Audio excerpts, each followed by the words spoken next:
ladies and gentlemen, to week 9 of the European League of Legends Championship Series, coming to you live from our studio in Cologne, Germany. I'm Joe Miller here with Trevor Quickshot Henry, and we're on the road to the playoffs with Worlds already on the horizon. Yeah, that is definitely right. Each squad has only 7 matches left to play this split, so it'll be the last time these teams are going to be facing off against one another.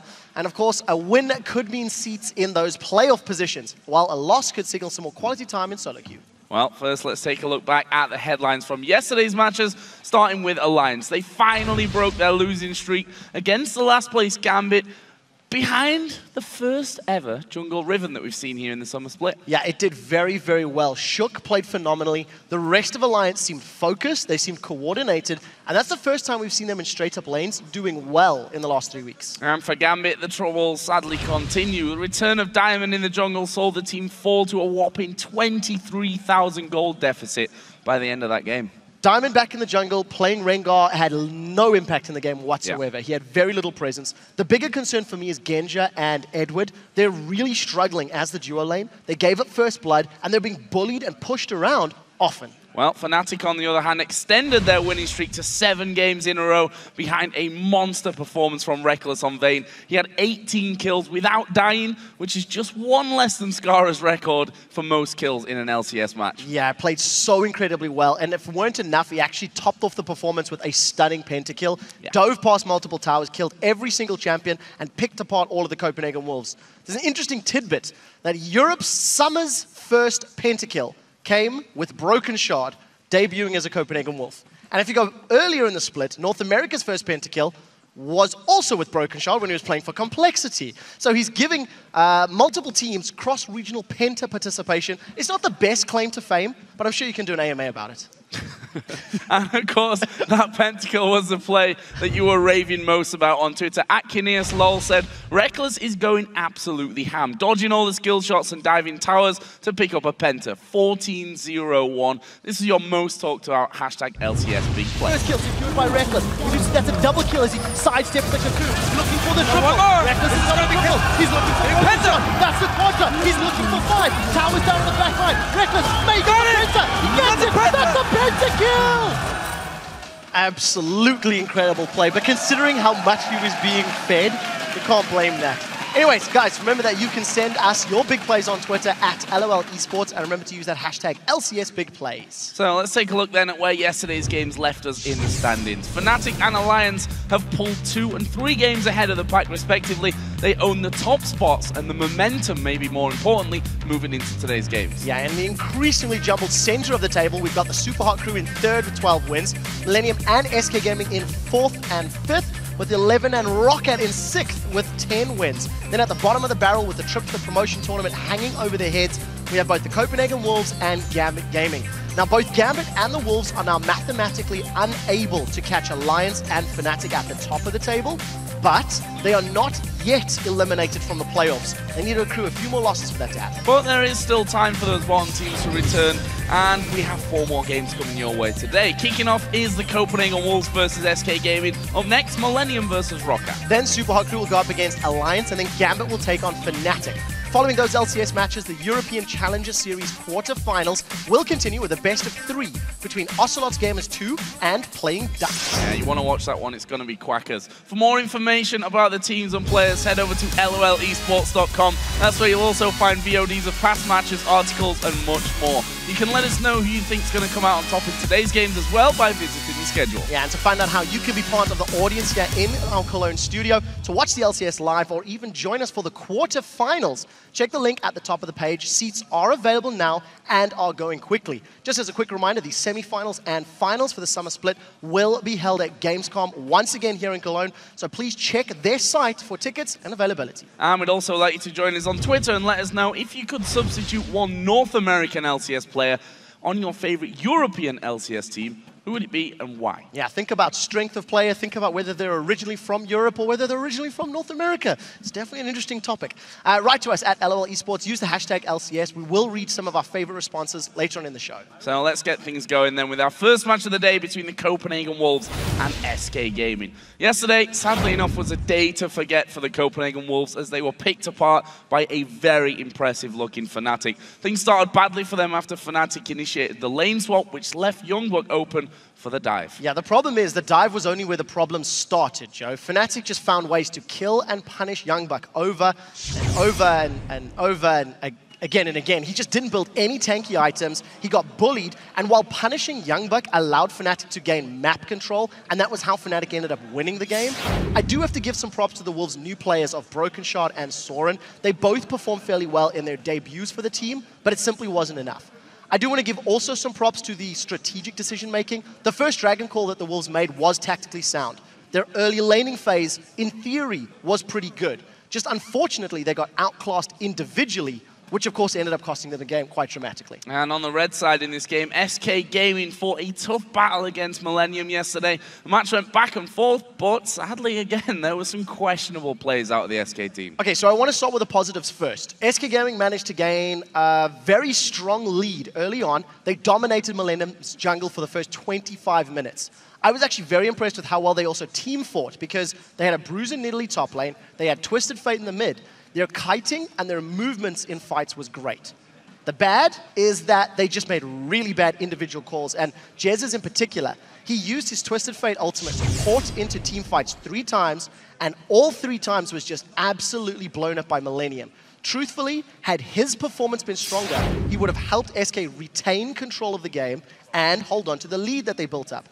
Then the strategic problems as a team also were bad. Bad calls at a Baron fight, chasing Millennium unnecessarily, and putting themselves in positions where Millennium could punish them. Well, SK aren't afraid of the Wolves' unconventional strategies, but Rising Star Ro8 and crew look to upset a wobbly SK team that's still searching for comfortable champion picks. So far, we have not been surprised by Copenhagen Wolves. The 3 times we played Wolves already, they pretty much gave us a free win by doing some random strategy that just didn't work out. So maybe if they play a normal game against us, they have a better chance. But if they try to do some stupid lane swap, then they will just lose again. SK is in a slump right now, so we definitely should win versus them.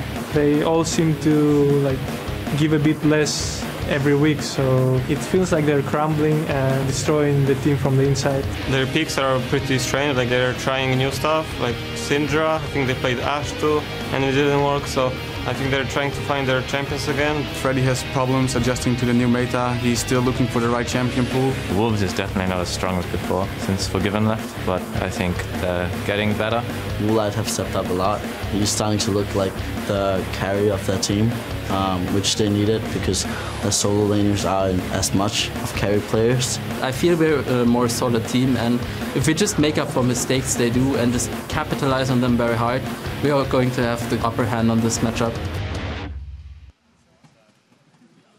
Some strong words there, specifically coming out of SK Gaming, talking about the solo laners from Jesus. He's up against a new face, though, Soren, in that mid lane. Definitely. Very, very opinionated from Freddy as well. Not mincing his words. We'll see if we can bring it on the Rift, because SK have not been delivering in the last few weeks. Well, we're going to find out. But first, here are the starting lineups. On the blue side today, it's the Copenhagen Wolves with Youngbuck in the top lane, Broken Shard in the jungle, Soren in the mid lane, Ro8 the AD carry, and Unlimited on support. And on the red side, it is SK Gaming. Freddy is playing top, Sven in the jungle, Jesus in the mid lane with Candy Panda AD carry, and Ro8 in the support role. So let's check in then and see how you guys predicted this match will play out. According to the votes on LOLesports.com, SK has 72% of you rooting for them. Hard to argue with that, even though SK Gaming are on maybe a bit of a downward spiral, you could say. They own the head-to-head record in this matchup specifically. They've played 3 times, SK won them all. Yeah, this is actually going to be a very important game for the Wolves. If they want to hold on to any chances of making playoffs, they need to win the rest of their games. They also need their opponents to lose to multiple teams. So this is what we touched on in the schedule, or the standings rather. It's not mathematically impossible, it is just unlikely. Also, it needs to be a big confidence boost for the Wolves. They've not taken a game off SK, and SK have not looked at their strongest. So if the Wolves can start with SK and then aim higher on the table, that's how they can get the momentum working in their favor. Yeah, definitely a good team to, I think, be facing in this scenario for them. One of the, well, we can say it, one of the easier opponents that they have in the league, especially with the likes of Fnatic now really stepping up there.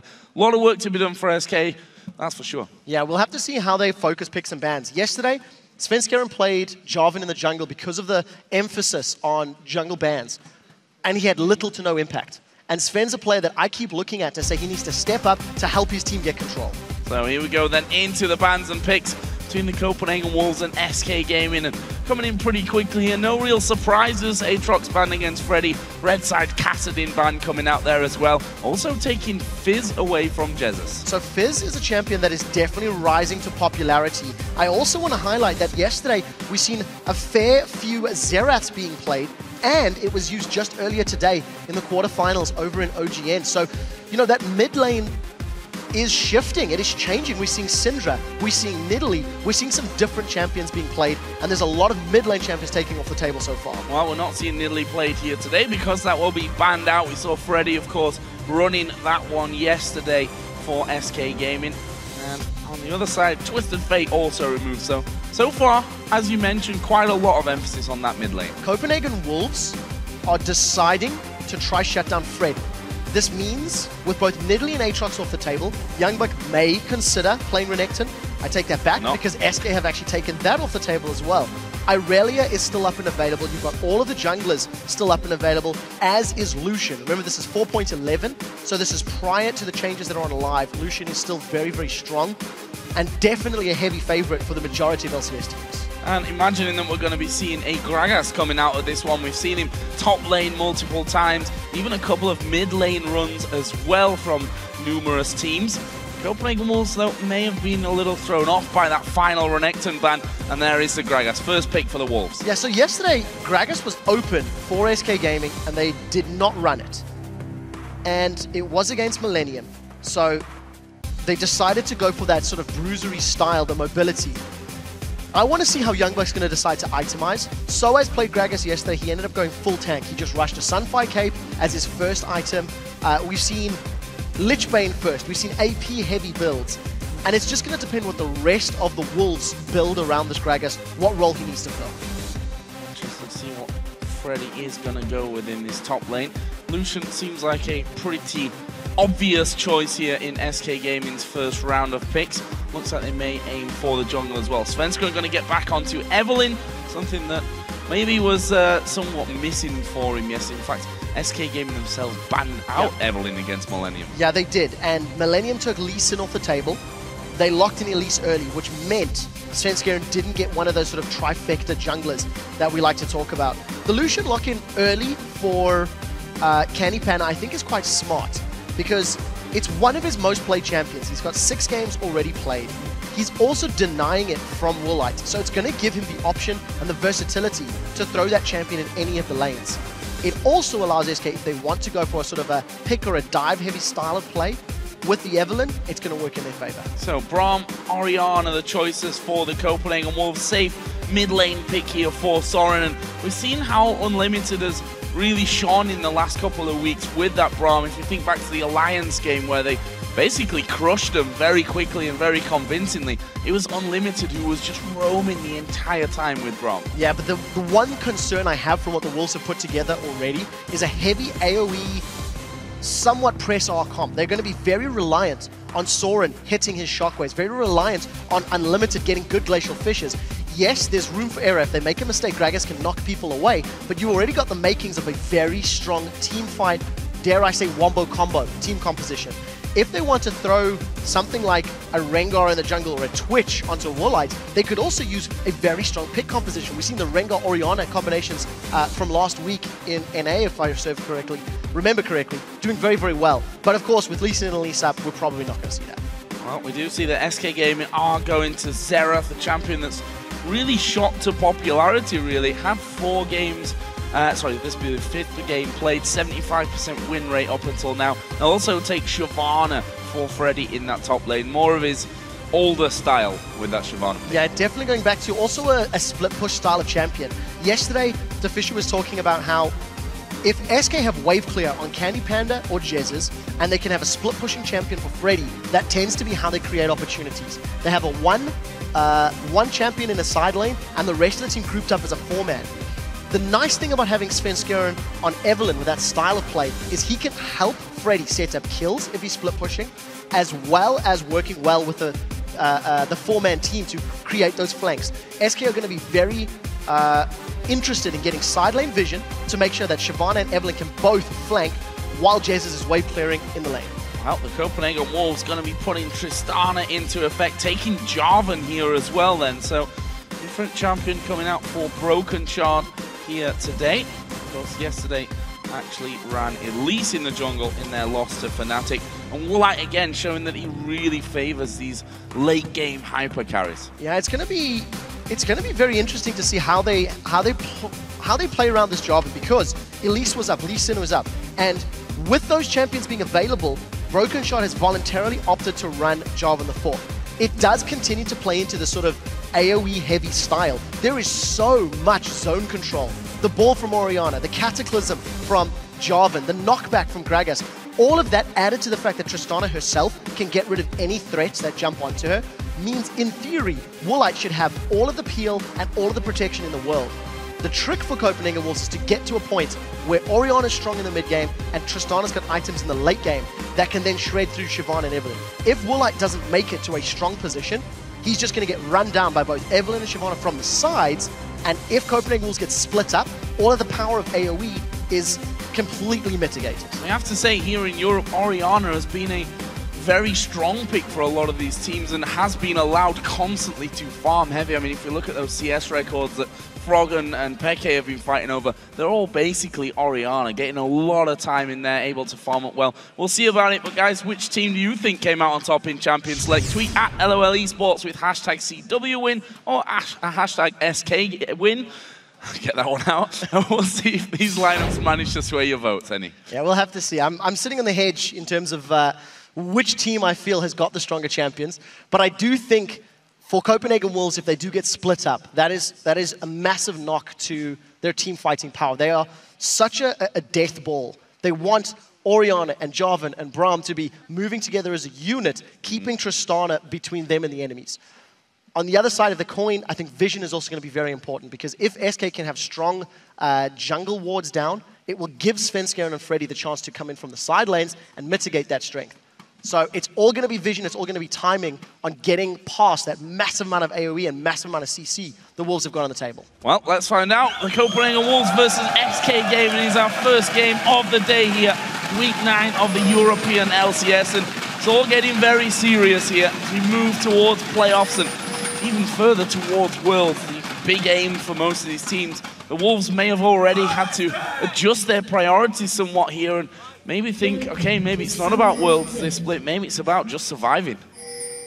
They have to be. I mean, the late change to their roster, Countout feeling the weight of playing for so long, basically forced him to step down. So that's why Soren's in the Copenhagen Wolves. They also made the decision to replace Airwax with Broken Shard because Countout was one of their callers. He was one of their in-game leaders. And Broken Shard is known for being a vocal player and an in-game leader. Yesterday, he got credited that very early Dragon call that I was talking about to Unlimited, saying that was actually Unlimited saying, we can take Dragon, let's go for it. And we need to see how they handle themselves because they were outclassed individually by Fnatic yesterday. But SK are far from playing at the same level that Fnatic is right now. Totally agree with you on that one. And Youngwook will be hoping for a solid game today because yesterday was pretty much just a disaster for him overall. Obviously giving up that first blood in the top lane to Reckless, which got the avalanche really rolling there. Svenskeren coming in, gets a ward down in the death brush to spot out Broken Shard. The Copenhagen Wolves have been seen now. And there's a ward from Broken Shard into the red pit as well, but not too much deeper vision. I think that might force both of these teams to have more of a standard start, although we see Evelyn moving down towards the Wolves as red. Yeah, we'll see if that's reactionary. Svenskeren may believe that the Copenhagen Wolves are going for a red buff invade, and he wants to try and sort of do the same thing, but obviously you can see there's no pressure or no assistance for Svenskeren. Is going to get spotted by this ward as he reveals himself in combat. And it doesn't look like Unlimited's moving. So, standard lanes for both of these teams. Finally, Unlimited's moving up, but got the support of Enraged from Candy Panda. Pretty good poke. Yeah, little Flay coming in there. Unlimited blasted down to about half HP. We see now that Broken Shard, with that, has decided to cross over and go for the steal on the red. So, funnily enough, if Sven's going to just gone to do that red inside of the pit rather than bringing it out, I don't think that ward would have maybe spotted him fully, but now he's trying to try and challenge here, Broken Shard, on that red buff. It's going to be close. Broken Shard, his smite's not quite up here. Svenskeren also doesn't have his smite available. There's the push in, and there is the red buff actually going over, and Broken Shard will just slide away. Manages to get out cleanly. Svenskeren didn't have the support of either Jesus or Freddy. If you were looking at the minimap, Freddy was being pushed closer towards his tower, and if maybe Jesus had responded a tiny bit quicker, may have caught Broken Shard off guard. Look at Jesus, it's flash and heal for his summoner spells. Sora on the other side, flash and heal as well. So no teleports, no exhausts, no ignites for those mid laners. Also slightly different to what we're seeing usually. Pretty defensive, and I think what we're going to see there is a big farm game between Jesus and Soren. We've already seen that Jesus likes these farm-heavy champions as well. Very safe with the range that Xerath is going to offer him. It's kind of similar to the Syndra Xerath lane that we saw yesterday, where both players just sat almost back on their own tower and were farming it at range. So I want to talk a tiny bit about the Xerath pick and why I think it's good, but we'll get to that after this. They've caught Unlimited. Unlimited going to get hooked in there. It's Svenskeren showing himself. Unlimited takes a lot of damage here. Have they got enough to finish him off though? One more haste spike will do it, and there is the first blood going over to SK Gaming. And it's Svenskeren that manages to secure it. Sven is very important in helping SK get to the mid-game in a strong position. And in the spring split earlier in the year, when he was playing Pantheon, he did it incredibly well. This is a good start for SK, as well as getting some control in that bottom lane. And even more importantly, if they can keep Woolite down, prevent Woolite hitting that late game power spike, I think that's going to be very important for the Wolves. So I do want to touch on the Xerath pick. With Exhaust being so much stronger against Assassins, and Assassin play basically falling out of favor. Oh, it's very brave from Unrated. Get some poke down. We're noticing Xerath coming into play, and I think one of the reasons he does very well against champions like Syndra, who is currently the flavor of the last 2 or 3 weeks. Been played very effectively. The long range, the poke, and the low cooldown on his ultimate basically means he's more of a sniper version than Ziggs in some ways. All right, Freddy's teleporting top. Svenskeren is going to come in behind Youngbuck, and he still has red buff available, so Youngbuck may be in a little bit of trouble. Only level 3 though to the level 5 here, and Youngbuck actually coming out of lane. He's just going to be recalling from that one, and we'll TP back up to that as his wave was pushed up on towards Freddy's turret anyway. And here's Svenskeren and Broken Shard just going to spot each other out as so Svenskeren looping back around trying to steal a wolf camp. Now Youngbuck's even coming in as well. This could be dangerous for Svenskeren, but he's doing a lot of damage to Broken Shard. He's going to go down, but surely Svenskeren will be finished off here as well. It's Soren that gets the kill back and gets the buffs. So very, very easy 1v1. Svenskeren just melts Broken Shard in the jungle. If Broken Shard had had Elise or Lee Sin, that duel could have gone very differently. But because he had the Jarvan, obviously Svenskeren has the advantage in the battle, and that's arguably why Sven is maybe playing as aggressive as he is, challenging Broken Shard for the first red buff, invading him in the jungle. Fortunately, it does mean he gives a kill over to Soren in the mid lane. Jesus is taking a lot of damage. Soren also has got the blue buff now, thanks to that kill, and that's obviously going to help him out in this lane quite significantly. Could be a couple of problems maybe for Jesus in that front. Soren actually did use his flash though, which means that his defensive capabilities going down somewhat. Svenskeren looking like he was maybe going to have a bit of a dig at him there, but I think realizing as Orianna goes back and will be spotted out here by a pink ward, he needs to get out of there. Yeah, we'll see how Sven continues to play, because it's definite focus on counter jungling and aggression. He's going to have the support of Candy Pan and Rated, but it's late. There's a shockwave coming in as well. Svenskeren though flashes over the top of the Dragon Pit. As I said before, no flash for Soren. Broken Shard uses flash to get that little fight started, and close to taking down Svenskeren. It's at least going to hinder his progress in terms of farming as he has to go back again. Window of opportunity now for SK Gaming. Without flash on both Soren and Broken Shard, they can punish, and Unlimited, he does get caught by the death sentence, but a strong Unbreakable means he gets away cleanly. Notice Ro8 has got himself a pickaxe. The only reason I highlight that, we've seen Tristana's, actually an OGN, as well as China, starting with a static shiv, first item, trying to farm themselves and trying to get static shiv Infinity Edge. What it ends up doing is it delays your first major item, being the Infinity Edge, but it does mean you get to a 2-item static shiv eye edge slightly sooner. So it may also signal Ro8 wants to farm as long as possible if he goes that route. So I want to take a look. The alternate is, of course, that he just rushes an Infinity Edge, but we'll just see. Decent choice for him right now as well. Obviously, we did see Candy Panda go back, picked up the Vamp Scepter, so we'll see how much damage and how much of a trade-off will make in this bottom lane. Meanwhile, Broken Shard getting his own blue buff here after the first spawning of it was stolen away by Svenskeren. Svenskeren doing exactly the same over on his side of the map. And we see that SK in this bottom lane are starting to be pushed back a little. Yeah, they are, playing it a little safer. And they're happy to just keep farming up because one of the things that plays into SK's favor is if Candy Panda goes for the Blade of the Ruined King Ghostblade build, he should have a stronger mid game than Tristana's, because Tristana's going to need 3 or 4 items really before her range and her levels and her damage will be on the same level as that very strong duelist in Lucian. On the same token, if they can get Ro8 some damage and then Copenhagen Wolves can force SK to group, they can use their team fighting power to overcome that strength that Candy Panda will have in the situation, because you see he's a tiny bit behind in CS. Ro8 and Limited have done a fairly good job of just getting a small advantage, but it's not exactly the right number. Yeah, especially when you consider that Ro8 had time on his own in that bottom lane because of that first blood that came onto Unlimited. Meanwhile, Jesus is going to finally get himself the blue buff, which will send him back off to lane. He's currently a tick behind in CS, but as the bottom lane, not exactly a massive amount at this stage. Trying to farm off the raid camp there is Soren as well. Always a good way to make sure that you stay somewhat ahead in that one. They spotted Broken Shard coming in as well. Svenskeren will actually be here for a counter gank if Broken Shard goes for anything, but I think he's just backing away now. Yeah, it doesn't look like they're trying to make any plays happen. In the bottom, they've pulled Ro8. Oh, jump away though, and I think he might be safe from this one. Unbreakable was already up for Unlimited, and Ro8 able to just jump away. Could have been very dangerous. Svenskeren was already on his way down, was just a little bit too late to the party though. It's very confident, aggressive play from Enrated. Every time we take a look at that bottom lane, Enrated is getting in the faces of the Wolves, landing the auto attacks and the flays, and now Candy Panda's, made up that single wave worth of minions, pushing the wave down. He's also got the backup of Svenskeren, so there should be some good damage onto the tower if they decide to stick around with the big minion wave. Opting to back instead.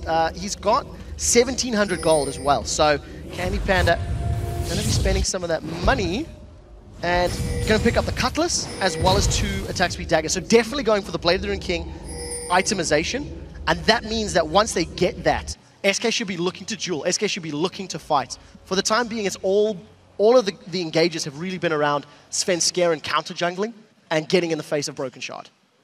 I see that. The Copenhagen Wolves, looks like it was them that called that pause up there, so hopefully that'll get sorted. But gives us a little bit of time to look over what we've got, especially since we're about to hit the 10-minute mark in the game. Slight gold lead for SK Gaming, 600, and they are 2-1 up in kills. No real tower pressure coming in as of yet. Neither of the teams deciding that it's time for a dragon, although you could argue that moment where the Wolves have been forced out of bottom lane could have opened them up for a bit of a dragon attempt. Yeah, I agree, and I'm also even more interested to see Candy Panda and Enrated not go for any damage in the tower. They had about 2 minion waves worth of minions with him on the bottom lane, as well as the tank with them. And they opted to back, opted to spend some of the money. The extended laning phase, I think, is going to be very interesting because both of these teams scale fairly effectively. But what we have been noticing is just how Freddy has been sort of getting in the face of Youngbuck in the top lane with Shyvana. It hasn't cost Youngbuck any CS or any deaths at the moment, but Freddy has been playing very aggressively. So if he can get to a strong position and he can pull some attention and some aggro from the Copenhagen Wolves, that's going to allow Svenskeren and the rest of the team to create picks and to be more mobile in this mid-game. Well, here we go then back into the matchup, and just as we were talking about Dragon, look at this. The Copenhagen Wolves were forced back. SK used that opportunity to actually recall, and it's looking like it's going to cost them the first Dragon of the game. Yeah, it's just good play from Copenhagen Wolves. Realizing the situation and taking the first objective of the game. One of the reasons SK may not have wanted that engage is in a team fight, SK Gaming, in a straight up, like, bashing heads will be weaker. The power of Gragas, the power of Job, the power of Orianna in a straight up fight will always give them the advantage. But in the flanking maneuvers, if SK can catch the Wolves off guard, that is when Shyvana and Evelyn can do their duty. Now, Svenskeren does have Agni's Embrace available. He's hanging around, he wants to make a play, but it's so difficult against the ultimate from Braum, against the rocket jump of Tristana. You are very reliant on Enrated landing a death sentence for that gank to really happen. And there's pink wards all over the bottom side here for the Wolves. I have to say that one on the backside of the red buff camp has been there for a long time. They do know it's actually there, though. So that should get weeded out. And that one now in Tribush will give the bottom lane some protection. We just want to touch on the CS in the mid lane there, because Soren doing a fantastic job of that so far. Got 20 CS ahead of Jesus. Yeah, so one of the reasons that Orianna is so strong at farming is your ability to clear out those Wraith camps very quickly and very safely with your command attack and your command dissonance. And we've actually caught Soren going into SK's Wraith camp to secure that once or twice, as well as taking his own multiple times. So he's doing very well. We're seeing Jesus not really having too much lane presence. I mean, 20 CS at this stage is the effective value of a kill. And we need to see how he's going to position his CC, how he's going to position his ultimate. Because it is fairly difficult to land. That right of the Arcane from Xerath is quite easily dodgeable, and we've seen that multiple times yesterday. 1, 2 of the 3 shots generally connect, not more. See that Jesus building a little bit lopsided here. We see that Athene was finished for Soren, and Jesus actually opting for the needed large rod as they try and get in there. That was a nice little lantern to bring Candy Panda to safety. And we did also have a Broken Shot waiting off by the Tribush. They've spotted him now leaving. They're going to hook Unlimited in, but do they have the damage? You see that Candy Panda very scared, actually flashing away there from the ultimate out of Unlimited. Good calling will force the Wolves back though. So flash burned from Candy Panda to dodge the Glacial Fissure. A lot of spells exchanged, but it's SK Gaming that come away having blown more. They use both of their ultimates and the flash. So if Copenhagen Wolves can take advantage of that the next time their spell reel is available, that's how they can make things work. Just a quick update, you can see that Ro8 has not backed in a while. He's still got the pickaxe, the Dorans, and the boots, and he's sitting on 1,800 gold. So realistically, looks like it's going to be an Infinity Edge rush. And it just once again means Candy Panda is going to be stronger sooner. He's got almost enough money for Blade of the Ruined King. And both teams super content to just continue this laning. We may be waiting for the next dragon before we see teams going toe-to-toe, unless somebody gets out of position. Well, that pickaxe up until now has done decently for Ro8 on this bottom side of the map, although he is still slightly behind in CS. However, as you mentioned, that Blade of the Ruined King now is done for Candy Panda, so he's going to come back into the lane, and they'll have to be a little more careful about what they go for. Meanwhile, Svenskeren trying to steal a blue buff, and not going to try, he's going to get it. Yeah, there's no pressure here from either Broken Shot or Youngbuck, and with Youngbuck just using his teleport and Freddy having his available, that window of opportunity is available to punish. Svenskeren with another aggressive move. And that was actually blind. If you look at this, there's no vision in Copenhagen Wolves jungle. Sven is just playing this one on gut feeling, and he doesn't get punished for it this time around. Copenhagen Wolves thinking, damn it, we missed that one. That is not good news. It's going to mean that there's a blue buff there for Evelyn, blue buff for Xerath, for Jesus here in just a second as well. If Svenskeren helps him out, just getting rid of that ward there. Nice little scan coming down. They're not in any danger of actually losing that one, but as you rightly pointed out, I think Dragon is going to be the next interesting point of this one. That will be coming up in less than 2 minutes' time. Now, we need to see who's going to get positioned for it, because I do feel the threat of all of those ultimates hitting SK Gaming is a very scary prospect. So SK, if they are going to initiate, or if the Copenhagen Wolves are going to initiate, again, it's going to be very reliant on warding. Dragon play may not be the #1 priority because Freddy just teleported top lane. He knew that Youngbuck had burned his. Freddy opted to just go back into lane. Cutlass picked up. He's got a Spirit Visage as well to deal with Youngbuck and survive some of the MR. Some of the magic damage, rather. But it's just a farm fest, and, you know, Season 2 style. Farm for 20 minutes, then team fight until a winner is found. Well, I don't think that SK will mind that too much. They've traditionally been very good at that style of game, as we are seeing Svenskeren coming in, but Youngbuck spots him early enough and is just able to body slam out of any possible danger there in the top lane, and even will feel confident enough to lay down a bit of pressure underneath the tower itself. So I wonder if SK are playing so passively out of a fear from anything else. They've got Svenskeren, who has been doing individual plays. He's been counter-jungling, he's been trying to shut down Broken Shard single-handedly. And his ganks have been somewhat half-hearted.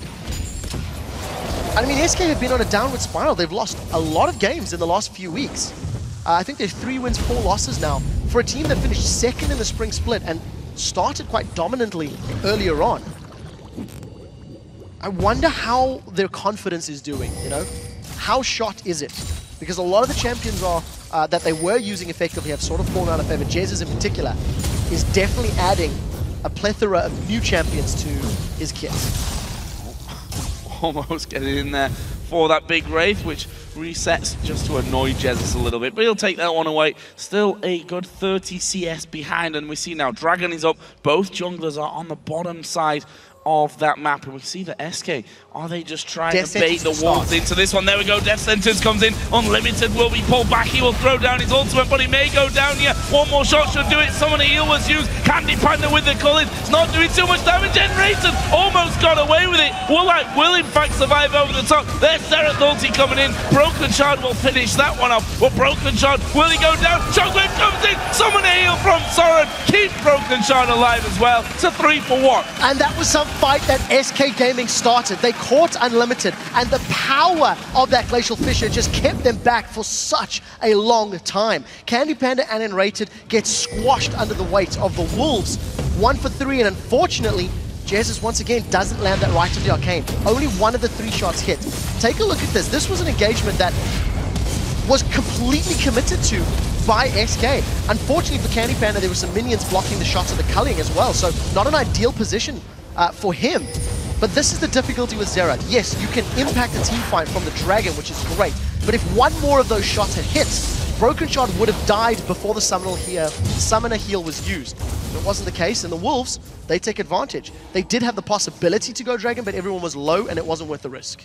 Yeah, and that's going to be surely the next thing on the menu here. We already see Broken Shard moving in towards it. They've got vision inside of the pit itself as the hook comes out. Doesn't connect to Woolite, and Broken Shard is coming back down here once again. No ulti that was used in the last fight, although that'll be up here pretty soonish. Cataclysm not exactly the biggest of cooldowns as Candy Panda and Woolite having a trade there. And Woolite coming out nicely with that one, but there's the hook. Flay's gonna come in, but Enrated's all on his own. Candy Panda doesn't join in, and Woolite will jump away. That means that a couple of guys are low. The Dragon's already gone down there for the Wolves. There's the Shockwave coming on towards Spencer. Can they finish it off? Culling coming in. There's the Cataclysm down. Actually, Soren flashing away from it, which means he's still doing damage. He's gonna take out Candy Panda as well. Soren will be picked off there in the end by Jezz. He's gonna try and go for Unlimited as well. Stun active miss, slow does happen, and there is a triple kill for Jezz on Xerath. And just like that, SK Gaming turn it around. It's a 2-for-4.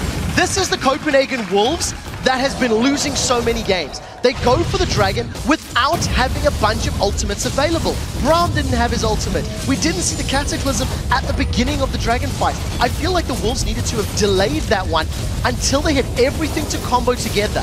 Shockwave went down once, then Cataclysm. There was nothing from Braum other than his passive. And a very small number of SK members just run circles around the Wolves. In order for the Wolves to win team fights, they need to have their ultimates, they need to stack them effectively, and they cannot afford to get split up. The moment they do, SK's comp is superior. That's why they came away in a better situation. 7-6 up now in kills. Goal is only a 500 difference. In favor still, though, of the Copenhagen Wolves, but we'll see how long they actually hold on to that one, especially since Jezz got that triple kill. That's given him now that Rabadon's death cap on top of his Athenes. Other side, Soren also has same 2 big items, but has finished off his Sorcerer Shoes as well, and we'll see how he continues on that front. In terms of the AD carry build, the Infinity Edge for Woolite was done, got his Zeal for his second item, so headed up probably to that Static Shiv next. Other side, Candy Panda working his way to the Yumu's Ghost Blade. We'll see how Copenhagen Wolves bounce back from this, because they had a very, very even laning phase. We're actually winning quite handily in that mid lane. Soren doing a great job on Orianna. And Joe, you were talking about in picks and bans how Orianna's doing great. Jezz is dead. Yeah. And how great Orianna's are doing here in Europe. 5-1 for the new mid laner. Soren played Rise yesterday, was one of the shining lights for Copenhagen Wolves, but it wasn't enough to carry the Wolves against Fnatic. A 5-1 death cap Athenes at 20 minutes on Orianna is definitely a way to win games. Yeah, those weak solo laners for the Copenhagen Wolves right now. Soren 5-1, load of CS ahead. Top lane, they're not exactly killing each other, but there's a slight lead there for Youngbuck, and this is a different performance out of him completely when we compare that with yesterday. So SK, no, they're 3-0 up in the head-to-head on this one, but the Wolves, new addition, specifically Soren in this one, although you could argue as well, Broken Shard has been all over the place. Yes, he's had a very, very strong late laning phase because he was bullied early. Almost gave up a kill when he was invading red buff. He did die 1v1 against Svenskeren, but immediately after that has been moving around effectively. His Cataclysm is going to be very, very important in the next few minutes. But I think Copenhagen Wolves need to make sure they're on the same page. They need to make sure they wait for big objective fights until they have all of their ultimates. They need to wait so that they're stacked up together instead of overcommitting and losing big leads. It's how Copenhagen Wolves have lost so many games in the last 2 or 3 weeks. Getting even more farm out of his jungle, close to a 50 CS lead at the moment. And if we compare their gold overall, over 10k for Soren, and Jesus sat on 8.6 at the moment, so that just shows you, considering how close the team global gold is between the two, that farm and those kills for 5 of them for Soren really making a difference. And with 2,000 gold to spend, he's going to have more power than Jesus here shortly. Yeah, and it's in terms of the power, it's interesting to see that Ro8 is holding his own with this Tristana eye edge against the Blade of the Ring Candy Panda. Every time we see the two sort of trading, Candy Panda generally is coming off worse for wear. Ro8 is getting a good combination of damage, using that explosive shot well to just keep poking Candy out. And, you know, Tristana's one of those champions that can, in theory, do a whole lot in a team fight. You can argue maybe even more than a Lucian in a team fight, thanks to having the Buster Shot and thanks to having that incredible range as he continues to get levels. But, as we've talked about, if he doesn't have the support of his whole team, he could get focused out. It's a good stun. Stun coming in, broken shot slides through, but not going to be able to go any further because of that shot out of Jesus. No gank available for him. Spotting that ward there as well as it went down, so easy clean out with his sweeping lens. Bottom lane, they continue to just farm, as is the case here on the top side of the map. We see Lichbane and the Rod of Ages, the first 2 items for Youngbuck. Other side, Freddy really focused on getting that early Blade of the Ruin King. Okay, so a minute to go before Dragon. Copenhagen Wolves have made better calls at starting Dragon. You can argue the effectiveness of when they should have done it, because they didn't have the ultimates for the second one. This time round, SK have got a higher number advantage. They've also got Freddy, who's getting tankier. He's got his Ninja Tabi completed and the Blade of the Ruin King, so there's a damage threat. And I think they may be the ones wanting to jump in the Dragon Pit. You can see how quickly Jesus is forced to flash away because he's scared of the team fight power of the Wolves. See as well the weak point of Xerath and why a lot of people were scared of picking him before, despite the fact that he can do a lot over massive range if you get caught out. Meanwhile, Freddy here is in no man's land, and Ro8 going to come in, and that is an easy kill, and you don't want to be giving this Tristana kills. It's going to get away, so he needs to be a lot faster. We see already that static shift was done. Ro8 now going to be feeling very, very confident as they come to mid. Are they going to get involved? Doesn't look like it. Well, one of the problems for SK is they are reliant on Freddy and Svenskeren flanking, coming from the side lanes and trying to impact Copenhagen Wolves that way. In order for that to work, SK really need to step up their vision game. They've started placing some wards in the last minute or two, but there's simply not enough on the map for Freddy to be pushing that deep, as well as SK to pick smart fights. Now they are trying to rush Dragon. Copenhagen Wolves are grouped up, but they may be a tiny bit late. There goes Broken Shot. Oh, they're going to go straight towards Jesus. Cataclysm comes out. Jesus getting blown to pieces there, but Broken Shot himself before. Look at Ro8 though in the back. He's absolutely ripping him a new one. And that will be 3 men down here for SK Gaming. They didn't finish the Dragon either. We see Svenskeren having to get away as well with his flash. And that is going to be killed. And surely a Dragon, actually they're not going to go for it. I think they're just going to push that inner tower in mid. 4 members of the Wolves as well as a low health Ro8 just moving themselves in. Teleport was cancelled by Freddy because by the time he wanted to join the fight, it was over. SK got decimated, 1-4-3 at the end of the day. And Copenhagen Wolves get the inner turret, decide to back away from Dragon. They were low on HP. Tower is more important than that Dragon. Take a look at this replay again. Copenhagen will stack themselves up very well. Look at the Cataclysm as well as the Glacial Fissure. There is so much area of effect CC that SK simply cannot fight because there's a slow and a wall blocking their way. That was a perfect example of the strengths of the Copenhagen Wolves composition. I would dare say, leaving the Dragon up and waiting for the ultimates to come on cooldown before challenging again is actually very smart because it may force SK to re-challenge, and Copenhagen Wolves, they can just do that same team fight over again. Wait for your ultis to be up and then go back to the same area because you are very strong in those spaces. Wall8 we saw pretty much unchecked at the back. Candy Panda actually did try to get onto Wall8, but that meant that he was just in the middle of the entire team. And when you got the, you know, Soren's AoE damage, I think specifically in that kind of area, you just can't avoid it. They could lock him down. And the Wolves now moving with 4 men towards Dragon. Top laners, TPs are both on cooldown, not going to be able to get involved. That Dragon is going down before SK could get anywhere near it. There's Broken Shot diving in once again. Where's he going to go? It looks like they're going to try and pick off Jesus. Wall8, that's not a hard task for him. He'll get that kill easily. Meanwhile, down in the middle here, they're going to focus on towards Svenskund. He gets finished off. It's a double for Wall8. May even be a triple here. It will be a triple. He gets the jump now to mid lane. Can they catch up with Candy Panda? Do they even need to? They can push up the mid. Yeah, they can push up the mid. We talked about how Copenhagen Wolves could just do the exact same scenario, and they did it perfectly. Not only did they use their team fight comp to team fight perfectly, they had it in the exact same area. All of the kills secured in their previous fight landed on Wall8. He's got a BF sword. Copenhagen Wolves got the Dragon, 2 back-to-back team fights, a bunch of kills, and the Baron. They are in absolute control of this game. And if SK want to stand a chance, they have to play the map. Because right now, they cannot stand toe-to-toe with the Wolves. What a turnaround here for the Copenhagen Wolves. Look at that, there's 3,300 gold for Youngbuck to actually spend when he decides he fancies going home. He's ahead by about 10 CS in that top lane. If you look down some other items as well, Void Staff was picked up before that fight by Soren. He's now got another needlessly large rod in. There's a Bloodthirster on Wall8, so it's going to be life-stealing back. Got that shield to offer him the extra protection as well.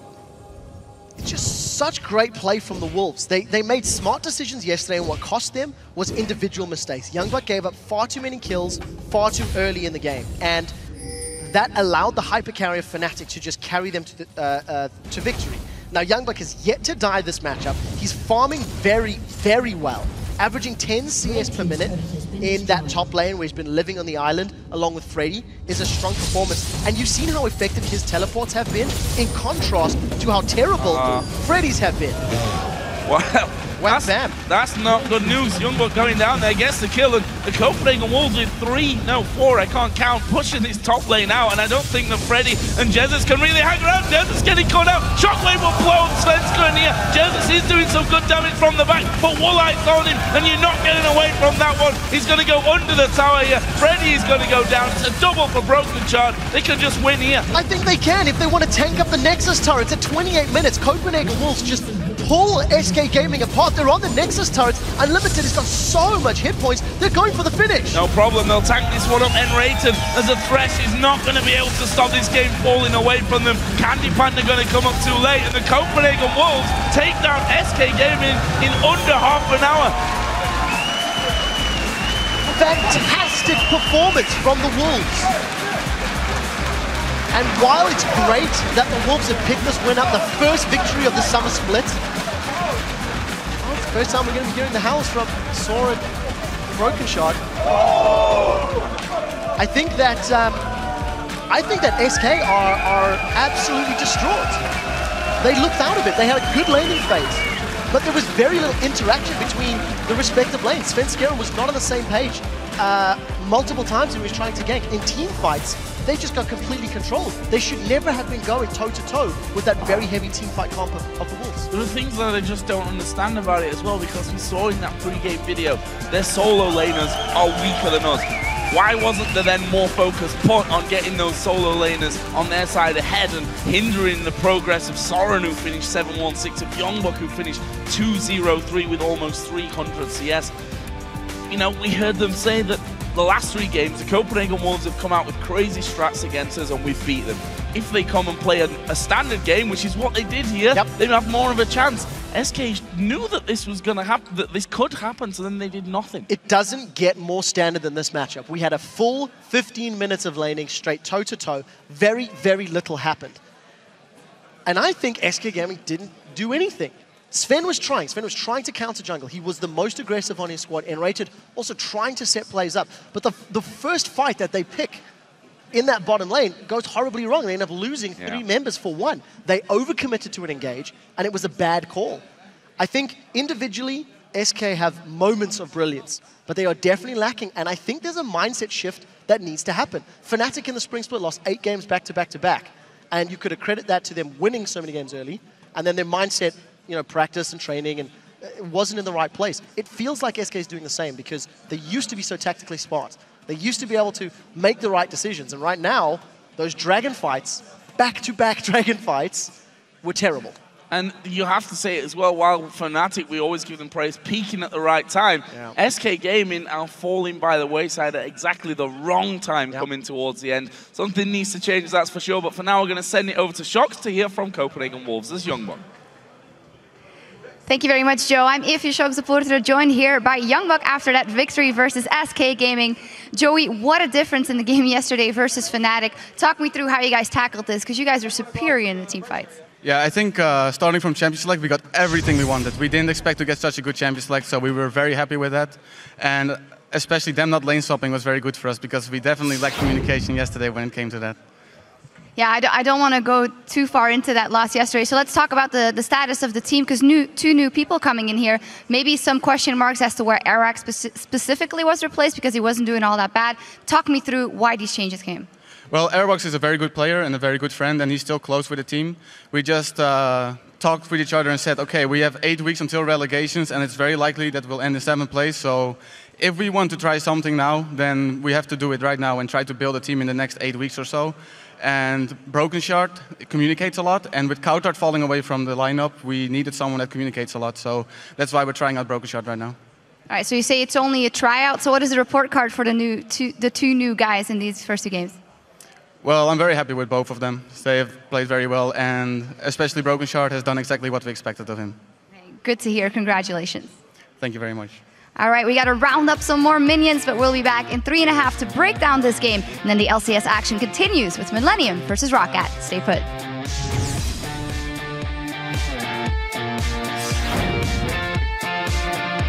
Just a small town girl. No! Living in a lonely world. We're going to discuss. Will in fact survive over the top. There's Sera's ulti coming in. Broken Shard will finish that one off. Well, Broken Shard, will he go down? Chocolate comes in. Someone a heal from Soren. We can fight. We can fight. Just go disrupt them. All 30 seconds. I'm gonna ulti. Get Zera, get Zera. Trash. And raid it. Lucian. Kill Lucian. Okay, TP. Coming out. Okay, she's cancelled. Okay, nice. Push mid. Meanwhile, down in the middle here, they're going to focus on towards Svenskund. He gets really something. It's a double for Woolite. May even be a triple here.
Welcome back to the European LCS. I've been joined by Martin the Fisho Lunge, and we're going to take a closer look at our last match where the Copenhagen Wolves beat SK Gaming. And, well, Youngbuck said, we got everything we wanted out of picks and bans. What were the most distinct things of those picks, you think? So first of all, SK Gaming on the very last ban, they banned Renekton, a champion which Youngbuck likes to play, but it's not really considered a very strong pick anymore in the top lane. Gragas was left open. We see it constantly being picked in every single region here. In OGN, it was picked pretty much every single game as the first pick. Today, here in the quarterfinals, he just locks it in. Easy for him. And then they actually give Orianna over to Soren, who is a complete Orianna main. Like, he's played over 100 more games on Orianna in solo queue than any other champion. He's still new to the LCS. Why don't you target towards him, get him out of the comfort zone like Fnatic tried to do yesterday? Instead of give him his main pick, and he carried the game as well for Copenhagen Wolves. Also seeing the score that Youngbuck had yesterday on Renekton as well, it could have been a better ban. But then talking about the game, Svenskeren actually got off to a pretty good start, build up a lead, but then SK fell into this passive routine as the game went on. So it's what we've been seeing from SK Gaming lately. They don't make any plays anymore. They used to be a team where they would rotate around the map and try and outplay you by simply moving faster to different lanes, take objectives. They don't do it anymore. They just sit back, let Copenhagen Wolves do whatever they want, and then we keep seeing some individual mistakes. I mean, Jesse's flashing in the mid lane before Dragon Fight was a very key thing in this game here, and we can actually just pull up the replay we have, because it is the Dragon Fight, where Copenhagen Wolves really get a lead here. It just starts straight away. Jesse's is completely out of position. He has no flash. He just used it in the mid lane for no reason before here, because he thought there was a chance Broken Shark could catch him, but he wasn't even close to him. Copenhagen Wolves jump him instantly, kill him very, very fast, and then the rest of the team just joins in. Both Soren and Youngbuck wasn't even there from the start. It was 4 members from SK, and they couldn't do anything because Jessis was standing by himself in the top side of the river. The rest of the team were doing Dragon, completely out of position, and when you build full squishy Seraph and you have no flash, you're gonna die. Yeah, he did get a triple kill, which was hopeful for SK, but then it kind of made me reminisce of yesterday's game where he would always jump in with the TF. And do you think that it's the individual mistakes in SK that is making it so hard for them right now? So, individual mistakes, and honestly, I feel like the rest of the teams in the league have caught up in terms of playing the map, in terms of strategy, rotations, which was what SK Gaming won games on in the last split. And then start on this split here. We never talked about SK Gaming being a team with one star player who would just outplay everyone or very strong individual players. It was always a team game. Now the rest of the teams have been practicing a lot. They've caught up to SK Gaming in terms of playing the map. So now the lack of individual skill, I think we can say without calling any of the members from SK Gaming bad, but the lack of individual superstars, individual skill, simply means the rest of the teams have a very easy time playing against them, and they don't lose the laning phase to SK Gaming, they don't lose the team fights either, which means SK Gaming now don't really have anything they're exceptionally good at and anything they can beat other teams with. Well, on the other side, a ray of hope for the Copenhagen Wolves. Broken Shard coming in here, the second game, Soren coming in here, and honestly, quite good performances for those two. A very strong performance by both. I mean, Jarvan was picked in simply for synergy with Orianna and to shut down Jessis, who was very immobile. And it worked really well for both of them. We saw Broken Shard use a lot of time in the mid lane, pick up some kills, force some flashes, and Soren, of course, give him his main champion. He will perform, and he did here. He was, I believe, at 22 minutes, he had Void Staff, Deathcap, and a Fiends. Ouch. Which means the mid-game point of Orianna, you just skip it. You just go straight to late game and say, here you go, you now have a late game mage who can carry the game. Vulite had a few issues himself on Tristana early, but then once he picked up the Infinity Edge and SK Gaming didn't do anything, he just quickly got into his late game point as well, and Copenhagen Wolves were just stronger in the team fights. Yeah, very well played there by the Copenhagen Wolves. We're going to send it back to Joe and Quickshot at the desk, but first, Rockat's Jankos has seen enough of Millennium this split to know which version he's hoping to see on the Rift today. I think Millennium is a strange team because, you know, sometimes they are very good and sometimes they are playing very bad. I don't know what will happen this week, and I really hope that, you know, they are not in their best shape, because when they are playing in their best shape, they are pretty much unbeatable.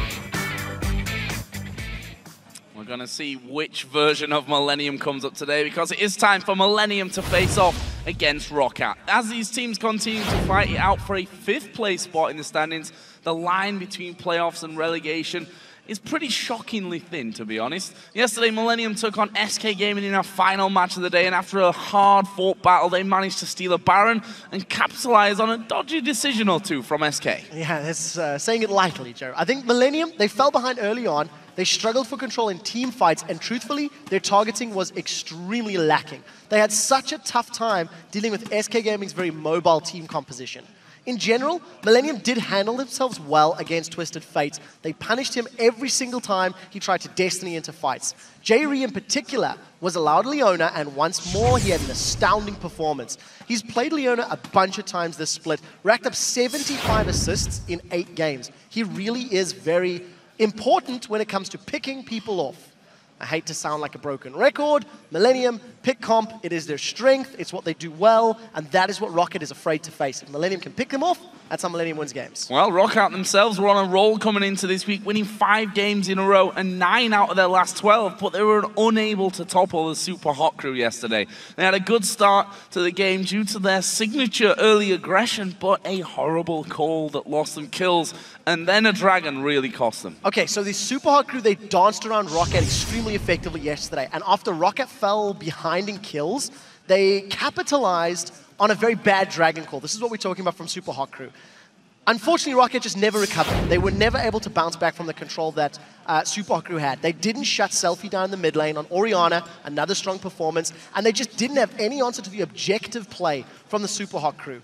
The most interesting thing about Rockat and their wins and their losses is just how heavily they win and lose in terms of streaks. So, for example, after the start of the split, Rockat actually lost 6 games back-to-back. Then, they won 4 games back-to-back. Then they lost 3, and most recently, they were in a 5-game winning streak. This shifting mindset and shifting level of performance is a testament to their mental state, because we've seen how distraught they are after even some of their wins. Veggie is helping them find confidence. We need to see them break that streak here today. Yeah, streaky performances all around, I think, from Rockat. Pretty much the epitome and the real definition of that word is how they're playing it right now. Let's check out the starting lineups for this game. On the blue side today, it's Millennium, with Kevin in the top lane, Cottonex in the jungle, Kerp in the mid lane, Creaton the AD carry, J-Re on support. On the red side, it is Rockat with Zazas up top, Jankos in the jungle, Overpower in the mid lane, Salava AD carry, and Vanda playing the support role. So before the teams then get to Champion Select, let's see how you guys called this game. According to LOLesports.com, 55% of you voted for Millennium. Real close vote, this one. Definitely, and I do think yesterday's performance is probably what is shifting the mindset here, because Rockat, while they had some good plays against the Super Hot crew, they really did get very controlled. One of the most impressive things that Super Hot crew did against Rockat was just moving between towers very safely and very efficiently. Rockat didn't have the wards or the vision to counterbalance that play. So for today's game, I think they need to put some focus on that. I do think they need to be more proactive and not make the same mistake that SK Gaming just did, allowing your opponents to hit a power spike and then punish you for their compositional weaknesses. So what about bans and picks then for this one? It's always hard to figure out what Overpower himself is going to end up playing. We've seen some strange picks and always showing that he seems to have another champion, despite if you put all 3 bans to him. Overpower on Xerath is very strong. He's one of the first players that did pull it out, did it in the spring split as well, and has done fairly well with that champion. But I also think the jungle is going to be very important. Cottonex is another jungler that has had good and bad games. I remember him pulling out Kha'Zix in a panic mode fairly recently, and that cost his team. So we need to see what Cottonex gets his hands on, considering one of those junglers is taken off the table. Yeah, Gragas, Evelyn, both taken away by Millennium. Lucian actually banned out for Rockat here, and that's going to be interesting, forcing Creaton maybe onto a different pick.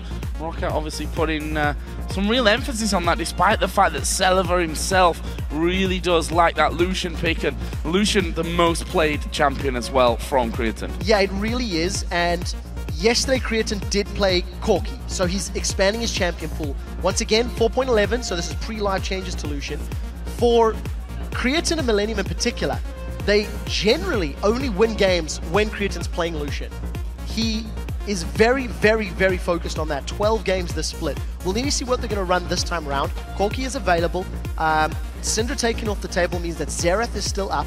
Kevin may get his hands on Aatrox, the champion he's been trending towards as well. Kassadin, Twisted Fate here against Kerp. This might be a gamble, because Kerp and Millennium traditionally have banned Kassadin on the blue side. Now, we did see them moving away from that, as you can see in the current picks and bans, so Kerp may have eventually learned this champion, but as you've rightly pointed out, TF is up. Kerp is a master TF player, and unfortunately has actually put more emphasis on the Lee Sin. So now Rockat need to decide what do they value more. And let's not forget Xerath, because yesterday Kerr played that as well against SK Gaming, was incredibly good with it. However, they do decide first pick will be Lee Sin, with Evelyn taken out by themselves. So strong pick here. I think Cortex has performed his best with Lee Sin as well. Yeah, but I find it very weird when you've got Lee Sin and you have Elise available. Only one of them is going to go over to your opponent so you can get the other. And Cortex is also a strong Elise player. He hasn't played it much in LCS, but it is one of those champions that he does perform very well on. And I'm not quite sure how they're going to counter the potential pick power that Overpower can lock down. Aatrox, not only will it be denying it from Kevin if it gets locked in, but if they go for the Twisted Fate in this last second, you're also then going to give Rockat the ability to roam around the map and punish Millennium for poor positioning.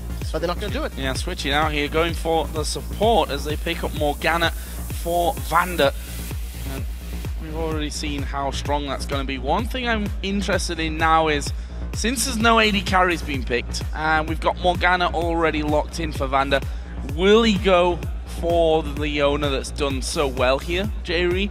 Even though you can argue when Morgana's in there, that Black Shield's going to cause you some problems, but you can only protect one person. So either Leona, you could also see a Braum coming out. Jerry has been playing that. You could also see potentially Thresh on the table. The Leona-Morgana matchup is actually one that a lot of supports will argue about. Crepo in particular prefers Leona into Morgana because even though the Black Shield will block the stun, you can still get pulled to the target. But notice that Millennium have got a split push power in the form of Shyvana.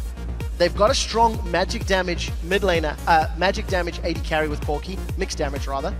So he's going to scale while Creatine definitely playing more Corki, but they've left their mid and their support. So they can still decide what style they want to finish this team composition around. For Millennium to put a split push champion in Kevin's hands with Shyvana, or a team fight champion if he builds tanky, it does also mean that the focus will be slightly different. They don't have a super heavy focus on pick champions yet. So for Rockat then, taking Elise for the jungle, I think that was a pretty obvious one considering the Evelyn ban and the first pick Lee Sin out of Millennium, and we'll see Kog'Maw actually going in for Celiver. Celiver himself did actually play Corki yesterday, as we did see from Creatine. Creatine having a slightly better time with that one, finishing 5-2 and 14. They'll be looking for that kind of rate here today. Twisted Fate managed to get all the way through the picks up until now as well. Rockat, of course, were hovering over him early on. Looks like we could be seeing that very old school Corki Leona lane coming out. I have no idea how Celiver plans to stay alive if those champions get locked in. Lee Sin is mobile, Corki's mobile, Shyvana's mobile. Kerb, assuming he doesn't pull a Jesus, can teleport to the back line and also blow people up. J-Ree's got hard initiation. There's not enough protection here for one Black Shield to keep Celiver alive. So Rockat are going to be very, very hard pressed to keep him up and also to be positioned correctly. For Millennium's comp, with Twisted Fate and Leona now locked in, I think they've got a little bit of everything. They've got safe wave clear, they have pick power, they have team fight power, they've got counter engage, they've got, engage, etc. And I think they've got the tools to punish a very immobile Kog'Maw. But they need to get ahead in order to do that, because if Rockat get ahead with an Elise, Kog'Maw, and Aatrox, they can simply stand toe-to-toe and actually win some of those fights. Even if you throw everything at Kog'Maw, if he's fed or farmed well, he may even be able to melt through you unless you have multiple threats. So we'll see what their final lock-in is going to be. Oh, mid lane Morgana. Okay. So I actually watched Froggen playing mid lane Morgana the other day, and to be honest, it is still pretty scary. So, okay, this is now different. This is now very different, because all of the protection for Kog'Maw will now be in this mid lane Morgana. Yes, you can flash forward with Soul Shackles, but when you're going to be building a lot of ability power, your Black Shield is now infinitely more useful because it will be scaling with all of the ability power you're building up. So that's going to be extra protection from Celiver. You combo that with the Glacial Fissure. If Millennium go for team fights with Leona, Lee, Shyvana jumping onto a target, they'll be slowed in place by Vander's ultimate and then potentially stunned in place by Overpower's ultimate. That is a very, very smart change in the last few seconds, and I'm much more positive about Rocket's team comp. I'm also much more positive about the players, because when Overpower's playing a non-traditional mid laner, he plays better. The team performs when they're comfortable, and they're comfortable when they're being odd, so to speak. And I'm very excited to see Midlane Morgana. Well, going to be fun, that's for sure. But with those champions, do you still think that Millennium are going to win this one? Tweet to us and let us know at LOL Esports with hashtag MILWin or hashtag RockWin. And we'll see if the lineups actually managed to sway your votes on what it was already a close one, 55-45 in favor of Millennium. But I think that mid lane Morgana might change. Well, it swayed my vote. Down to the very last pick, I felt that Millennium had a much better team composition. And I still think there is a slight lead to Millennium in terms of having the tools to team fight, to split push with Shyvana, with Twisted Fate, with Leona. But, again, same story. If Rockat can have a strong laning phase, this mid lane Morgana may just work out for them. All going to be about timing on those soul shackles. Well, let's have a look. We're going to get into games. Millennium versus Rockat. Our second game of the day. A thorough mid-table clash up this one. Going to be important for both teams to start pulling away here as we get into those final couple of weeks of the season. And there's one thing I also want to highlight. Now, support Morgana, of course, one of the reasons she's so successful and so favored is the 3-second route on her Dark Binding, on her Q. That becomes a very deadly missile on a mid lane AP because it is a lot of damage that can come down. And if you manage to lock up, you know, Creatine or Kerp or Cottonex in the mid game when you're roaming around, or you land that Dark Binding on a telegraphed Destiny where Kerp will be coming in, you can instantly focus him down and blow him up. This is the reason SK Gaming lost the game yesterday, because Jesus had little impact, had no impact in team fights. But Rockat need to make sure they're in the right position to do that and also blow Kerp up, because the root will not prevent Kerp popping his Zhonya's Hourglass, which he's going to have a tiny bit of breathing room to do. We'll find out here as both teams set up for level 1, and Millennium looking like they could be fancying a push towards the red buff, which actually would be dangerous here for Rockat. Their duo is already down bottom. Millennium looking to instigate a lane swap here by the looks of things as well. Corki headed up that lane already. See that Xaxus and Jankos hanging around by red. So if there's an invade here by Millennium, Rockat's jungler is a little bit behind right from the start. Yeah, I completely agree. Luckily, Rockat do have vision though, so they should be able to react correctly if Millennium invade, and they are. And we'll see how Overpower reacts. Has he left mid lane yet? No, because it looks like Kerp is still pushing. So it's just going to be denying the buff from Jankos. Because of the lane swap, it should mean that Jankos actually won't come away too harmed, because he can pull the support of Celiva and Vander to Millennium's red buff. And this is just going to be Millennium taking control of the top half of the map, while Rockat have been given control of the bottom half of the map. All initiated by Millennium. Nice little start there by Millennium. We shall see though. We're also seeing double teleport being run here, so Overpower is going to be able to, in theory, follow Twisted Fate around the map here as well. And we see that red buff started off by Rockat over in the Millennium side of the jungle. So it looks like it will be a trade for now, with obviously a slightly ahead Millennium there coming out, with Cottonex actually stealing away the Wraith camp as he's on his way out towards his own blue. Yeah, so double teleports are definitely becoming more popular. Even with the changes to teleport, making the teleport to towers slightly longer cooldown. We've seen it in 2 or 3 of the games yesterday, obviously seeing it in this matchup, and I think you rightly surmised Overpower's intention. I do not think Overpower is looking to do anything other than keep Celiva alive. And Celiva as an AD carry has definitely been improving in recent weeks. Xaxus is caught out. Yeah, well, John's away. Celiva's really been improving in recent weeks. He was struggling to have an impact at the beginning of the split. And it kind of feels like with the changes to AD carry items in 4.10, it seems to have favored him. It seems to have stepped up, put some champions back in his pool that is working for him. And as long as Overpower and Vander are positioning correctly and stacking their ultimates, now they have enough sort of protection for this Cogmore in the mid to late game. Where are Millennium going? Actually, they're going to be either crossing over. They're going to be spotted by a ward if they do decide to cross over. And there is the spot. So actually, an early Dragon attempt. We see Morgana just holding this middle of the lane area. In fact, Xaxus has walked down as well. So Rockat got a 5-man Dragon here after just 3 minutes 50 seconds. But will they be able to finish it off before Millennium come in? There's Cottonex going over. He's going to get in. And he manages a steal as well. He's going to pay for it here with his life. But they get that first pickup of the Dragon. in, and I don't think they can chase in for any more. Definitely worthwhile. Dragon secure. Well, 4-minute Dragon's not going to be worth quite as much, but nevertheless, smart play. Cottonix landing the steal and grabbing the objective. I do also want to say Rockat were juggling the aggro of Dragon and dodging the damage very, very, very well. I don't think they took a single auto attack from Dragon until Millennium moved in for the challenge. And all props to Cottonix with the start. The problem is, Zaz has secured first blood, so in this lane swap scenario, he's slightly further ahead from Kevin, and he's got double buffs. That's very aggressive. I'm not sure what he's doing there, to be honest with you. He's going to get stunned up here. He's going to get that Bloodwell pop right underneath the turret, though. And it looks like the TP going to come around. Have they got enough to finish it? Phosphorus Bomb misses. The TP actually got cancelled there in the end. Not sure if Kerp actually stopped Overpower from coming through there with a gold card, but so close. And I think that was purely a mistake from Zazas. The way that he flashed straight out there tells me so. Yeah, I feel like that was a misclick. I double-checked the my PC on the side. Overpower cancelled the teleport. Okay. It wasn't interrupted from Kerp. Overpower himself decided to not go in there. I feel like it was the smart decision. It's going to be a lower cooldown, and also he wasn't really going to be able to punish Creatine or J-Reed. They had very little intention of actually diving. They got Zazas' passive, they got his flash, and he's in a lot of trouble. Millennium putting a lot of damage on this top tower. Zazas still has double buff, so there is some kill threat if he and Jankos can get on the right target. But he is looking for some levels. See that, Zazas. That would have been a bit of a disaster for them as well. Double buffs going over to Corki at this stage of things as Kevin coming up pretty far here, and Vander's like, no, I'm just going to have a couple of shots off onto you.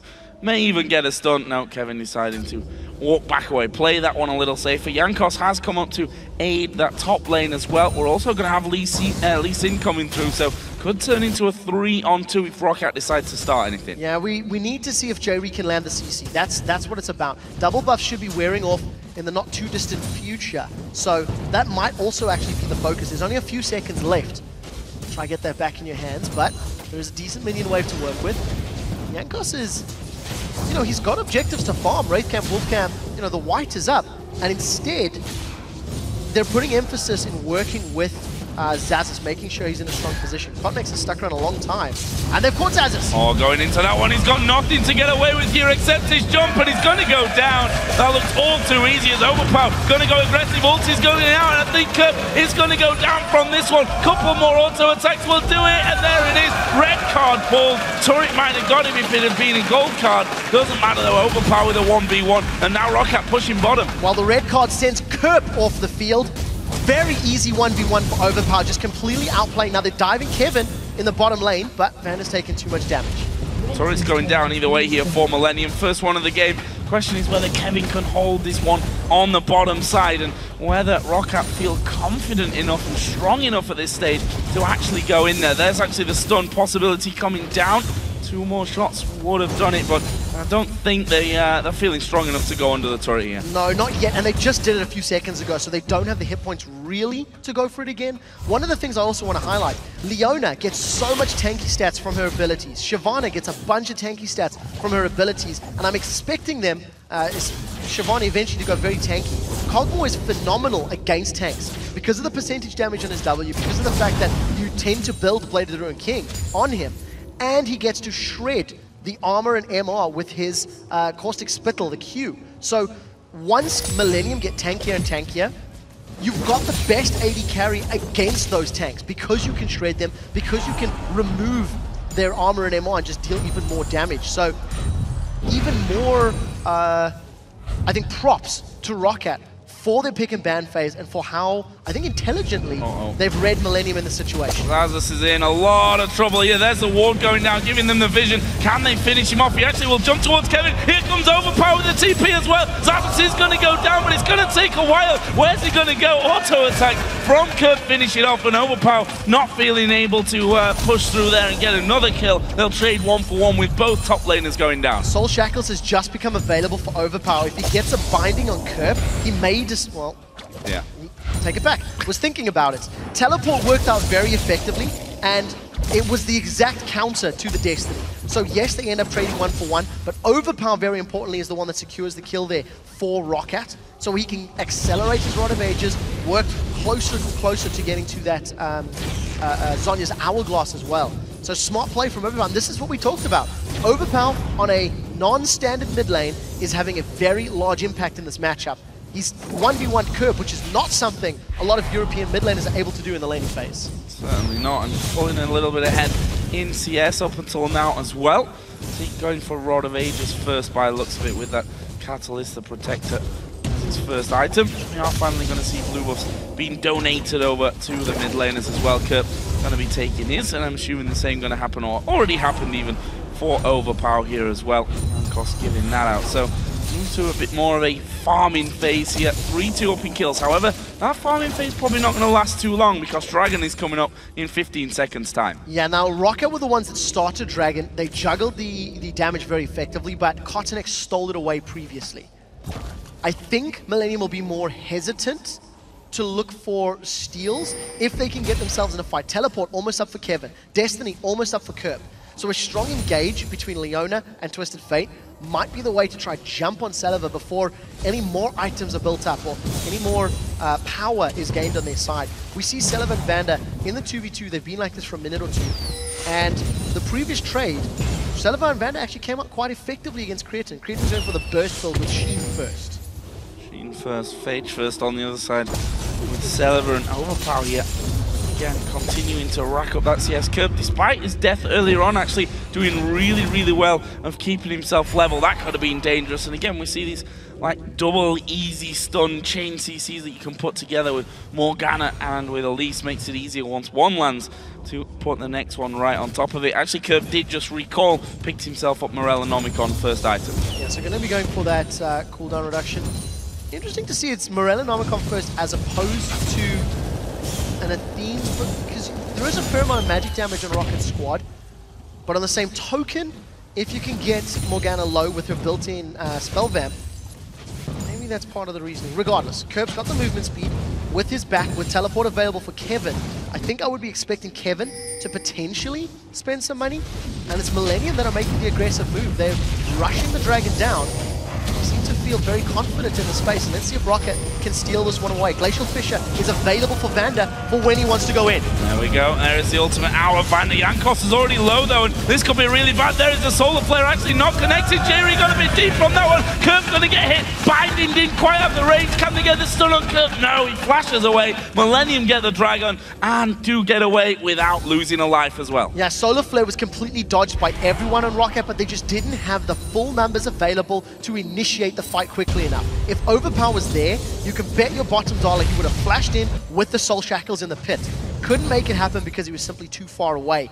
And Millennium extend their gold lead to just shy of 2,000. I think that's a very strong play from them, very confident, and they took advantage of Rocket's back timing.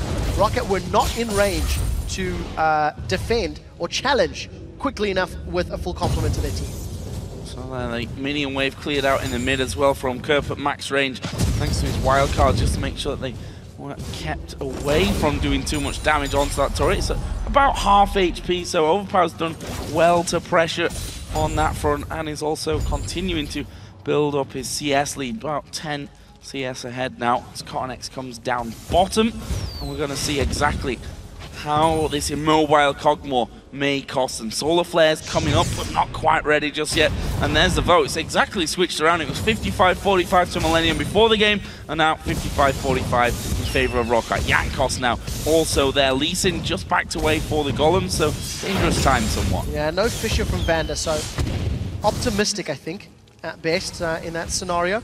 Support of Cotten this year, so this is going to be a 3v3, and Jerry's going all in. There's a Solar Flare, they're going straight for Celiver. Actually, no, they'll take Vander first. Will they get any more here? Jerry going to fall low. Zaza's coming around the backside. Jerry's going to die from this one, but Kevin is now there as well. Who's the target going to be for Millennium? There's not really going to be a target. They'll allow Rockat to walk away. Both supports down this time. Both trading 1-for-1 teleports from both Kevin and Zazas in that scenario. And Overpower held onto his teleport. It looks like Overpower's only going to use the teleport maybe when Curb decides to move around the map.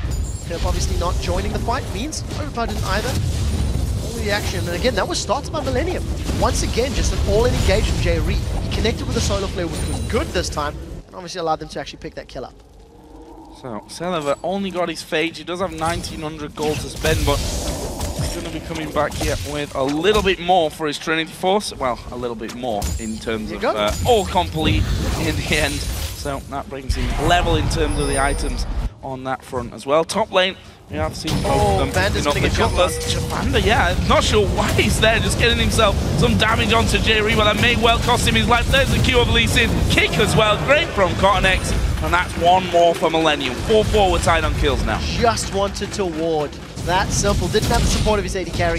Cottonex is stuck around. That's actually the second time that Cottonex has got a kill this game by just hanging around. Earlier in the match, he was sort of chilling in the top lane to pick up that kill onto Xaxus, and now he was hanging around for a while, all the way from that previous team fight. So, patient play from Cottonex, but it worked out. He got in the kills, and it's going to secure a tower here for Millennium as well. The second of the game, they're going to extend their gold lead even further, just denying every bit of CS that they possibly can to keep Celeber down. So mid lane and all of that was pretty damn quiet, to be honest. And as I said, that curve going to be ganked from the side, actually sidestepping. That's a nice little repel, and it's at least alleviated all the pressure to allow Overpower to finish off that middle turret. First one of the game, actually, for Rockat. So it's going to close the goal just a tiny bit. I do still think there is a lot of power in Rocket's team comp once they put Morgana and Braum together. It's a very nice synergy between their ultimates, but they need to either force Millennium into a situation or react to a Millennium engage. So with the towers being down in both the top and bottom lane for Rockat, it means Millennium may turn their focus to mid lane. Also with Dragon coming up, you tend to see teams that want to set up for Dragon applying some pressure in that lane, trying to pull some resources that way, and then peeling down to Dragon, or vice versa. Go Dragon and instantly peel mid lane. So we'll see how quickly Creatine and J-Re decide to move around. Teleport's not up for either top laner yet. Did see Lee Sin moving up there as well, but Cottonex not able to really get in. Bloodwell, he's back up for Xaxus. Won't be able to simply jump away. However, Cottonex here may fancy a bit of move over towards the enemy red buff, or even come around the back side there of Xaxus, who's going to be spotted by Kevin. So I'm not sure if they've actually got enough to finish off Xaxus here. Well, look at that. That's Kevin alone really almost getting the Bloodwell out of Xaxus. Yeah, just melting through his hit points. The burnout, plus that Twin Fang bite is just destroying Xaxus' HP. Now, Cottonex was given away by the double golems, so we'll talk about that in a second. He's dead as well. Not going to be able to get away from this one, and we see it again. We've seen it already once before. Overpower actually going to try and push things back with his teleport, but completely whiffing the binding. Yeah, that was way wide. And that was a base near tower dive onto Rockat. If Vander and Overpower are not around, Celeber will die. It's that simple. There's so much mobility on Millennium's team that the moment Celeber doesn't have support, he can just get instantly pounced on. And what was great about that move is, I think Kerp had sort of read the situation. He may be alone, he might be in lane, and the rest of the team just engaged very quickly. In terms of that little golem, there's a nice little tidbit. If you hit one of the jungle camps, you can use them to scout for you even if you don't have vision. They will run to the nearest champion. So if you have vision and you want to attack them or use a ranged ability, you'll notice it run towards a champion it's close to them, which is what gave Cottonex's position in the bush away. Scumbag golems. Right now, though, it's all about Dragon here. Rockat have already got position on it. Last two went to Millennium after that first one was nicely stolen by Cottonex. Cost him his life at the same time, but all in worth on that one either way.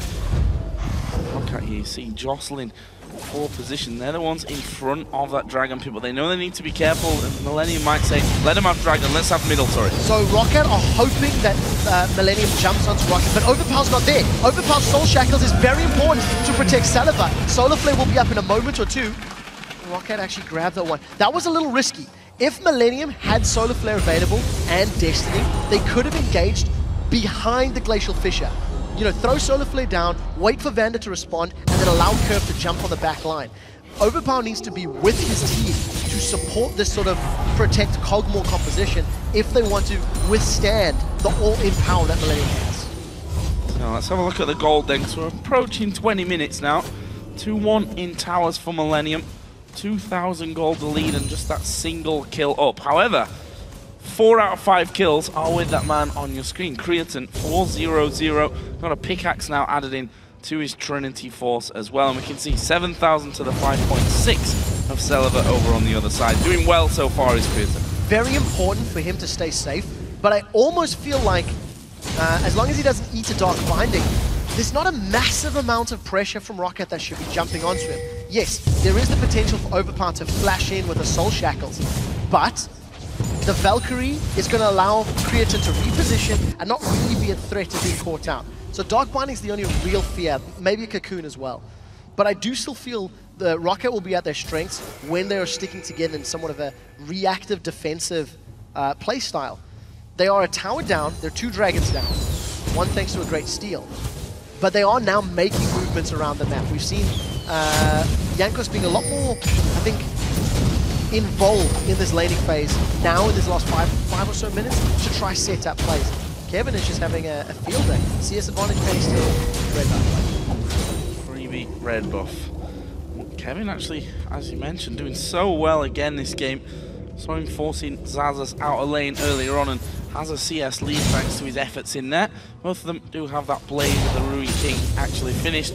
See that as soon as Xaxus spots Kevin, he's like, do I really want to stick around here? He can challenge me. Kirk gets himself a blue buff as well, not even needing any help on that one from Cotton-X at this point. Got a Lich Bane now added in on top of that Morella Nomicon from earlier. Other side, Rod of Ages was the start for Overpower to get it charging. He's now added the Zhonyas as well. Yeah, nothing really surprising in that regard. Xaxus and Kevin still going to work their way up towards tanky items. They've both got their Blade of the Ruin King, so they've both got fair amounts of damage, but Xaxus is having the tougher time in that top lane. He's really been bullied quite heavily. But I think Millennium are quite comfortable where they are. They've been pushing the map. They've been using the Dragon Timer to their advantage, I think, for the most part.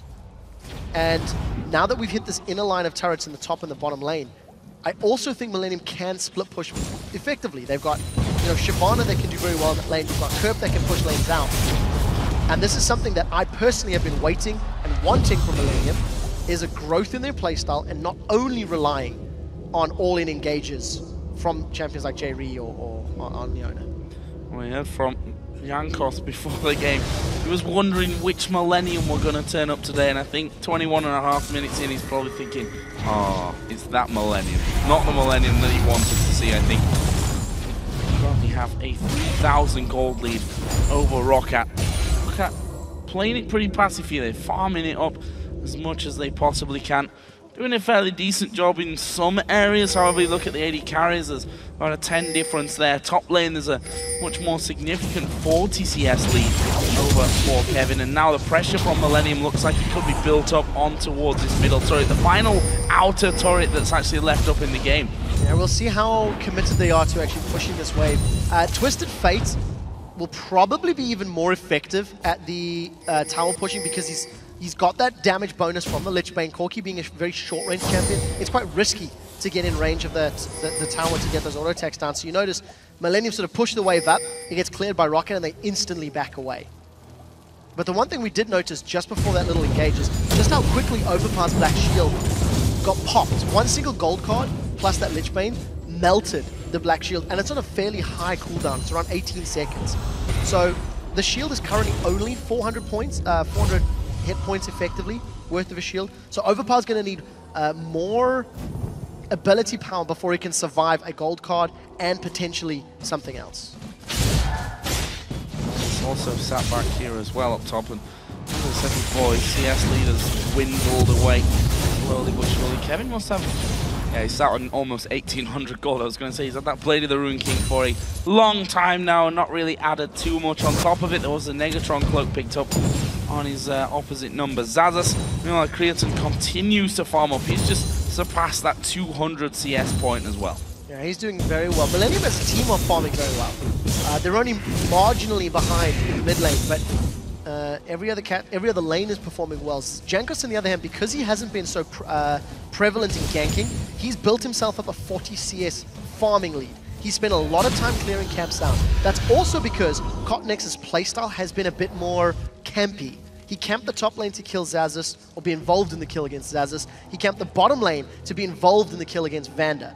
And while they did resulting kills, it does mean he has a large portion of CS behind. So he's not quite as tanky as his opposite number is at this exact point in the game. Yeah, Giant's belt for Kevin added in there on his last trip home. Mentioned that he was sat on about 1,800 gold, but it's all about Dragon now. That Dragon just spawning in. Millennium are already there, but Rockat have 4 main coming down. TP is available for both top laners as well. Yeah, Rockat might be a little too late to this party. Glacial Fish is available, and Jankos, he's trying to get it closer. Yeah, Cornex actually just used a kick there to kick him back out of the pit. Swiss of Fate going to come in from around the side, but not sure that they can actually get in range of this one. There is a cocoon coming down, and that will stop Millennium from chasing. So Rockat say no to the fight. They lose the Dragon as well. Jankos is going to be a little more careful on that cocoon, because if he had thrown it and Kerp had followed through with the Destiny, there would have been one less of those very hard CCs to lock him down. But nevertheless, Rockat get away cleanly. They were just too late to respond. And the decisiveness from Millennium gives them that Dragon uncontested. They had to burn a few summoners and ultimates. Well, one Ghost and one Destiny. But it was just all too easy for them. And again, confident play. Millennium are definitely once again dictating the tempo of the match against Rockat. How Rockat can stay in this game, how they can hold on to it. One thing's for sure, giving these Dragons slowly but surely more and more over to Millennium is not something that's going to help them in the grand scheme of things. Only, as I mentioned before, got 1 turret from the middle lane, whereas Millennium sat with 2 and only have the mid lane turret to actually take down to complete that outer ring. And then they can start to push a little bit more pressure onto Rockat, get the vision down in the jungle. And we see that Kevin forcing Xaxus out of lane completely. Yeah, Kevin, if he wanted to, he could have even dove forward with that Dragon's Descent. I think for Rockat, it's actually a scary position to be in, because they don't necessarily have the strongest way of engaging team fights, because if Vander and Overpower go all the way forward, Millennium will just simply jump over them, use the Dragon's Descent to get to that back line. So for Rockat, they want to be looking to force fights around objectives and use the power of their ultimate together. It's also interesting, if you look at the head-to-head for this game, Rockat's 2-1 up on the split against Millennium.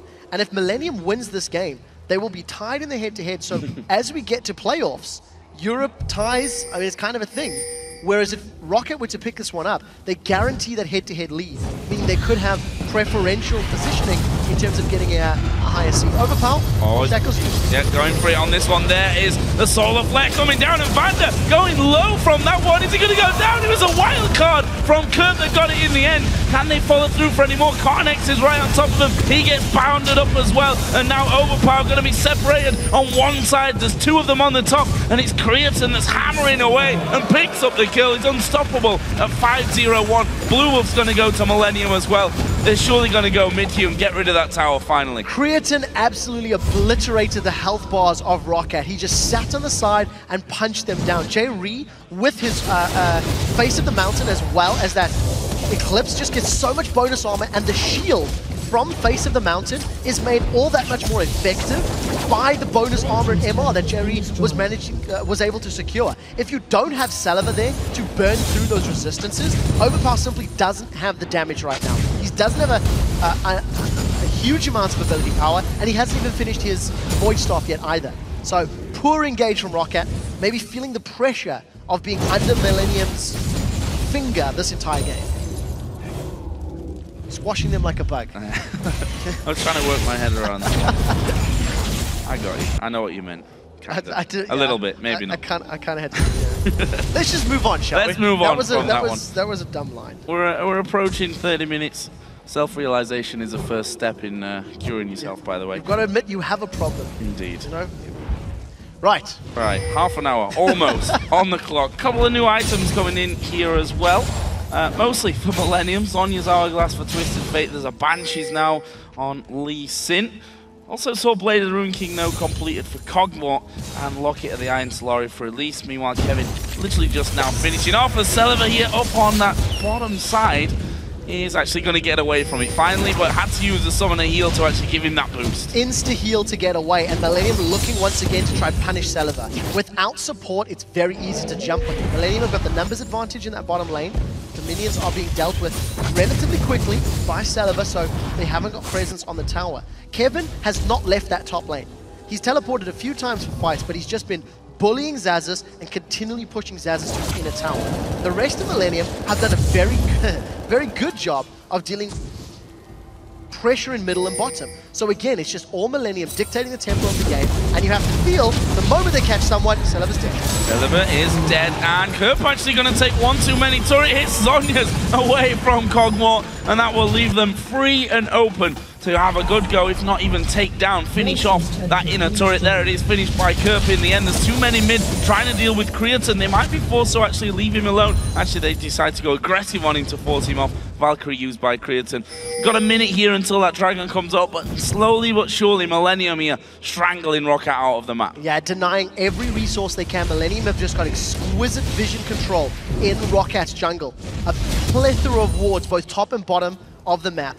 And Millennium have just been much more proactive in this game. You know, Rockat, we talked about how they win and lose games in streaks. If they lose this game again, that's the second match this week, 0-2, after winning 5 in a row. And they just don't seem to be able to make positive plays. Their composition is a reactive one, yes, but they simply haven't made real pushes outside of trying dragons, and even those were questionable at best.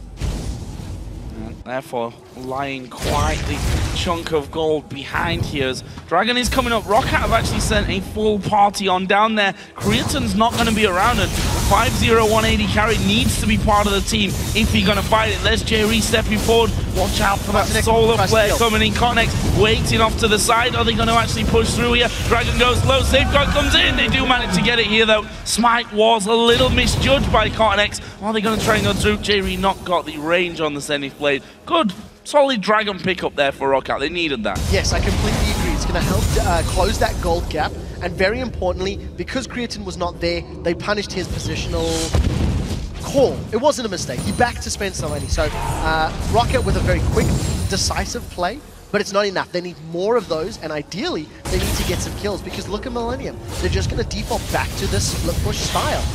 They've still got Kevin in the top lane. They've still got Kerp pushing out that bottom wave. And they are doing this very, very effectively. Every time there's an objective available, they go for it. And every time Celeber is just farming, Millennium have gone aggressive on him, under the tower and in that lane. Nice little line in there actually coming onto Creatine, but he actually uses Quicksilver Sash, which he picked up a little earlier on, to get away from that one. So just showing that Creatine going a little bit defensive here, knowing that he's going to be a target when he's 5-0-1. Look at this Millennium say, you know what, they're defending their base. Let's go Baron. Vision control, map awareness, damage, they've got it all. Rockat will be arriving probably too late here. Smite is up for Cotnex.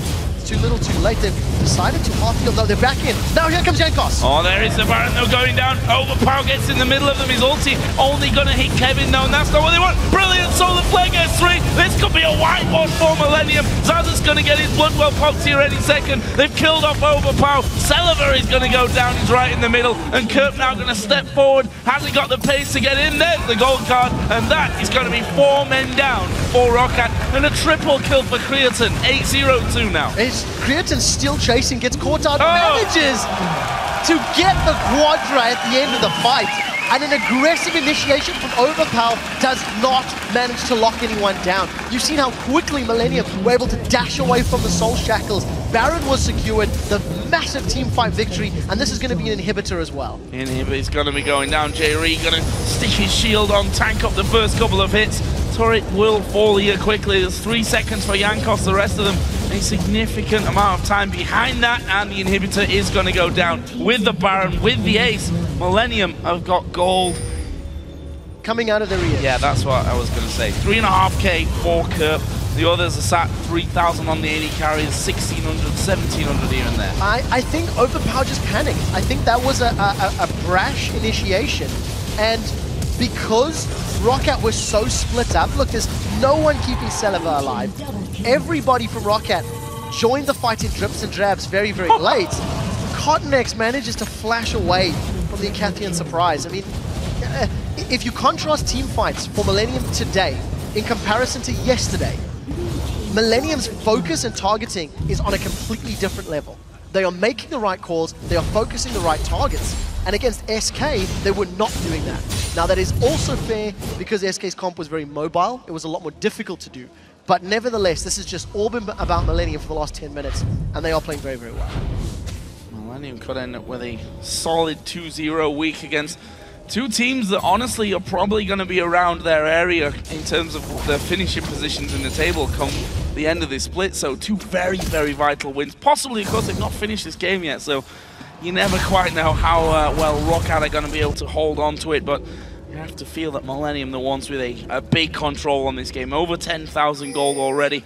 34 minutes in, only 2 turrets down for Rockat at the top and middle outer turrets, whereas Millennium already got 6, and that inhibitor already down in middle means the super minions have to be dealt with. Yeah, I completely agree with you. We've seen earlier today in OG, and comebacks are very real and they happen. Banshee's Bell needs to be popped by Cotnex before he can be initiated upon, but look at Curb. Chilling on the sidelines. I think Millennium are aware that something is up. Rockat are not in position to defend this tower, and it's going to get taken down. They don't even really want to team fight at this point in time. And Millennium, this is a very important win for Millennium because of the fact that they want the tiebreaker against Rockat. And Cotnex, not even going to walk away. Oh, Kevin's going deep here. Actually, they've gone on to Celebi, who has to flash away. Jankos being focused now as well, and Millennium really going heavy for this one. Curb's in the middle of the base, at the backside of them. Overpower gonna fall low here, probably get finished up as well. It will, in fact, be Corky who gets another one here to double kill again for Creaton. Curve, in the meantime, destinied in to the back lines, trying to get in onto Jankos. There's a gold card actually coming down. Repel was the saving grace for a while, but Curve gets the kill, goes unstoppable, and this is going to be the game for Millennium. They've already taken down the Nexus turret. They'll finish off the win 35 minutes in. Vital victory for Millennium. 2-0 for the week. They tie up the head-to-head 2-2 with Rockat. And the theory behind the Morgana mid and Braum protect Cogmore was not enough. Millennium danced around it and got onto Celebi so many times. Found the right time to port in. And Curb again showing just how strong of a mid laner he is in Europe. And while I totally agree with you there, we're also seeing that Creaton as well, the comfortable Creaton who's enjoying playing the game. 11-0-2 he actually ended in this one. 315 CS to his name. He's close to being a fully built Corki, and we saw that fight around Baron where he got the quadra, got a double there at the end of this one as well. Really great performance overall by Millennium. Again, gonna go back to our old broken record story and wonder if they can do the same next week though. Yes, I completely agree. I must admit, this game though, for me, was the first time all split that Millennium have demonstrated an ability to play the map as effectively as they play team fights. If you go look at that mid-game phase, Millennium were not over-aggressive. They made relatively few mistakes.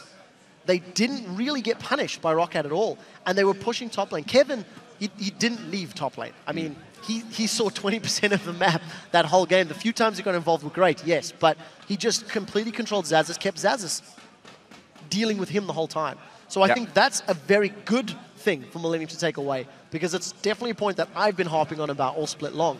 And they did very well at controlling it. Feel a little bit for Rockat as well, because they were the ones that, you know, because of the lane swap, initiated that first Dragon attempt. It got stolen away from them, which can put a team down, you know, can really throw you on tilt. And you have to say, from that point on, Rockat didn't do too much, though. I think there was one Dragon where I'd say they wisely and capitalized on the fact that they'd seen Creaton already leave, so they knew it was going to be a 5v4 either way. Good moves, but Millennium the better team. So it's one of those situations where you look at the team comp, and in theory, on paper, with the Morgana, with the Braum, you put the ultimates together, you have Aatrox running amok in the team, Elise trying to land cocoons.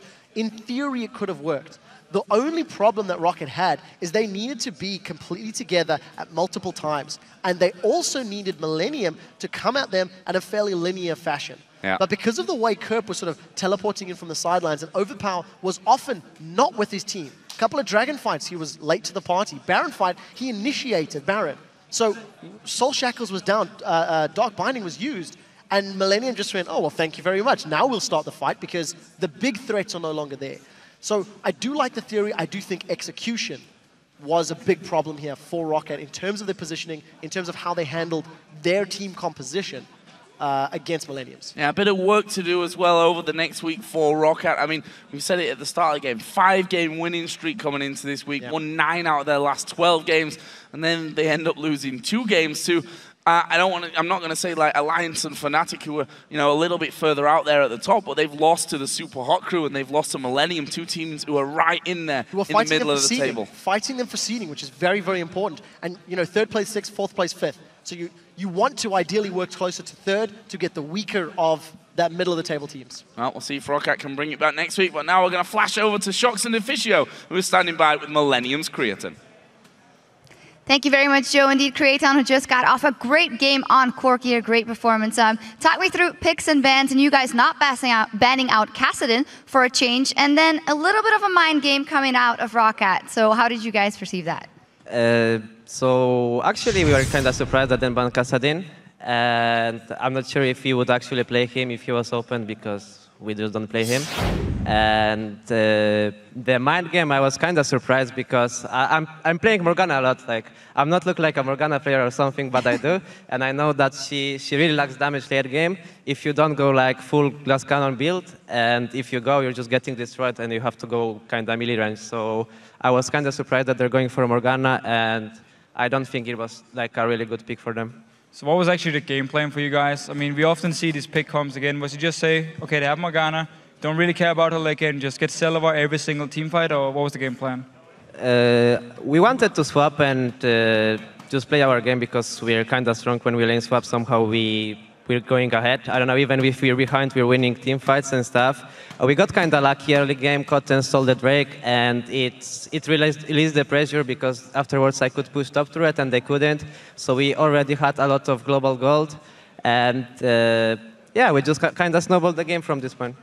Yeah, as you said, you were building up a good lead. Let's actually take a look at a team fight where you got a very good result, and where we also see how the Morgana wasn't that useful in a team fight. Right, so obviously you guys are already ahead here, starting Baron and everything. And let's just be honest, the real reason we showed this one is to show you a quarter kill, but you can talk over it anyway, so let's just roll the clip. So we got the Baron here, and I'm just Valkyrie out of the Morgana, and I'm so fat at this point, so their front line is just being melted by me and the rest of the team, and Kog'Maw is getting kicked in behind by Cotton, he's just dying. Yeah, like I was just so fat at this point. So and it was really the weird thing for me with the Rockat comp, because if Overpower ever wanted to play aggressive and run forward towards you guys to actually kill you, for instance, he wouldn't be able to protect Celavar and then open up for Kerp and Cotnex or Kevin to just jump and kill him. I guess they just wanted to counter TF somehow with the Black Shield and TPs, but we got too many objectives early game, I think. Maybe if she was ahead like a little bit more, then maybe she could pull out something, but their front line was just dying so fast. Well, we saw you on Corky here, fantastic game last week. On Ezreal, fantastic game. It seems that you are trying to mix it up a little bit and bring those old picks back for you. Is that because you think the role is changing, or you feel like you need to put more pressure down? I don't know. I don't like Lucian anymore that much. I'm just losing the games with Lucian. I don't know. On solo queue, I feel like the king, and here, I don't know. I don't know, but the new Lucian is going to be cooler, though. It's actually a good question, though. Now, you mix up the AD carries, but the rest of the team seem to play the same picks and the same style. Like, we always want to go for some pick comps here. You always want Jaree to be able to engage. Are you afraid you guys are going to be too predictable going into playoffs, or do you have something else prepared? We play the same. Like, we played the same since 2 splits. Last split, we played the same. Now we're playing the same, and we still managed to win somehow. So I'm not worried at all. All right, because of course we know that you've had splits, also an alternate, where you guys started off so strong and then you could never keep it going. Tell me what is different for you in this split that hasn't been there before. I don't know what's different. I guess the people really wanted to go to World Finals and just practicing harder, I guess, taking game more serious, and yeah. Pretty good idea. That is very important. That is very important, actually. Thank you very much. Congratulations. Thank you. All right, we need to take a quick break, but we'll be right back as the Super Hot crew gear up to take on Alliance in our next match. Don't go anywhere.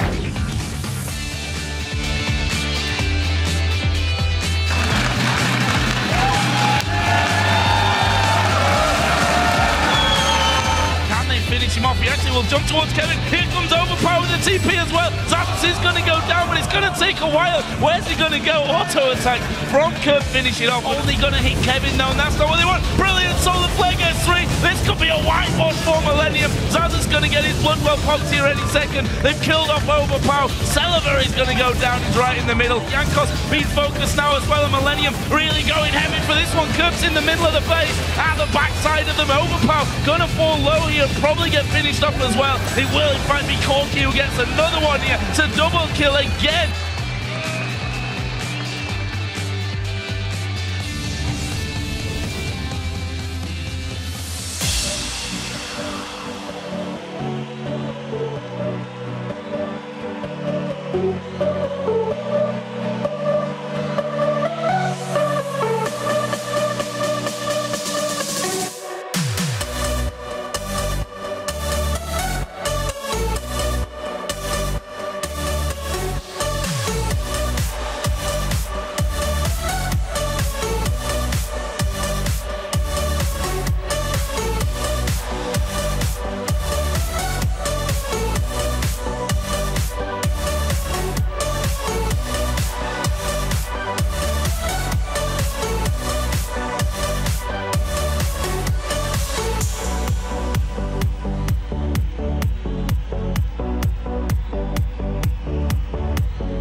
Welcome back, everyone, to Week 9 of the European League Championship Series. I'm Joe Miller, now joined by Martin DeFiscio-Lunga as we head into the last two games of Week 9. Next up is a matchup where both teams were victorious yesterday as the Super Hot Crew takes on Alliance. The Super Hot Crew were able to beat a pretty lackluster Rockat yesterday. Their key lanes got going early, and there was no real response from Rockat, which led to a fairly one-sided win for the crew. Yeah, everything started when Supa crew punished Rockat for going Dragon in the early game. Not only did they pick up the Dragon, they killed multiple Rockat members and just got very far ahead. And from there on, they controlled the game. They took every single Dragon, took every Baron, and really showed as well how controlled and how strong a performance it was by the Supa Hot crew.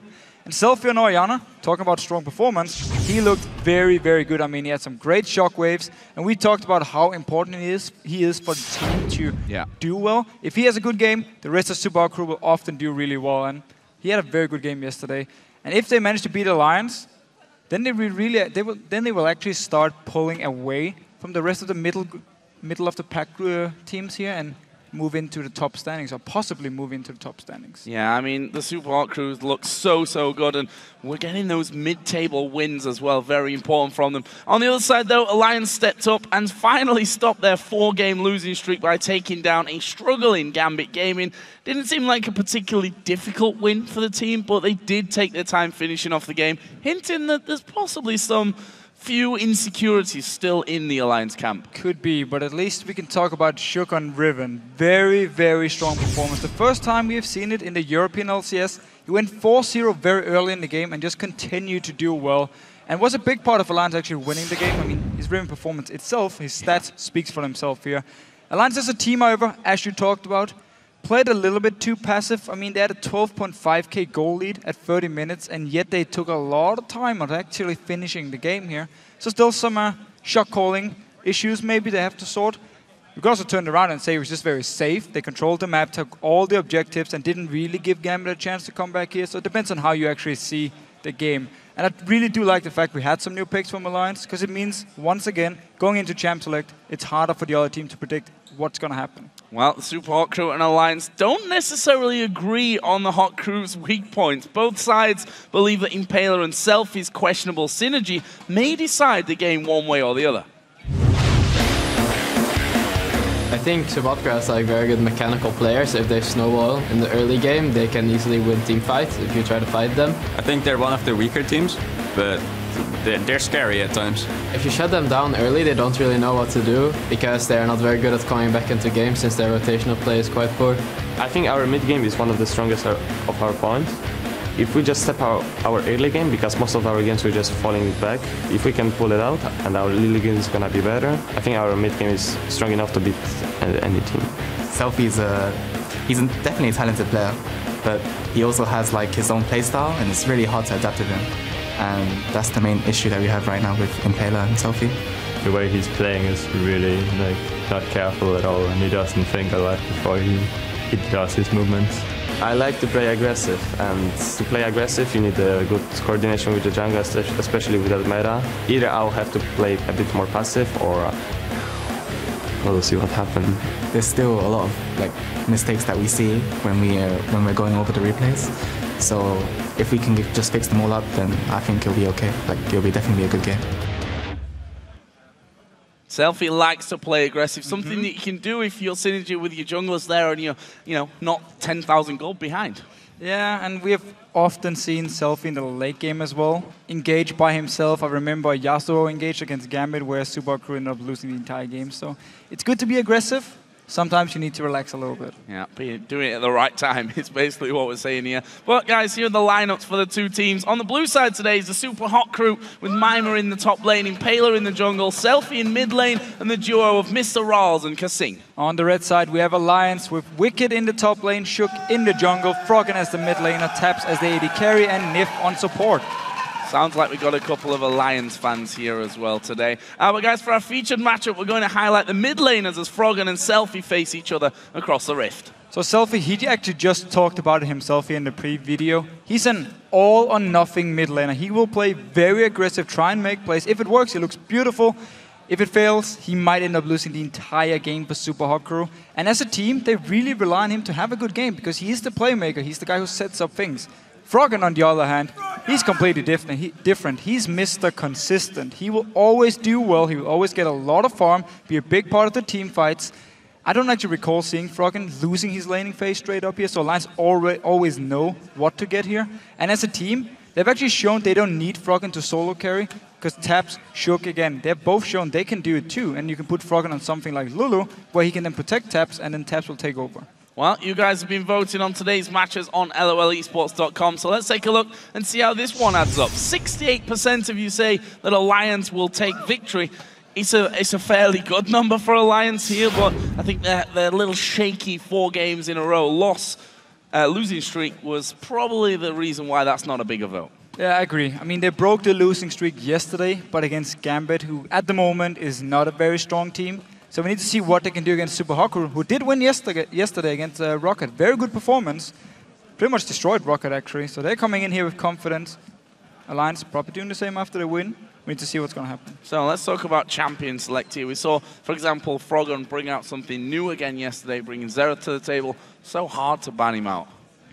We know Froggen can play everything. He might even pull out Anivia all of a sudden here. Xerath, I actually think Subaku might ban it if they don't know how to deal with it. Well, we're going to find out because we're headed into champion select for the Super Hard crew versus Alliance. So let's see exactly what they're going to be aiming for. Lee Sin first ban out against Shook. Nothing really surprising there. Kassadin gone as well from Alliance. And imagine there might be a Yasuo ban in here somewhere as well. We've seen, and actually the Super Hard crew punished Alliance earlier on in the season when they let Yasuo through. Both mid laners have also played Twisted Fate. I would definitely give it in favor to Froggen, however, who's been playing really well on Twisted Fate. Could see Subaku banned away, or maybe first pick it if they value it very, very high on someone like Selfie. It is a champion you can make a lot of big plays on, but you can also get punished. So will there be another jungle ban here in these final 2? Fizz was taking out Yasuo as well by Alliance. Will they target now with Lee Sin in there? For Alliance, it might be an option to force them to pick up one of those remaining 2, or even ban them both away and force Impaler to play something a little bit different. It's Morgana though that does get taken away, and Twisted Fate will be the final ban here for Selfie. So both Elise and Evelyn are available. However, you also have to look to the likes of Rengar. I don't know about Riven. Gragas open for the top lane. Yeah, Gragas open for the top lane. Orianna as well, a champion that both Selfie and Froggen play. And let's not forget Riven. Don't know if he's going to be picked here today, though. So Shook actually said yesterday he wanted to pick Riven into Lee Sin and try and counter Lee Sin by killing him early game with the very strong jungle Riven. Didn't happen. He just ended up picking it and destroying Diamond on Rengar instead.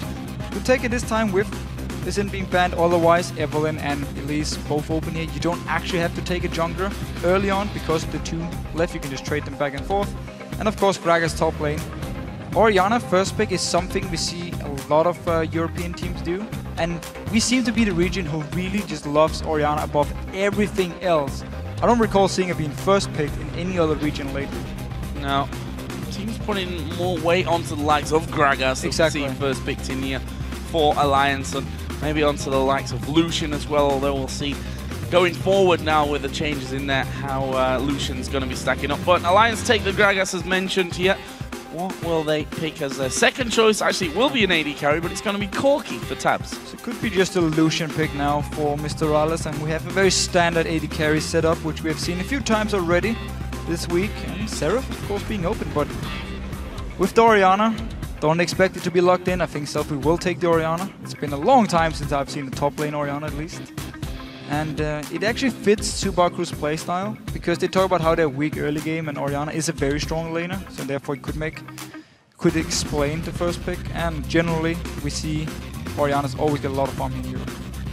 So, hovering over a couple of different supports here.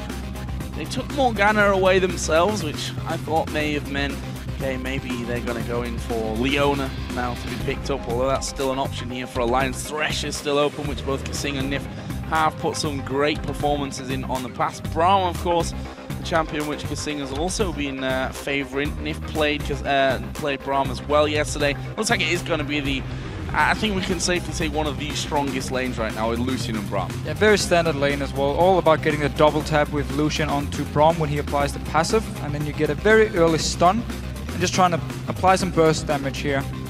And also Subaku, when they pick Lucian, they actually sometimes want to lane swap themselves, because Lucian is very strong in one-on-one, he's very safe. So we could see them try and lane swap in this game as well. Maybe to shut down Wicked a little bit. Try and force him away from his tower and deny him a lot of farm, so he won't become this lane bully, which Gragas really is. So Super Hot Crew then. Final couple of choices, looking for top lane and jungle. Rengar, a champion which Impaler's gone to, although yesterday in that win over Rockat, he brought Elise to the table, was very convincing with Elise as well, ended up 3-1-6. Zillion is just Kasing. He's fallen into that Troll the Catholic mode where he just hovers all over the supports. Pretty much anything. And now will obviously be switched out. Rengar, though, is a very real possibility for the Super Hot Crew. They switch over, though. Going to be Elise. Mundo as well. He's a champion that's really fallen out of favor, especially here in Europe. Mimer's the only one that's played him recently. So he's a champion who's actually very strong against double AP because you become so tanky they can't burst you down and you just run around them and you keep doing damage and just regain all your HP and they cannot take you down. You need an AD carry with Blade as Ruin King is the best to take down Dr. Mundo and of course an Ignite here. And normally on a mid laner like Xerath, you don't actually take Ignite because you're never really going to be in range to use it. So it could mean we only see Ignite on Nif, and it would make it very hard to take down Mimer in the late game if he becomes this monster in the late game. Well, yesterday when we had Impaler on the analyst desk to talk through the games, as we were walking downstairs after that Alliance match, I said to him, so you're playing Alliance? And he's like, yeah, I'm not sure if we need to ban Riven.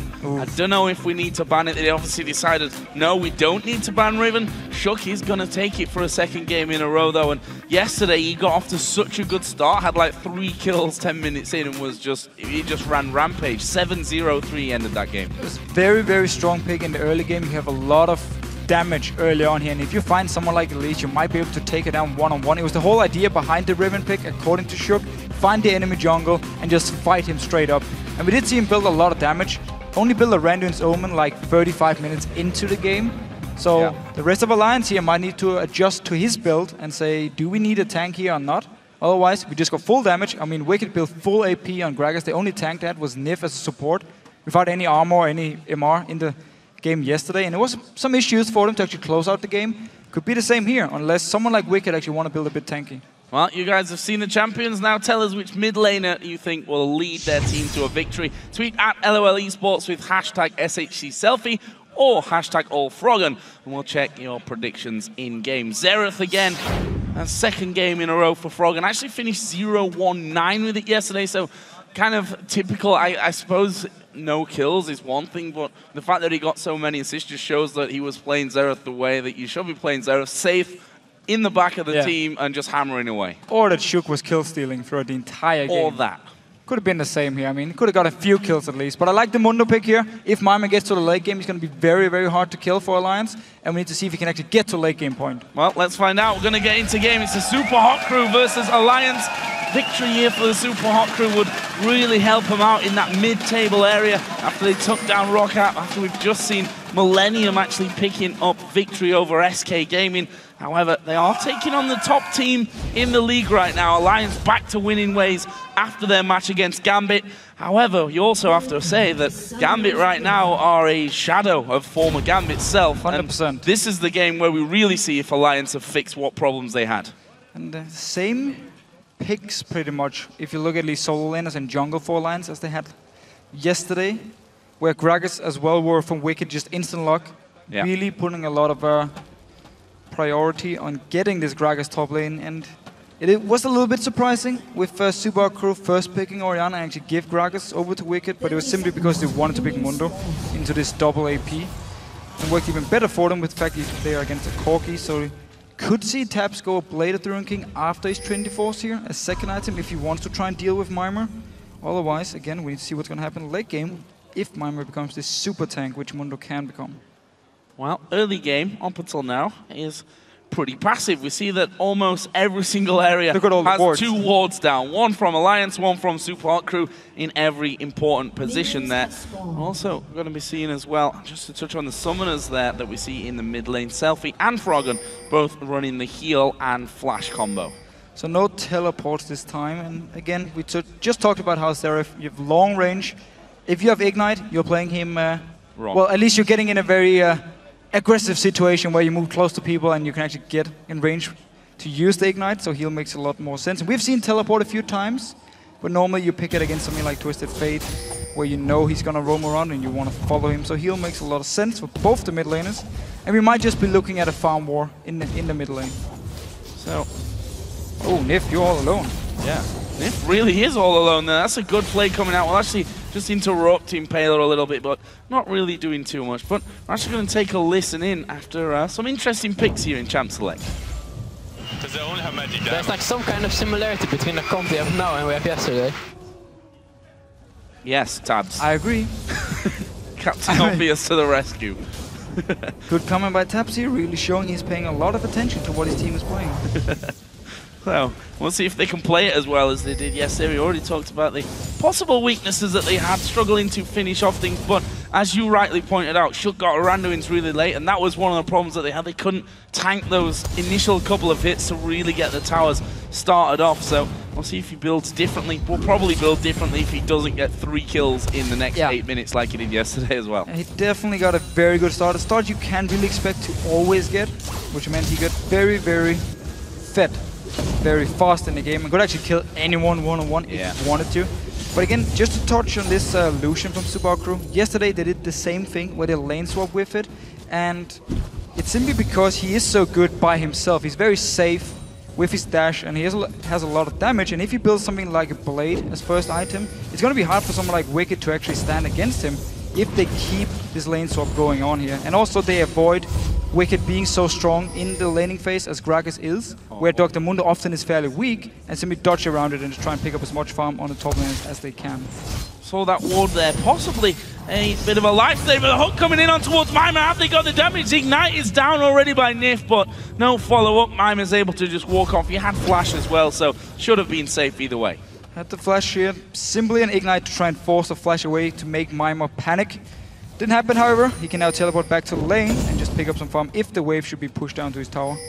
And Wicked up here in this top lane, because Kasing is roaming very early on, even though there's nothing really to roam towards, actually means Wicked can get a lot of farm by himself now. Yeah, not really feeling the pressure that you'd normally expect from a 2 versus 1 lane swap. There's Froggen and Selfie. Again, max range out of Orianna and out of Xerath. And look at this. This is where that roaming, though, could pay off. If they're able to get around the back of Froggen, as they are going to be going in for the gank here. Summon a heal already used by Selfie is going to go north. That's the rest of his team starting to collapse in. And now Shook finding himself a little far away. There's the Q coming in from Bram. 2 more auto attacks needed if they're to get this done. I don't think they will here. I think Shook's going to be able to walk away from it. Impaler does come around. There's a lantern anyway. Nicely escaped from by Alliance. So only the heal was actually used by Selfie here. As soon as Alliance saw him move up towards their own jungle, they knew someone was coming here. Let's just back away. And Shook saved his jumps to dodge around the cocoon and escape. Still in the jungle of Super Hawk. Now he needs to be really careful because Kasing and Impaler might find him. They don't know not even there, looking for him. They don't know he's there. That's the problem. No vision on that side, or on that side of the map, on their own side of the map here inside the jungle. And we see that Shook just going to wait. He's going to spot Impaler and Kasing coming around. And there's the Spiderling actually just spotting him out there. As you mentioned, Nif did come up to give him a bit of help. Doesn't need to stick around too much to Corki in that bottom lane since he's up against the Mundo anyway, and that's not a really scary 1v1 for him. Kasing actually trying to get a bit of XP here going through the jungle with Impaler. And both these top laners now had some time to be one-on-one with the enemy AD carry and managed to get a lot of farm, even though it is a lane swap. Now Kasing and Impaler joining in. There's a ward though from Alliance, so they will easily spot them out and should be able to just back away. Yeah, if they die here, then something's really wrong after spotting Impaler already coming through. See that Nif, not really scared, just dodging off to that side of that briefcase. Just to touch quickly on early CS totals here. Slight lead for Mr. Rawls when you look at AD carries, but only very slight. Bit of a bigger lead in the mid lane for Selfie. Top lane also is approaching 10 CS lead for Wicked, as we said, in this more 1v1 lane as it's become. He's doing really well to follow up there. However, the Super Hawk crew, at least early on, are they going to go think about Dragon? Well, the moving here would be very, very risky to go Dragon when the dual lane from Alliance is in the bottom side and your own AD carry without a teleport is stuck in the top lane. True. So Dragon would have been a ballsy play. Decided not to do it anyway, and actually got the teleport out of Wicked here, so we could see Mr. Riley's run from the top lane straight to Dragon and abuse the fact there's no teleport on Wicked and he's stuck in his top lane now. They're going to have to keep Mima around then if they want to go for that one. And they are pinging Dragon, so Super Hawk crew are going to look to get that one started off. Duo of Alliance is still on that bottom side. Here we go. Mime going to kick that one off. Nif already moving in. He will spot 4 of the Super Hot crew.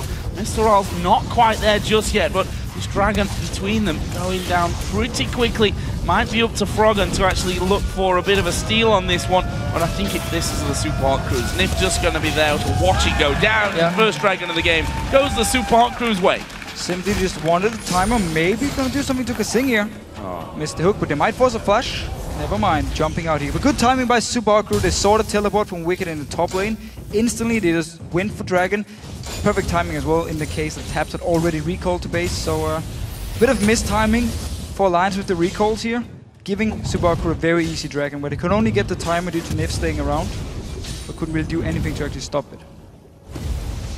That's interesting. Yeshuk actually going pretty low from it. Did use his smite to kill off, or to get it low in anyway, and that will be Froggen getting himself the blue buff. We'll see if Alliance want to challenge for the Super Hot Crew blue buff. They've actually put a ward down on it as well, so they'll see that one coming up. We'll see if they can actually pull anything off on that front, whether they even want to try for that one. Currently, Froggen has managed to claw a little bit back in the CS war in that mid lane. Going to be about 60 to 67 by the time this wave comes through. And both AD carries actually build BF Sword as the very first item. Normally in Corki we always see Trinity Force as the first item because it gives him kind of a smooth power spike and it makes him pretty strong in the laning phase. But getting an early BF Sword is definitely not bad either for the laning phase. So simply because they were both in the lane swap and just farming by themselves, they got enough gold to go back, get an early BF and push. Both looking to rush for Infinity Edge. And I wonder if Taps then will build Trinity Force as the second item. Or something else here. And ooh, Wicked almost stealing the blue. Almost. Very, very close. Selfie had just got it away. Did also see the vote from our featured matchup as well. 69% thinking that Froggen is going to be the one that wins this little encounter in the mid lane. Currently, he's behind still in CS, but it's a pretty small margin. Both of them going up towards Athene's first item, and now they look to put some pressure possibly on Wicked. He's already got Catalyst though, so he's got a lot of health.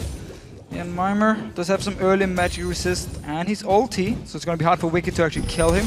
But still, you can see here Wicked taking the cleaver to his big fat belly, so he avoids the cannon to actually die and therefore denies it away from Mimer. And it's basically a matchup in favor of Wicked, and was the reason also we saw the lane swap to try and avoid Mimer falling too far behind. But now he just needs to try and get as much farm as he can, because Wicked, he's on a rampage once again, looking at the farm. He did the same thing to Kuban yesterday. Farming like a beast, no doubt about that one. 30 CS lead that he's got. Actually, it was a ping here from the Super Hot Crew onto Froggen in the mid lane. Possibly thinking about trying to get in there. He's already put a lot of pressure onto Selfie, and there's the ultimate coming out. Selfie going to get hit by 2 out of the 3 charges. Still fairly safe for recall. Froggen's got good range, but it's not going to be enough range to actually clip onto Selfie anymore. Still, he did manage to force him back. Maybe a bit too early compared to what Selfie actually wanted to do. Couldn't actually push out the wave with someone like Impaler and then recall. So Froggen can now push it in, deny some farm, and then go back himself, and should be able to pick up the Fiends just like Selfie did here. So one thing that's different today is that Shook has not got that dream start with Riven. I think yesterday at this stage he was already 3 or 4-0. And true. Today, no kills coming in, no first blood up until now. And look at this, the junglers reading each other impeccably. Shook up there, Impaler already waiting off to the side as well. Just in case he gets pulled in there, is Mimer actually getting altered back in towards them, but the presence of Impaler just sends Alliance running. Everyone disengaged very fast here, even though Alliance actually level 9 and level 7 on Shook, just 1 level above what Impaler was before he actually got level 7 as soon as he ran into the lane and a minion died. So never mind, at least for the junglers here. But pretty obvious, Alliance didn't really want to go into a big 2v2 fight. As soon as they saw him, Impaler just running away. And Froggen doing the same thing. And Cornia out to ward. As soon as he saw Impaler, he just flashed away. And heal. Whoa. That was, well, I mean, we can see, we're watching this game and seeing that both teams are playing incredibly safe and incredibly standard farm lane phases.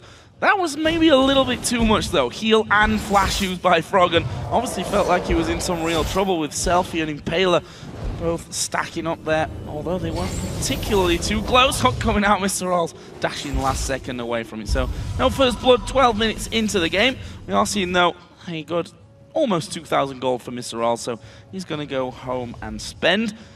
Tabs has already been home to spend. He's actually got a Phage there as his second mixing item. it up here. He's actually going to go Trinity Force as the first item, even though he had a BF Sword. He's not going to complete the Infinity Edge yet.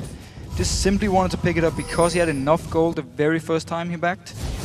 And now looking to farm towards Trinity Force. Only issue about Trinity Force Infinity Edge is it's very, very expensive. It's probably the most expensive items you can actually build here. So it's a bit risky if you get shot down early on, but because both AD carries have just been farming in these solo lanes and now farming against each other, but nobody really touching each other, just farming, they can both do it.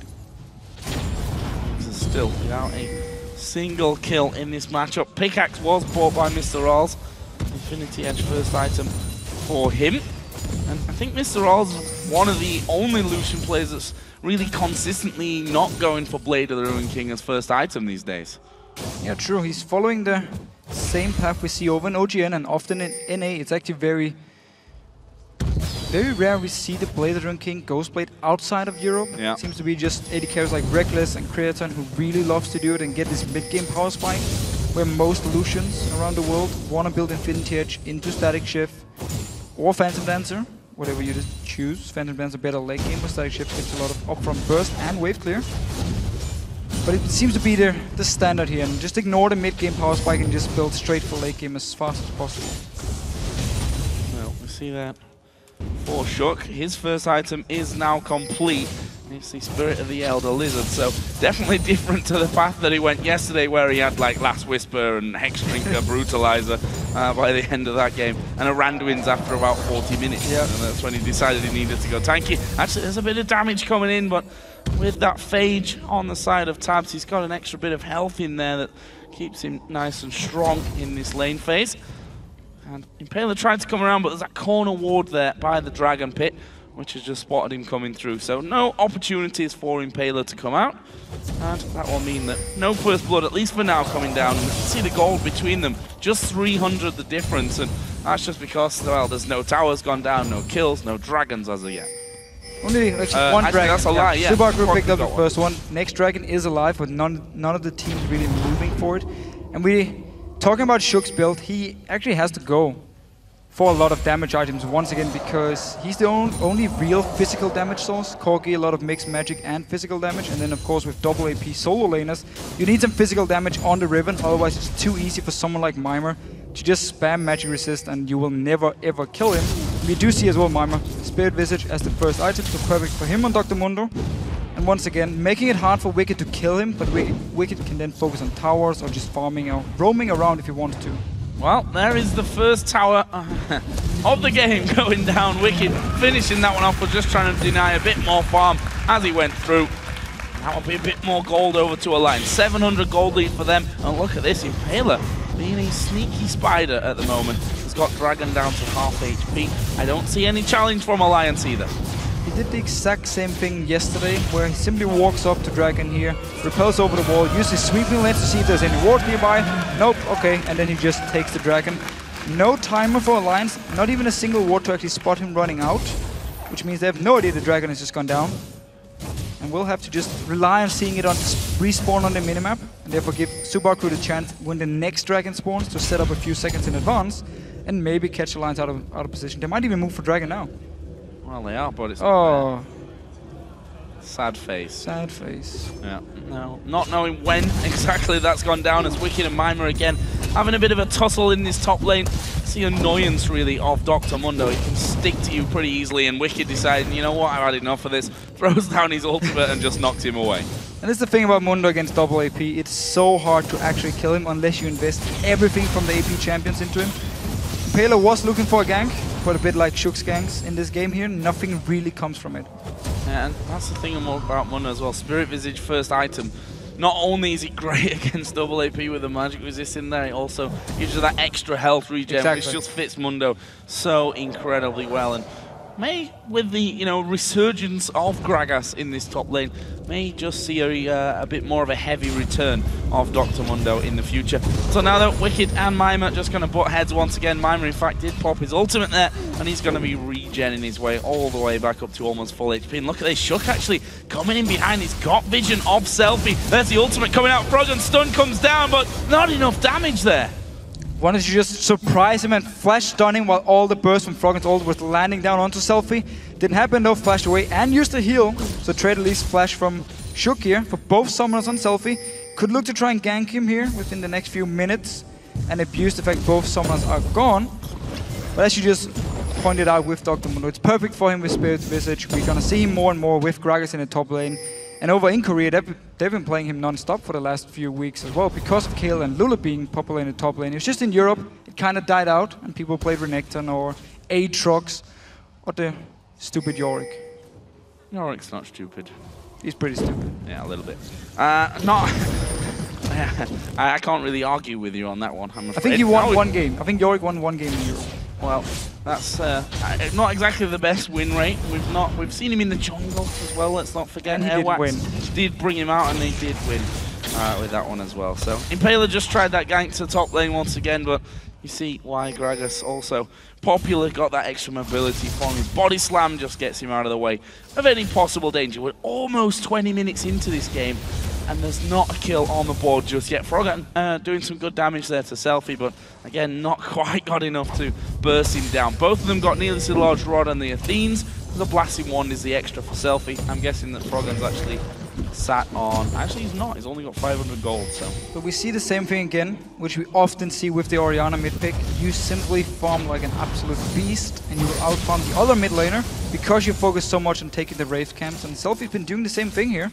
So he is ahead in CS, even though some of them are just from the small Wraiths and only gives like 5 gold each, but still, it all counts. And Froggen looking to catch out Selfie and get some poke onto him. Yeah, good bit of poke there. Not enough again to get him the kill. Did have his ulti, decided not to use it. There's actually a buff steal from Alliance, so red buff going to be taken away. And that goes over to Shook, so nice little steal. We'll see then if the Supa crew try and do anything back on the top side of the map. Right now, Shockwave going to come in, pulls in two, but it's not actually enough to do really any damage to them, and they're able to finish off the turret. Second one of the game here for Alliance, and look at that goal. Almost bang even. Very good move here by Alliance. First they took the red buff. Instead of returning to the bottom lane, they just went straight for mid lane. Only Selfie was there to defend, and Impaler couldn't do anything once he actually joined in. And both Kasing and Mr. Rales was standing, sleeping in this bottom lane, not even reacting to first the blue buff, or red buff, sorry, being stolen. And then Alliance not even moving towards the bottom lane, but actually moving up towards the mid lane here. So, lack of wards in their own jungle before it happened. Couldn't actually see Alliance move to the mid lane, and simply not reacting and giving up a free tower. Oh, Wicked actually will knock Mimer against the wall then. Could have probably got a turret hit off of him if it have positioned that a little better. Now we see the red buff counter actually. Impaler lost his to Shook and will go straight up there, take it away. Shook's actually doing Wraith, and we'll see in just a little moment that he's actually lost his own red buff. So simple trade on that front. Trading red buffs, but at least the tower went down the mid lane in favor of Alliance once they stole it, and Froggen now down this bottom lane here. Both Kasing and Mr. Rales, however, are all the way back to their own tower. Gotta land the CC. Nif might be the man to do it. That's a good slowdown onto Nif. Either way, Alliance forced the turret. That's all the outer ring now down. So slowly but surely, we're still to see a kill in this game, but Alliance are managing to pick up those towers. The Super Hot crew, though, got the Dragon advantage. Alliance did the same thing yesterday against Gambit with pretty much the same comp. You had Gragas, you had Zerif and Corki, so you had a lot of focus on poking, and getting down the outer turret simply means you can now group up and move into the next round and just start poking away. Not even looking for a fight, you just want to get someone low, force him to recall, and then you take the tower, or you take the Dragon, or possibly the Baron. So Alliance, with the same focus on the outer turrets as yesterday, simply get them down, get some deep wards, and now can start sieging if they want.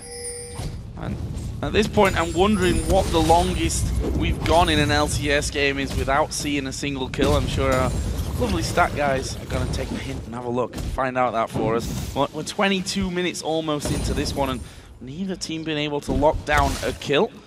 Apparently 21 minutes and 54 seconds is the longest we've gone in the LCS. Oh, if there's a dragon fight here, we might not make it.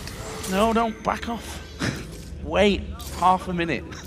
Get more records. Everyone wants records this season, it seems. Super Crew are, though, moving in towards that dragon, and we are going to see that dragon going down quickly. Meanwhile, from the bottom side, Alliance coming in. Froggen actually is going to be forced away, slowed down by the constant pressure. And there is Dragon, going to be picked up by the Super Hot crew. And actually, they will be trying to get away. Cocoon doesn't quite land. Well, here comes Alliance. They're going to go for the fight. They're going to go on Kasing. Shockwave comes down, and it's good damage in there. Kasing actually flashing away. Colin comes through, and everything going, but no kills up until now. Impaler's low. Mimer gets hooked in, but he's Mundo. Froggen's going to turn back die, up. please? Valkyrie, Tabs gets off, and I thought that was it. I thought the kills were going to come down, but no, they proved me wrong.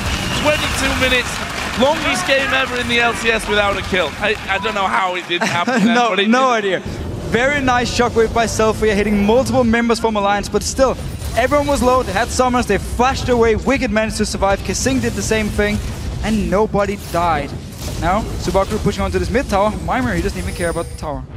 So I'm being corrected in saying it's possibly just the EU LCS, that record, so hopefully our stat men are listening to me and are going to find out for NA LCS as well. Then we can tell you if it's a proper record or not. Either way, it's a damn long time for no first blood, especially after that fight where everything's thrown in and so many men are low. But this game couldn't be closer. Bang even on gold. Alliance got the turret advantage. Supaku had all 3 dragons. Leaves us even on that front. If we look at the farm, it's basically top lane and mid lane that are evening out the difference in this one. I'm not even sure you really want this record. I mean, not being able to pick up any kills in the game on at least 20 minutes is not exactly the best thing, but both junglers been doing the same thing. They've been farming, ran into the lane, realized, okay, we can't do anything, just backed away instantly. Nobody really went for anything aggressive, and Alliance just focused on the towers. Didn't even want the kills, and Subaku just been focusing on the dragons, as you pointed out. And everyone just been farming here, and both teams really looking to go towards the late game points. Looking at Super Hot Crew's lineup, I can definitely be very happy with it. Both Selfie and Mimer will be so strong in this late game. So coming into this week's play for the Super Hot Crew at 20 minutes, if you look at some of their average numbers, 180 for Selfie average at 20 minutes. He's got over 100 more than that. Similar scenario for the AD carry, similar scenario in the top lane as well. And that just shows you that this game is very, very farm heavy from the start. Super Hot Crew here making a move now though. They want to take their second tower of the game. Yeah, so now Subaku doing the exact same thing Alliance did earlier in the game, move between the lanes as a group and just take down the tower. Tats was pushing the bot lane and Froggen was sitting in mid lane, so there was nobody to actually wave clear up in his top side. Wicked was already forced away from the tower, and just 2 very easy towers for Super Hot Crew very fast here. And the only thing Alliance seems to be getting in response is the Wraith Camp. I wonder if a game has ever finished without a kill. You'd figure it's impossible. Don't think so. It would surely be impossible for that to happen because you kind of just have to let your base go down and not challenge for it whatsoever. But 25 minutes in, there's still no kill here between the Super Hot Crew and Alliance. However, there's lots of farm, of which Selfie is having that at 30 CS, 35 CS lead in the mid lane. On the other side, it's a more considerable 60 CS lead for Wicked, who's now got Banshee's Veil on top of his Rod of Ages and a needlessly large rod as well. So slightly different build from him this time. We did see pretty much a pure AP build out of him yesterday, but this time going in there for that Banshees. On Shook's side of things with Riven, he went that Elder Lizard first, got himself Brutalizer in there now as well, so a bit more damage coming out on that front. Impaler also going the mix with a Spectral Wraith and Locket coming in second. So really similar scenarios for both teams. We see the mid laners have pretty much the exact same build as well. In fact, now it is identical, like literally the identical build between the two of them. AD carries, obviously there's a slight difference there. It's Corki, we've got Trinity Force going to go Infinity Edge second. On the other side, Infinity Edge into Static Shift. Another BF sword in there for both players as well. So let's see if Mr. Alice want to build a Bloodthirster to get the shield against double AP, or if he wants the Scimitar to get some magic resist and a cleanse. Also to dodge around, or if he gets cleanse, if he gets stunned by Froggen or hooked by Nif. Could definitely be an option. It's an item a lot of the AD carries really like now, because you get the movement speed for ranged after 4.10 as well, making it a very good magic resist item. Overall though, we don't really see anything special build-wise. Very standard. Wicked Banshees makes a lot of sense as well against magic damage from Mundo, magic damage from Selfie, Impaler. Only Mr. Alice really doing physical damage here, so Getting some early magic resist. Makes him a bit beefy in these team fights, if we ever get a second team fight. We don't know yet.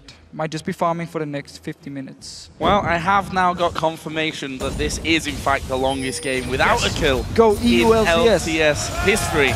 So records, ladies and gentlemen, are being made in this game right here. It's definitely not the record for the most kills in 20 minutes, that's for sure. But Supa Crew here are looking for another Dragon. 30 seconds until that one comes up. We can see that both top laners have kind of separated from each other. In fact, they're on, confused me for a second, on opposite sides of the map. Mundo has looped all the way around the back of the Baron pit, and Wicked's like, yeah, I'm just going to push your lane up now. I think Mimon's going to farm it at the halfway point of the map. Slightly curious scenario there in that top lane, but it's all about preparing for Dragon. Oh, Selfie needs to be careful. Oh, the hook's coming in. This is going to be first blood. Chuck is going to take it. 27-40 into this game. Mr. Rolls also going low at the back. They need to get away. It's a great ulti out of Wicked, and that will be the second kill. Kasing goes down to Froggen, and we saw Froggen trying to chase Supa more, but Alliance get themselves the 2, and I think they're going to push this mid lane out. They might even go for Baron here with 2 members down. We're already 28 minutes into the game. There's a long time before Selfie and Kasing respawns. And this is all Selfie here. He's staying all by himself in the front. There was no vision of Nif. He came in with the hook. And now Mimon's going to go down too. Well, he's a big tanky Mundo. He's going to flash over the wall, which means that he gets away with his life. And we stay at 2 kills. However, Baron may in fact be going down here. And it is going to be coming out. Mima's just going to stick around to the side. Impaler's gone down there as well. There is the Baron takedown. And it's Alliance that do manage to pick it up after 28.5 minutes. And that will leave us at 3-0. We've had 1/3 of the amount of Barons than we've had kills. Don't say that very often. No, definitely not here. Alliance moving for the Dragon though. And this is the thing we often talk about with Selfie. He's always playing very aggressive. Said it himself. Yeah, exactly. He said it himself. He's staying in the front. He wants to try and make the big play, but Alliance caught him out of position, killed him, followed up with Kasing, gets the Baron now, and getting the goal lead. And when you have a siege comp and you have a Baron buff, it just makes it even harder for the other team to do anything against you. Especially because there's not really any hard engage on the side of Supa Crew either. They need either Kasing to land his ulti from range, they need Mima to try and flank around, or a Cocoon from Impaler. It's not ideal engage, so Alliance can actually just push up, poke, back away, poke as much as they actually want. Well, Supa Crew are looking like they are going to be taking a tower. Support will tank it up until the minions come in, and that will be their 1/3 of the game. So tied on towers now. The entire outer ring is down. So we'll start to expect, you know, a few wards to appear in enemy sides of the jungle. For now, though, it's Alliance have got a ton of wards by Baron, which they've taken. Supa Crew have warded their bottom side of the jungle. Got no vision actually of the top side here. And notice here, Taps will actually build Bladed Rune King. As we talked about in Champs League, was an option for him, simply against Mimir, to poke him down in the start once he's on 100%, because it's 8% current health you do. So in the start you do a lot of damage to someone like Dr. Mundo, get him fairly low, and then maybe the rest of Alliance can either force him out of the fight or kill him. It's very smart of him to get the Blade, and also helps him survive against a comp which can't really dive onto the AD carry. It's all about Mimir just running in to a lot of people. The rest of the lineup won't really be able to follow him and try and kill Tap, so the Blade should be enough to keep him alive. Otherwise Nif should be there to help him. And let's see if Alliance actually want to group up and start sieging down here. Wicked has no teleport and he's very far away from the rest of the team. Yeah, you got to feel that Tabs should be safe unless he makes a positional mess up really during these fights, when he's got that Valkyrie, when there's so much to stop, so many slows, stuns, a flame even out of Nif to stop Dr. Mundo from running straight through there and being able to take him down. There's the defense on the bottom side of the map. Looks like Alliance actually just going to be sieging up. Meanwhile, Wicked and Mima having a bit of a fight in that mid lane. Wicked now got his Zhonya's Hourglass on top of the Banshees and that Rod of Ages. See them just trying to poke down, get rid of those minions as fast as they possibly can, and have a poke on towards that turret. We'll see here if the Supa Crew can actually hold on to it. There's a hook on towards Kasing, but quickly they back away from it and taking a good chunk of damage. That might be enough to get the Supa Crew away from the tower. Again, it is the scary thing with Alliance and the Siege comp here. Give them the Baron buff, give them the regen, and they will just stand at your tower and poke away and land a hook from Nif. We just saw the damage they can actually do onto someone like Kasing. He has a lot of HP, but he doesn't really have any defensive stats to back it up. Now Alliance just keep poking in. Wicked joining as well, doing the exact same thing they did against Gambit yesterday. 5 versus 5 in the bottom lane. Kasing will be charged with blocking as much of that damage as he can. We'll see though. That's a lot of poke that goes very deep behind the turret from the likes of Froggen. As the hook comes out, Mima wouldn't have been the ideal target to land on anyway. Selfie got himself home guards. Gonna feel that he's gonna need them to be getting back into these fights as quickly as possible after taking the poke. I mean, Xerath super range, you got Corki blowing ultis in there. It's Wicked using his ulti actually to try and force them away. Colleen coming out, Mr. Roll being hit by Froggen's ulti from the backside. There's the shockwave. Shook's gonna go down here possibly. Oh, he's gone away. He's gone alive somehow out of that one. And now Impaler turned around on. There is Shook from the side to throw his ulti in. And there's one man down, but you gotta feel it's gonna be more here. Miming the next target. This is gonna be 3 men dead for the Supa. Oh, got the kill. Somehow survived through all that damage, and that is the inner turret going the way of Alliance, and maybe more. Supa crew used everything on trying to kill Shook. He just dances away. They did manage to kill him. He came back in the fight, picked up a kill in the very end as well. And Alliance just showing here they are ahead, and the AP combo from them once again in these team fights is very, very strong. Gambit didn't have a chance against it yesterday, and Supa Hot Crew doesn't seem to be able to do anything either at this point. All about still losing the Baron. Ooh. Froggen almost blasting Mr. Rawls down to nothing there. His ulti's come up. He's going to fire his ultimate in to the base. And Mr. Rawls is already healing up. Did actually connect with one, possibly a second one as well.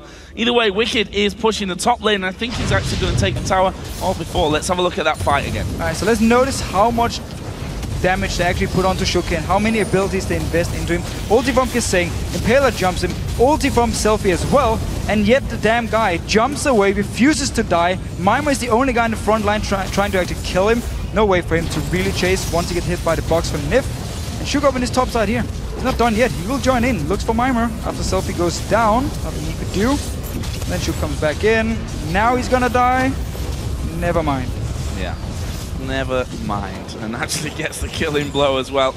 And he actually flashed to get the stun onto Mima underneath that tower as well, so really nicely done. Alliance keep up their no-death record so far this game. 35 minutes in, and things have moved a little quicker since that Baron takedown, or actually, really since the Dragon takedown in the first fight of this actual match where kills happened. They went straight to Baron, and since then it's all been about Alliance. And if we look down the scoreboard here, it's an 8,000 gold lead for Alliance, 6-3 in kills. Wicked did take that inner turret on the top row as well, so only really the base and an inner turret in the middle lane left standing for the Supa Hot Crew. Baron respawning in 40 seconds. There's no teleport from Mima, and the bottom lane inhibitor is the one being killed by Alliance, so the Super Minis will push in, and someone from Supa Hot Crew needs to stay in this bottom lane and actually defend. Open up for Alliance to make some plays. They're going towards Mima. He's all alone here. Ah, he's Mondo. Walk away, pop your ultimate, no worries. They're going to go back here though to Dragon. Actually, there may be a bit of a challenge from the Supa Hot Crew. Or maybe not. Oriana Ball's in there, but it's going to be taken. Smited down in the end by Shook. And we got 10 seconds to Baron as well. You just go straight to Baron now, warded up. They even have the pink ward from before. Mima's in his bottom lane. We just talked about how there's no teleport, so he won't be able to join in for a fight.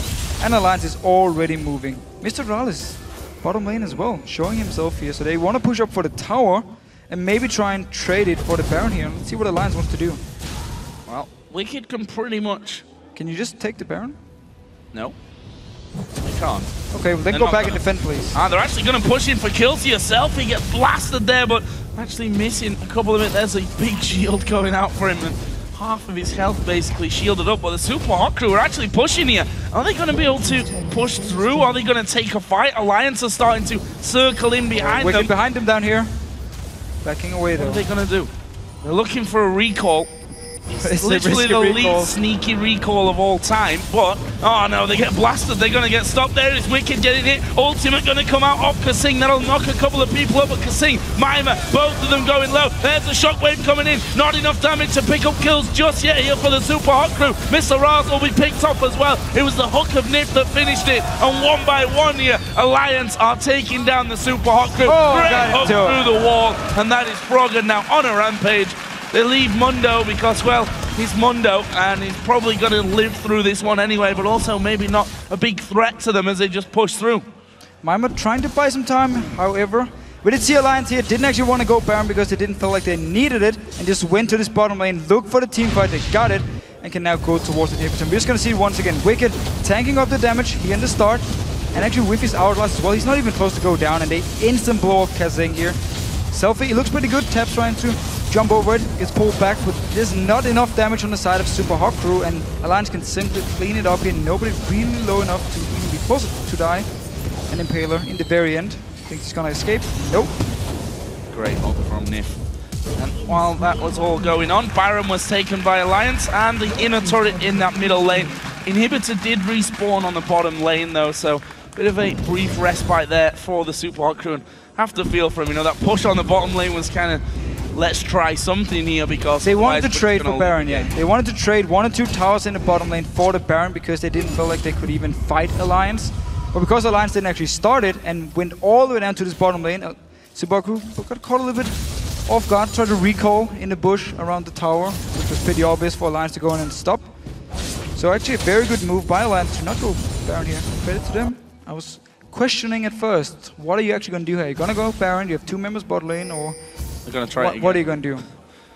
Well, Super Hot crew are now moving towards that bottom lane once again. They're still looking for their first kill this match.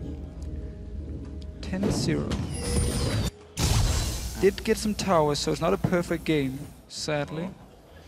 Now, they may be looking for someone like Taps to run down with the wave here, but there's no real reason for Alliance to even split up as a team. They can just run as a group, push down into the base. Super Crew is actually pinging up to the base of Alliance, but they're going to base race. They're going to base race. They're going to try and see if they can hold on. Oh, now they're recalling. Boring. Why did they not go for it? I mean, Alliance here are going to probably have this inhibitor before they can actually get in there and do anything about it. Inhib turret goes down. There's an open inhib down bottom which respawned in here, so there's going to be 2 inhibs from Alliance's side at least taken down off the map. And the Super Hot crew now, well, you know, statistics show that if you lose 2 inhibs, the chances of being able to hold on are pretty slim.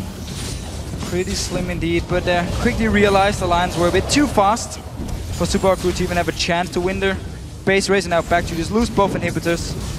We do actually see Mima, he picked up Spirit of Dancing Golem, the jungle item, simply because it gives 25% bonus HP. So it's very good on Mundo in the late game. You just saw there the gold over time difference between the 2 teams, so even for such a long time, because they didn't kill each other, and you know, they were just trade towers for dragons pretty much every single time. But that is obviously, since we did see the first fight of this game, Alliance have just grabbed this game by the scruff of the neck and have not really given up. There's Mima going to be hooked in. Actually, he's going to take quite the chunk of damage there. I mean, it looks like it wasn't a lot, but that's about 2,000 health that they just took away from Mima. He's so ridiculously tanky. Again, the teams, they were so even in items. They were both looking towards the late game. It seemed like until Selfie got caught out of position, instant Baron for Alliance, a lot of towers, a lot of gold. And now we just compare the AD carries, all of a sudden Taps as a whole item ahead of Mr. Rallis, even though they were so even in the early mid game. Really showing how much gold Alliance picked up from just the Baron. Good dodging from Selfie there. He actually used Summon a Heal to heal himself and get that speed boost. Mima going to be jumped on. Are they going to have enough to finish him here? Actually got damage back onto Wicked, and they didn't finish off Mima, who had chance now to get his ultimate running for quite a while. Kasing also going to be pounced on by Froggen. Almost finished off. Surely that's enough to open up the floodgates for Alliance and finish off that final inhibitor turret. It's 2 more. Oh, beautiful. That was the Valkyrie away from Tabs, and that is going to be the tower going down. 3rd and final inhib will be finished off as well. And now the super minion's going to start streaming in from the mid, from the top lane. Bottom lane is pushed out a little bit. That was an interesting flash from Shook. Style points, if nothing else. Supa Crew, they need to try and fight, do something here, because they're just going to lose the game either way. If they don't fight for itself, they're going to be focused. Use these Zhonya's, made it easy for the for Alliance to finish them off, and now only 4 men left standing on either team. They did kill Shook, of course, in that, but will that actually be enough? Finish, yes. I think so as well, especially since Tab is running through Maima. Where's the final hit? Oh, he's flashed into the base. Gets away. Mr. also hooked in. He's going to get bounced around. Finished off by Froggen. They're looking for even more kills here on the fountain. And Alliance, they've got their super minions coming in. They're still trying to kill off Maima. He's not having any of that one. He's still alive in the middle of them. Finally will go down. That'll be wicked together kill. Kasing will fall as well. And that Nexus finally, here in a moment or two, will go down. And Alliance win the game after 42 minutes. They did lose a kill right at the very end. Shook, the one that ended up dying to spoil the perfect scoreline. But now, what was a slow starting game, in terms of kills, I mean, objectives, there were still quite a lot of towers and dragons down by the 20-minute mark. But Alliance showing that when they finally did build that lead for themselves, no mistakes were made. Oh, it's a very brutal comp they have. Once they actually get ahead to just siege up here, poke away. We saw Supa Crew, they couldn't really engage onto them, just took a lot of damage, and once they actually tried to engage, couldn't even kill Shook. He jumped away and ended up losing the fight. But I know we talked about it in the game, but it all boils down to Selfie, over-aggressive by himself, caught out of position. Alliance gets the Baron, use it to take some towers in the bot lane to siege up with the siege comp and get such a big gold lead. It didn't even matter like late game, mid game wise anymore, because Alliance got so much gold all of a sudden. They got very far ahead in items, and there was nothing Supa Crew could do to actually come back in the game once they felt so far behind. In some games, it's hard to tell and to really point at the exact reason why a game went the way it did. In this one, it was quite clear, though, because they didn't kill each other for 28 minutes. 8 minutes, yeah, basically the longest we've seen a game go without any kill in LCS history. But it's easy because we see Selfie went down, opened up the Dragon, then the Baron, and then just a walkover, really, for the finish for Alliance. They executed it well, though. I mean, don't get me wrong on that one. When they did get that lead, they did it well. 100%. I mean, once they got it, they knew exactly what to do. They went back, spent the gold they had, and just grouped up in the bottom lane and started pushing in and won the team fight, got the towers. Very simple play by Alliance as soon as they got the lead. But still looking very passive compared to the team we saw win 12 games in the start of the split here. Seem a little bit insecure in themselves. I'm not too sure if it's because they're just taking it slow, don't want to risk anything in these games, just pick up the wins they need and move into playoffs. We have to see how they will actually play, moving in Super Week and playoffs, if they're going to fix up the playstyle. Or this is maybe the style of Alliance now. Play very slow, play very safe. We don't know. Well, it was kind of the style that we've seen from, you know, if you look back to the old EG times and what have you. So we'll see how Alliance develop over the next couple of weeks. For now, though, we're going to send it over to Shox, who's on stage with Froggen after that victory. Thank you very much, Joe. Congratulations, Froggen. 2-0 this weekend. You had a very, very passive game counter of you guys in the beginning. What was it that made that you guys couldn't find the fights or couldn't find the kills? We played the lane swap very wrong, and we lost a lot of control of the game because of that. But we just kept farming up because we knew we had a lot of CC and we had played this comp a lot. So we knew what we had to do in the game, and we just took it slow. And Seraph is kind of OP compared to anyone else when it comes to poking team fights. Yeah, explain a little bit more why Xerath seems to be, for you and a lot of other mid laners, a preferred champion right now. Why does it work? It's basically just because he has a lot of poke and very low cooldowns. He's a pretty safe champion. If he gets through laning phase without getting behind, then it's actually a really strong champion. And one of the strongest teamfight and late game champions, as long as you hit your abilities. And it's really good. If you get ahead, it's almost impossible to lose the game with Seraph because you can just run them down with his ultimates and it's impossible to dodge at that point. So that's basically why he's really strong. So that worked for you 2 games in a row. The same for the Riven. Tell me how it was different playing with the Riven this time, because yesterday, obviously, you got ahead so quickly with it. How did you kind of have to adjust your strategy now that the kills didn't roll in? It was actually fine, because Seraph is pretty bad at farming jungle camps alone, and Riven likes to get some farm, so he can just farm everything. Meanwhile, I just focus on getting all the CS in mid. And on their team, they tried to build a squishy Elise with absolutely no farm, because Orianna took all the jungle creeps. And that doesn't work out for them, because they have absolutely no tank except for Mundo, and we just ignite him and they can all die. All right, that's simple enough. Now, I talked to you for the pre-show, and you and Rockat were together. We're not thinking about Worlds yet because that's further up, but I got to ask you, how big is the hunger? Because you've been there, third in Season 2 and then not there in Season 3. And, I mean, explain to me how important that would be. Well, it's basically why this team exists, is to go to World Championship and try to win it. So it's the most important thing in the world for us. All right, well, thank you very much and good luck in that race. Thank you. All right, we're going to take a quick break, but when we come back in our last LCS game, Gambit takes on Fnatic. We'll be back in 3.5. You have the same chair at home. How can you not know? No, it's not the same. It's much closer than us. Agree. We have the quality IKEA chairs from Sweden. Oh, Sophie needs to be careful. Oh, the hook's coming in. This is going to be first blood. Chunk is going to take it. 27-40 into this game. Mr. Rolls also going low in the back. They need to get away. It's a great ulti out of Wicked, and that will be the second kill. Cassin goes down to Froggen, and now Impaler turned around. There is Chunk from the side to throw his ulti in, and there's one man down. But you got to feel it's going to be more here. There's the shockwave coming in. Not enough damage to pick up kills just yet here for the Super Hot crew. Mr. Rolls will be picked up as well. It was the hook of Nip that finished it, and one by one here, Alliance are taking down the Super Hot crew. Great hook through the wall.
Welcome back, everyone. Quickshot and I are here to take a closer look at that last match where Alliance took down the Super Hot crew. And, well, Trevor, a very similar composition coming out of Alliance as we saw yesterday. Yeah, very, very similar. The Gragas top, Riven in the jungle again over some of the other junglers, which is quite surprising. Shook didn't really get as far ahead in the early game this time around as he did previously, but another very strong showing from Xerath. You heard Froggen in the interview, you asked him about Xerath, and he was just saying, it's basically like a better version of Ziggs at the moment. Also replaces the long-range poke that Nidalee had. And in general, Alliance just looked very comfortable.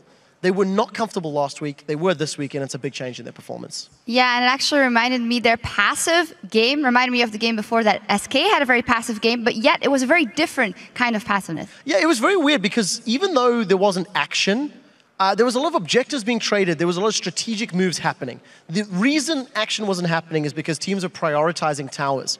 And I actually feel that Super Hot Crew and Alliance have got a very intelligent way that they play the map and that they get towers and dragons. And that's why we didn't see the combat. They don't prioritize kills. Unlike Millennium, unlike Rockat, getting kills on the scoreboard is not how either of these teams truly wants to win games. Yeah, and in the video beforehand, Alliance also said, we know sometimes Selfie is reckless and he gets caught out of position, and it was that actually that gave us the first blood, finally after 20-something minutes. Yes. Yeah, and we're actually going to take a look at that first blood, as it was one of the most eventful things that happened all game. It was. It was also the deciding factor that gave Alliance like complete control of the game. 27 minutes on the clock. The previous record was held by North America. It was around 25 minutes. If you look at gold, completely even.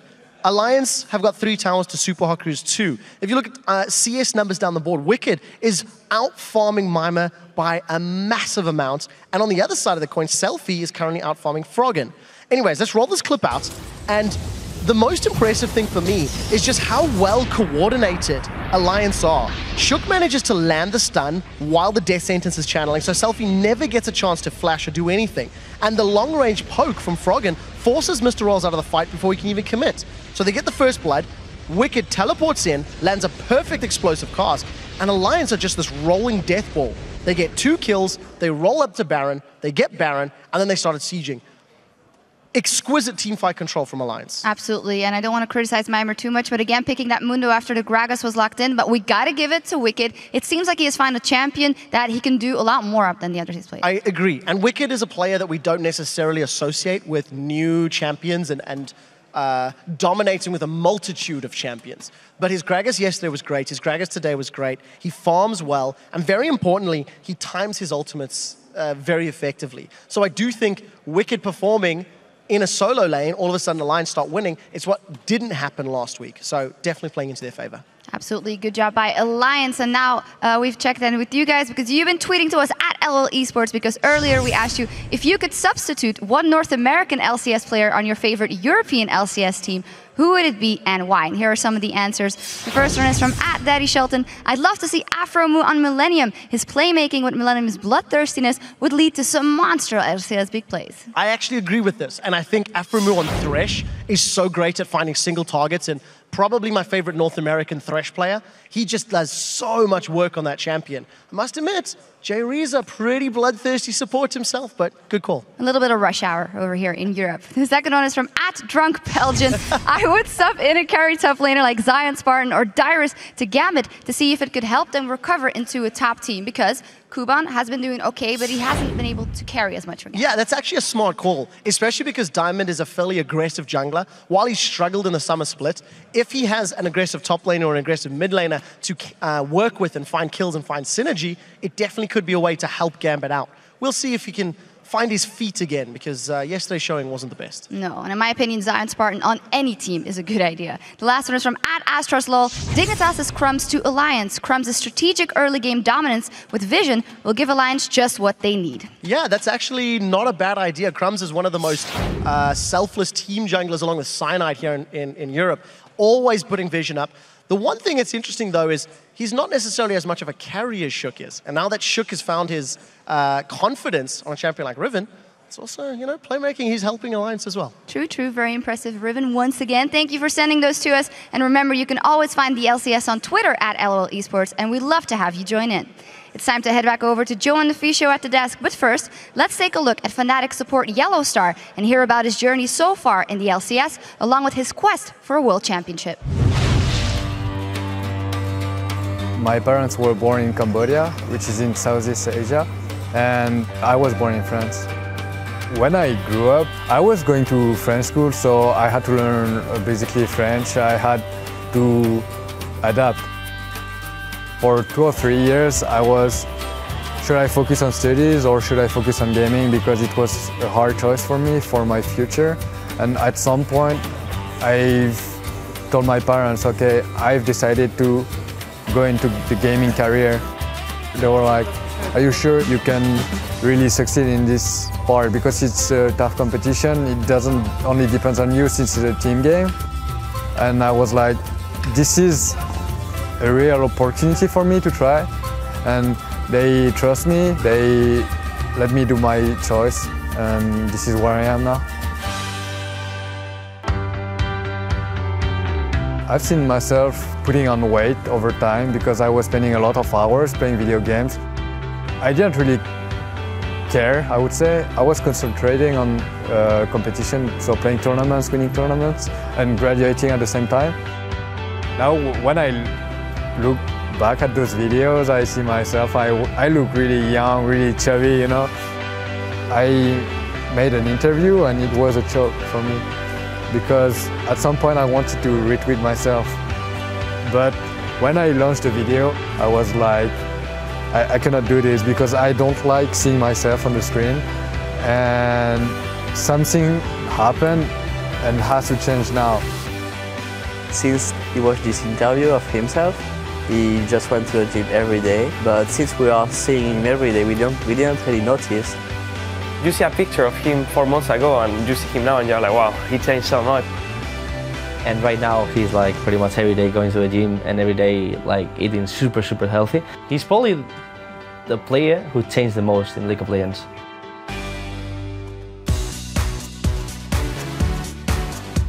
I think the support role matches much more to me than being an AD carry. In the long run, it really worked out perfectly. That transition was hit or miss pretty much, and he really made it hit.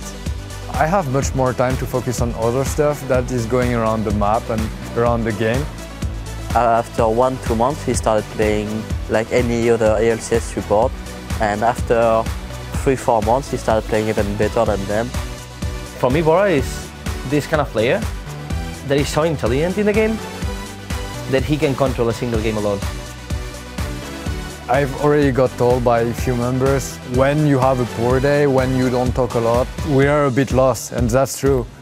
There is a lot of responsibility on my back, on my shoulders, and I really enjoy that.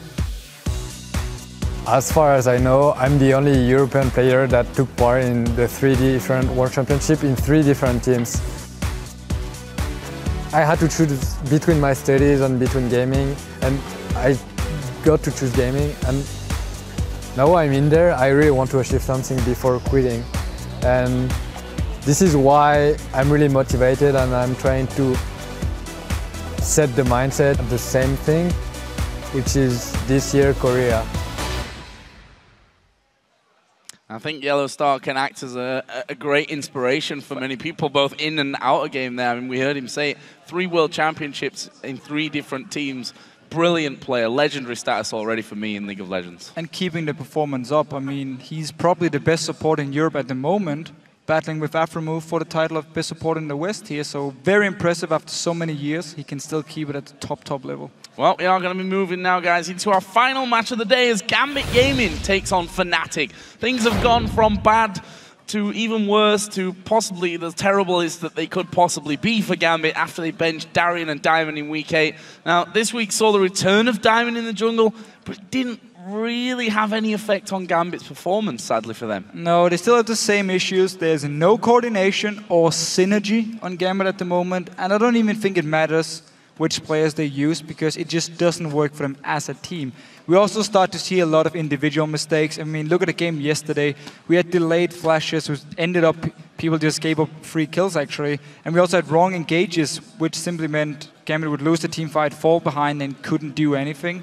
And a crazy little stat, since the roster change, Gambit has been down an average of 5.4k gold by the 20-minute mark in every single game. So not a single game after they changed Darren and Diamond, and now Diamond being back here, have they actually been ahead in gold by the 20-minute mark, which is very scary to think of. Now they face Fnatic, so it's either going to be full old-school EULCS style where top will beat the bottom, or Gambit can just use it to practice and look towards relegation and get as good as possible before they have to play against whatever challenger team.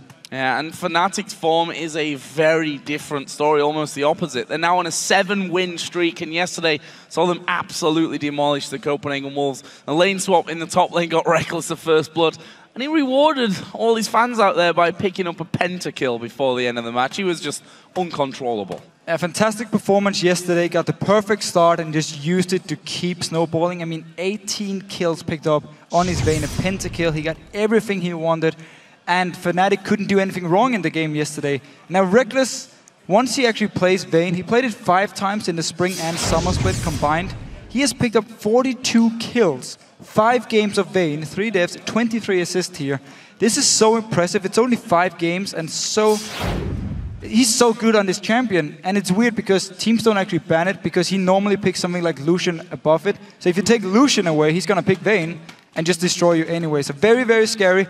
Credit has to go to Yellowstar as well, however. Yesterday's performance, he set up so many kills for Reckless. He was always there with the lantern as well, so Reckless could get out once he picked up some kills. Full credit to Yellowstar's support here. And we can just say with Fnatic, I mean, they just need to keep up this performance and, of course, make sure they don't get too predictable.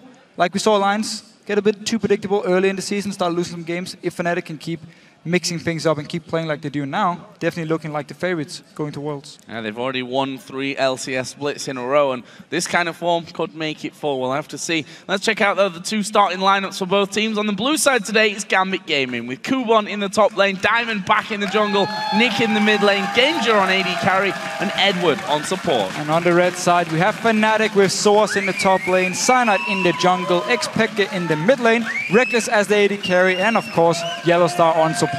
So then let's move over to the vote and see who you guys picked as your favorites in this matchup. With 89% of the vote at LOLesports.com, you think that Fnatic will win this one, avoiding that 90% curse by 1, although was broken yesterday. Yeah, they did break it yesterday. They did, and good to see some people still believe in Gambit here, but it's going to be a very, very tough game. However, everything can happen. I mean, you can go into this game and Gambit completely on fire, gets a few early kills and just snowball out of control, and they might be able to take the win here. We never know exactly what's going to happen.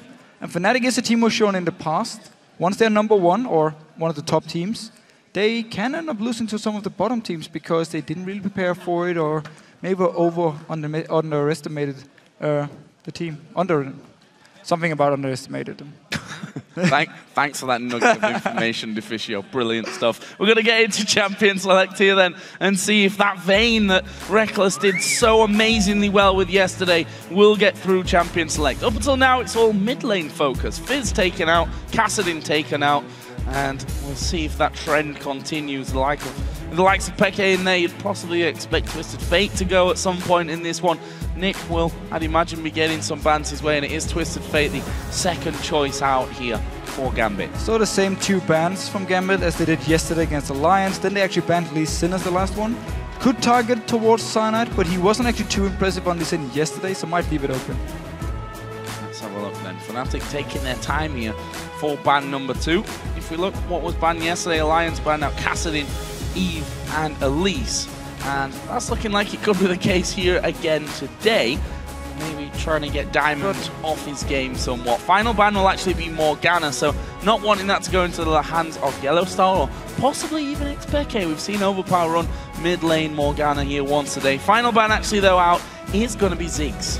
I'm not sure why teams keep banning Morgana against Yellowstar. He has shown he can play so many different supports. Yeah. And yet you use a ban on his Morgana here, which has not even been his most impressive support, so a bit weird. They've been, however, Gragas was left open, now first pick by Gambit, not doing the same mistake we saw Supa could do in the last game and let Gambit go over to the red side team. Source, however, is a guy who's played Yorick. He's the only guy who actually won on top lane Yorick, and we could potentially see it. Matchup-wise, it's okay against Gragas. Didn't work for Copenhagen yesterday, but normally, once we've seen it in the past, it actually worked pretty well against Gragas. So it's not going to be Vayne here today then, but it will be Lucian and Thresh taken. And as you rightly mentioned, he's banning Morgana, and he just says, right, Morgana ban, fair enough, I'll pick Thresh. We've seen the last 2, 3, 4 weeks, Yellowstar has been so incredibly good with Thresh. It is so weird. Teams keep giving him Thresh here. I'm not sure if Gambit wanted to first pick it or was maybe an idea if Gragas had been banned and get it over to Edward while banning Morgana and try and put Yellowstar on something else. But with Gragas being open, of course, they wanted to first pick it in. This gives the most standard and the best bot lane possible for Fnatic, and a bot lane they've played so many times. Reckless, big fan of Ghostblade and Blazer Druid King on Lucian, sorry. And just be really strong in the mid game, get Infinity as the first item, and then start scaling into the late game as well. And it's basically a dual lane where they've won so many games already on. So for Gambit then, going to be taking Xerath here, newer champion that we're seeing played so much more often. We heard Froggen's opinion on it just a few moments ago, and Nami picked up there as well for Edward. That's a repeat pick for him. Actually did play Nami yesterday in their loss against Alliance. Now, Zed. Champion, we've just seen Assassins fall off completely with the power that is Exhaust these days. Yeah, Exhaust and changes to Zed as well. Early on really means he's no longer considered a very strong pick. Fizz is the new Assassin type, but he's been banned away in a lot of the games. And we're gonna see the same matchup. We saw it yesterday, we saw it in the last game, Orianna against Xerath. It is a farm lane. Orianna often wins it early on, but then goes even unless Orianna can go in and take the Wraves and therefore make your own jungler weaker. But if you can farm the Wraves, you're going to be fine. You're going to keep your CS lead. Otherwise, we often see them even out a little bit later in the stages. Well, I mean, Cyanide is the kind of jungler that's quite happy to give up constant rate. Well, we don't know if he's happy. Well, he just does it, then, let's put it that way. You know, yesterday, if you look at the game, brilliant one-sided victory for Fnatic. Cyanide died 6 times, but picked up 12 assists on his way through. Not scared of dying a few times. Let's have a look what Gambit... Whoa! Whoa! Okay. Rammus. Haven't seen this in a long time. If there's going Please pick Gangplank. Rammus Gangplank is old school, man. 1 year or what? We are old school style. Cyanide used to actually play a lot of Gangplank jungle, so could be an option. I don't think so. Lee Sin Elise is open, so 2 very good jungle picks for him. I don't recall seeing a Rammus in a long time. I can't remember specifically when. I've got a feeling it's been played sometime recently, though. I seem to remember seeing Rammus. In ARAM, maybe? No. Oh, could be. I think... I don't recall seeing it in competitive. I don't know. You might be right. Oh, Maokai, though. Going to be the pick here for Fnatic. So it says, right, Diamond, you're going to bring Rammus to the table, and I'll bring Maokai in there. Rammus definitely something new here in the LCS. Maokai, of course, we've not seen him for a long time. However, had a few changes that may impact that decision. So 4.10, Maokai had some changes, and his ulti, the biggest change is the fact his ulti will now follow him around. Yeah. So normally, or before, you would just place it on the ground and people would run out of it and you wouldn't really get anything from it. Now it actually follows you around here and you keep getting the damage reduction from it, which is very strong in these team fights. And at the same time, some other changes like your sapling toss now have 50% slow if it explodes for 1 second on you. Your and W the has movement speed as extra well. Movement speed, of course. It actually scales with your own movement speed now. And your W, shorter range than before, which means a little bit harder to gank, but will do % magic damage, so it's better in the late game to as like an upfront instant burst. Well, Fnatic versus Gambit, and we get some interesting champions coming through. And with them locked in, do you still think that Fnatic deserve 89% of the vote for this match? Tweet at LOL Esports with hashtag GMB win, or hashtag FNC win, or hashtag Rammus wins, and we'll check the results in game. So really want to see what Diamond is going to do on this Rammus here. If he's just going to sit and try and camp the mid lane, you land a stun from Nick, he comes in with the taunt or the other way around, and you just chain CC someone like Xpeke and just blow him up as fast as you can. Or if he's looking to get very strong first by farming a lot of the jungle and focus on the team fights. But I would expect to see him be very aggressive in the early game and trying to snowball all his lanes with this Rammus. Well, we know Diamond as a player who says, you know what, I'm just going to pick Volley Bear. Let's have Volley Bear. Let's have Nasus in there. Rammus it is today. We're going to find out. It's our final match in the LCS here for week 9. It's an old classic as well. Gambit versus Fnatic, although Gambit, not the same Gambit that we remember. Fnatic obviously have a very, very strong run right now. And just to kind of bring this story in line with previous Fnatic versus Gambit games, let's all think back to the time in the last split where Fnatic were on a 7-game winning streak. It was ended by Gambit. So they got a chance to repeat that here. Got a chance to repeat it here. We have 2 good early aggressive junglers when it comes to ganks, but not exactly junglers if they face each other who just blows each other up.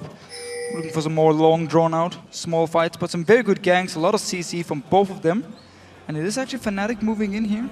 Already a ward from Gambit to spot them. And Fnatic quickly backs away, then maybe they stay, maybe they back away. It's been such a long time since we've seen Rammus coming out. So long, in fact, that I think people forgot that Rammus it could have been an LPL. Somewhat existed. Yeah, it could have been an LPL or GPL even. Yeah, there's some definitely. crazy picks over there, that's for sure. We had a Sejuani jungle today, I believe. Oh. Not a thing we have seen for a long time either. Diamond on this Rammus here. There's a lot of CC. Him, Nick, and Edward can really lock down a target for a long, long time. Buying time then for Kubon and Genji to land all the poke. Gambit kinda with the same style as we saw Alliance play the last 2 games with Gragas top lane, Xerath in the mid lane for poke, Genja instead of Corki you have the Caitlyn now. Work in that case in the same deal with a lot of long range poke here. A bit weaker in the mid game however, with the Caitlyn you really want to get to your late game point before you can start killing people like Corki of course. It's very, very strong in the mid game, so that's a small difference. Otherwise, a lot of siege potential from Gambit. Then Diamond just rolling around looking for kills here in this early game. I think we can talk a little bit about Rammus and tell you exactly what Diamond's doing. He went defensive ball curl first, which if you're not familiar, gives you extra armor, magic resistant. Maybe more importantly, returns damage onto those creeps that are going to be attacking you. And of course, just as he hits level 2, put in a point in his Q in the Powerball. That makes him so quick, rolling around the map and gives him that little knockback stun when he actually lands it onto, well, either a champion or minions, which happens a lot of the time as well. True, and needs his taunt the E before he can actually really start ganking. Same can be said about Cyanide up here. Want to get his level 3 point as well, so he has all his abilities ready. You have the slows, you have the W as well to snare target. And I want to see how he wants to play the ganks, because some of the junglers I've talked with here in Europe don't really like Maokai because his W was changed, so the range is now shorter, making it harder to actually set up the gank unless you have your flash ready. I want to see how he plays it. You can still flash once he goes towards you and drag him into your own tower, but he doesn't have the same startup animation anymore as it used to do. So it's a little bit faster than before, once he actually clicks onto you. Well, this mid lane has become somewhat of a standard. Orianna versus Xerath. We've seen a lot of Syndra as well into that mix, but another repeat of the Orianna Xerath match, which we actually saw in our last game as well. So see this time how it goes. Obviously XPK up there with the likes of Froggen as the meanest farming machines around. We'll see him moving back, taking their Wraith camp, taking the enemy Wraith camps as well. Up until now, even lane on the farm. We used to see Maokai with these farm-heavy mid laners, and he would give up the jungle camp, the Wraith camps, maybe even the Wolf camps, but this was all the way back in Season 2 when you had global 10 items on Maokai. You don't have it anymore, so you need to farm the jungle to get enough gold to become tanky, because once you go in with your W into a team fight, you're not getting out again. The point is just staying in the middle with your ulti and absorb as much damage as possible. So you need farm, you need gold to get some tanky items. So if he gives every single Wraith camp over to XPK, you might see a very squishy Cyanide. We'll see as well if Cyanide ends up going into boots of mobility as we're maybe expecting here with that change to saplings that take your own movement speed to scale up there. Obviously makes them pretty much impossible to run away from, especially for someone like Xerath in the mid lane who's pretty slow himself. And here is Diamond playing Rammus for the first time in the European LCS. We're going to see if he gets involved now. Actually, Cyanide has read him as well, so both junglers on the top side of the map. Cyanide will be spotted here by Diamond. Just going to wait inside of the brush. There's the Powerball rolling in, and Cyanide actually going to go in for it here. See if Diamond can actually get that taunt down onto anyone. Will be Soaz that they decide to pull in, but Kuban taking a lot of damage. Soaz going to jump onto him here. Flash use as well. Powerball still might come down. He's managed to get a blood off on. Cyanide's gone a little bit too deep here as well. Diamond going through. They're both low. Diamond gets first blood on Ramos here in the LCS. What a... Well, I just didn't expect that to ever be saying that here. So, Diamond, he was waiting for Cyanide to move in, got some damage up front at first, and actually forced Cyanide to back away. And Source, he stayed in, he kept fighting against two members from Gambit. And Cyanide, he didn't know what to do. He kept walking back and forth. In the end, he actually flashed in to try and kill Kuban, but he's already gone. And just end up having to back away and leave Source by himself to die against Diamond here. Very, very tanky already. Due to his W, giving him so much armor and magic resist, which is normally the one. Actually, no, he's probably gonna max his E if he's looking for the ganks here, but W, at least get 1 or 2 ranks, get 2 ranks in it early on, was the normal thing. It's a long time ago since we've seen Ramos, so excuse me if I'm wrong. But I do seem to recall, you got a few early levels in your W to get some tankiness, and then you maxed up the E afterwards. Well, Deficio, I'm happy to tell you that you're wrong. Oh, sad. 3 points in Powerball. Curiously. Oh, really? Yeah, 3 points in must Powerball. be for jungle clear then. 1 in his W, 1 in his E as well. So just to keep track of how he's actually building that. That was very wrong. Just a little bit. It doesn't matter. It is. I mean, rightly so. We've not seen Ramos in such a long time. In fact, we also see here triple Doran's blade for Soaz after dying and giving up that first blood. Comes back in with a lot more health, a bit more damage, some lifesteal to help him out survive that lane as well. And we'll see how he plays that one, how aggressive he's going to be. We see that Kuban, now he got an assist in there, was able to pick up both the health and mana crystals, obviously working up to an early as possible Rod of Ages. And this Gragas pick is so good in the laning phase. So Source, as you just pointed out, forced to go with a lot of Dorns. Gonna delay his blade if he wants it as the first item, or a tanky item like Sunfire or Brandon's Omen if he wants it as his first item. He is against double AP, so we could see him go for some early magic resist as well. A lot of options here from Source. Normally, Aatrox in Europe, we see Blade of the Ruin King as the first item, and you try and focus on being able to one-on-one and farm in your lane for as long as possible. Diamond will give over the blue buff to Nick. It's actually falling slightly behind to Orianna. It's the thing we talk about, how Orianna often does really well early on in the lane, gets a lot of farm and then focuses on taking Wraith Camps. And as long as he can get the Wraith Camps, he will keep his lead, maybe even extend it. While Nick will just try and get the farm he actually can. Fnatic starting the Dragon. Edward is recalling here. There's no ward from Gambit, so not really reacting to this one. No, not at all. Xerath is level 7 though, so could try and throw down the ultimate here. Puts in a ward, actually going to spot them doing that one. Decides not to try it, and there is the Dragon going over to Cyanide. First one of the game. Diamond did try and come in there, was a little bit late, and if we look at his movement speed, it's up to 677, I think there was the high point of that Powerball in with mobility boots. It is way too easy for Fnatic to take this Dragon. I mean, Genji and Edward, they were still in the lane down his bottom side. Edward was starting to recall, but he cancelled it. And Nick was back in the mid lane, yet nobody moved to actually stop Fnatic from taking a Dragon, with 4 members being around. So a bit too easy for Fnatic to take the first Dragon, but let's see what Diamond wants to do here. If he charges up with the Powerball, he might be able to surprise him, even though there are wards. Yeah, well, 700 movement speed. Very smart. He disables the ward with his sweeping lens and going in. Oh, that's going to be a good pace. Actually, the bubble missing. That's a good playback from Yellowstar. Actually, almost landed the hook onto Edward as well. See Diamond's second big gank here with Ramos, not quite able to get in there and get the finisher. Good work though, disabling that ward. A very, very smart move. Forced at least a flash away from Yellowstar. Edward flashed and tried to bubble actually.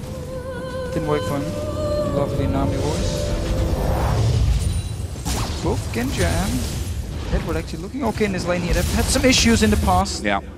Especially in the early game where they often look for very aggressive trades and have gone wrong for them. With Nami, with Sustain, and you have Caitlyn, the very safe AD carry. They've been able to actually get a small CC. And Diamond, looking for Xpeke here. Remember, Xpeke did actually get cleansed this game, in case he does get taunted or stunned by Nick. Yeah, probably going to need it there. Cyanide going to get a barrel rolled his way by Kuban. Good idea from Kuban. And yeah, 44 to 20 EUCS, just showing you Diamond really zipping around the map and doing a good job of that one.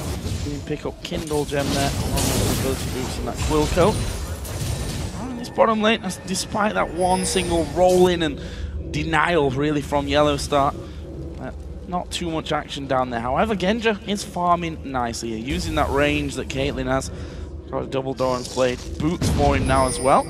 This Diamond going to get hit by the sapling and sees a ward as well. Pink ward clear out for him. I'll give them back a bit of vision control on that top side of the jungle and allow him to roll around. However, Cyanide using that one to get some vision of his own down on the red buff side of Gambit's jungle. And the first time Reckless actually doesn't build Blade the Ruined King as his first item on Lucian, looking to go towards his Infinity Edge. Sadly didn't have enough gold on his first back to get a BF sword, so was forced to now pick up the pickaxe, and Genji could get his BF sword on the first one here because Diamond came down for the gank and forced him back. So slight advantage now for Gambit's bot lane, and can look to try and trade as effective as possible with someone like Reckless and try and maybe force the tower down. Oh, didn't stop him. Well, that auto attack's going all the way back to base. And now he got the BF sword, so can return and now actually be stronger. Yeah, took him 2 trips to get there, but better now than never. We see Rammus actually deciding not to come in this time. Kuban actually, whoa, that was not a good barrel. Actually, they're going to wait here because Cyanide is going to be coming in. He's going to go straight on towards Kuban, who's going down. Peke will pick up that kill. They're going to keep going here. Not sure they've got what it takes to take down Nick. And there is Diamond meeting Yellowstar. Hook comes out, goes wide though, and a good bubble onto Soaz as well. Will stop onto Soaz. We'll stop Soaz getting involved in that bottom lane. Such a misplay in the mid lane here from Kuban. He flashed in, and FLICKR didn't actually move back as Kuban expected, so he completely missed the ult, ended up blowing the flash and everything. Sana joined in, and then Kuban was just an easy kill for Fnatic here. So very, very poor decision by Kuban, or poorly played, we probably have to say. Yeah. Unfortunate though for him. That actually brings us back to 1-1 in the kills. We also saw again how really strong Thresh can be against Rammus. That play every single time that he comes anywhere near him. And Soaz here going to go at it. And actually Soaz popping his ultimate, going to try and force Kuban completely out of the lane and may even be able to get a kill. There's no flash there for Kuban. Soaz does have a flash but decides not to go under the tower. One of the strong things about Gragas top lane is even without your flash, you still have the body slam to get out of sticky situations, like here where Soaz jumped onto Kuban and just forced him back, leaving out the farm here. There's no teleport on Kuban either, so we'll lose this massive wave over in the top lane once Soaz actually push it down to the tower. Maybe he can even take the tower. Yeah, that's definitely possible here. Oh, Nick's gonna try and clear it? Never mind. No tower being taken in this game as of yet. FLICKR though is still farming up the storm. 158 CS in 13 minutes, so on track to, I don't know, maybe smash some records. We'll have to see. There's a vote again. Has changed somewhat, so 10% for Rammus, basically. 100% for Rammus, and did get a good start. First blood for Diamond, and actually a very good gank up in the top lane, and wanted 2v2 against Soaz and Cyanide, but Orianna is going to be an issue in this mid lane here, and the fact that now there's still no summoners on Kuban, so he could be a target for someone like Cyanide if they want to try and kill him, because Aatrox is probably the best top laner at diving due to his passive, and they could try and go towards him if they know where Diamond is. Okay, yeah, I'm just going to sidestep the tidal wave. Almost timing out in range there, and Edward.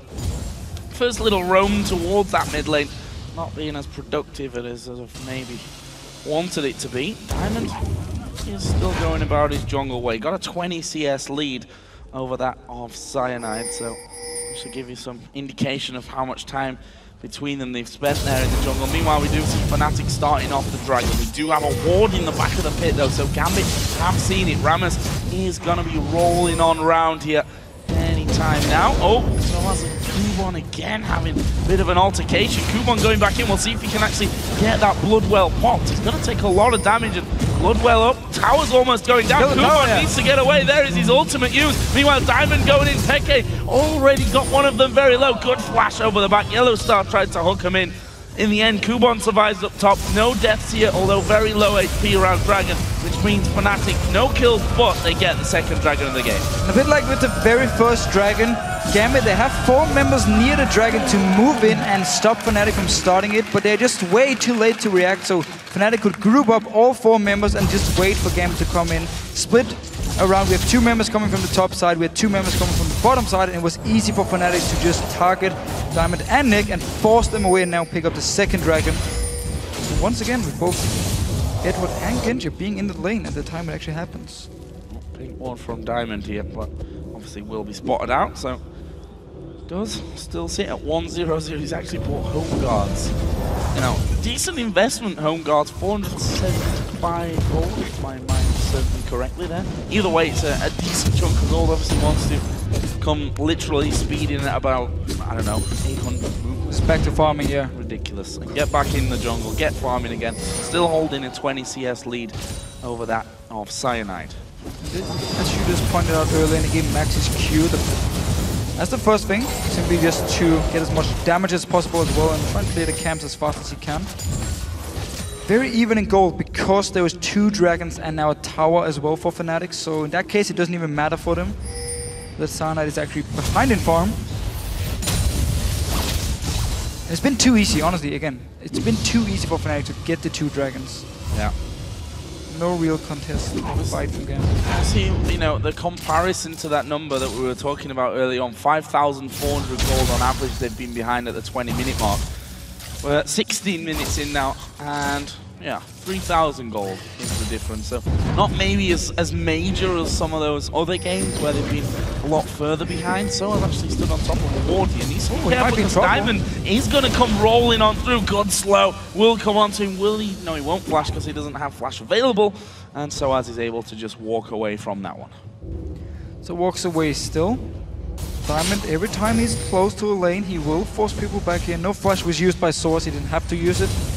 Landed a good slow, but still a lot of pressure from this Rammus. And expect even getting Nick's Wraith camp here, so just keeps farming. Very far ahead in farming. Again, remember some of it is the small Wraiths, which only gives 5 gold, but still counts in the long run. Yeah, in an exchange in that lane as we've come to expect from Orianna versus Xerath without jungle attention. Oh, there we go. Lantern actually coming in. That is a top quality bubble coming out of Edward. Will stop that gank completely in his tracks. Beautiful timing. Both him and Genji been looking solid down this bottom lane, just farming away here. Nobody was actually ever close to dying. I don't think they've been trading too much, just focusing on farm. It is in favor of Genji. I'm just going to point it out because there's always people who wants to remind you and say, oh, remember Relic Shield, blah, blah, blah. Relic Shield is, you can see the same CS. If you get it with your 80 carry, it goes on to 80 carry as well. So it's 162 CS for Reckless. You don't have to combine the Relic Shield once as well. I think it was back in 4.2 or something it was changed. So you now see them together. Yeah, makes our job easy because you don't have to count double. I still have to answer people after every game there's a Relic Shield. Remind them. Don't worry, we know.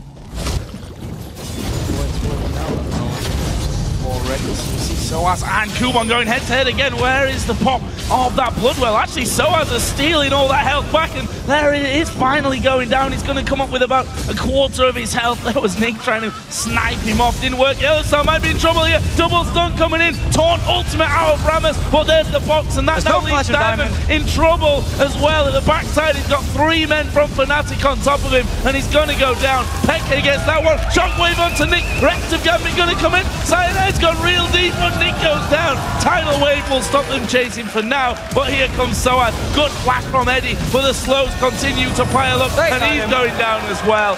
3 for nothing. Mid tower, possibly top tower as well. Huge win for Fnatic there. And Nick, he couldn't kill Yellowstar because he already wasted the ult. He wanted to try and use it on Soaz, but he was out of range, and then once Yellowstar showed up, no ulti left on Nick, not enough damage to actually kill him.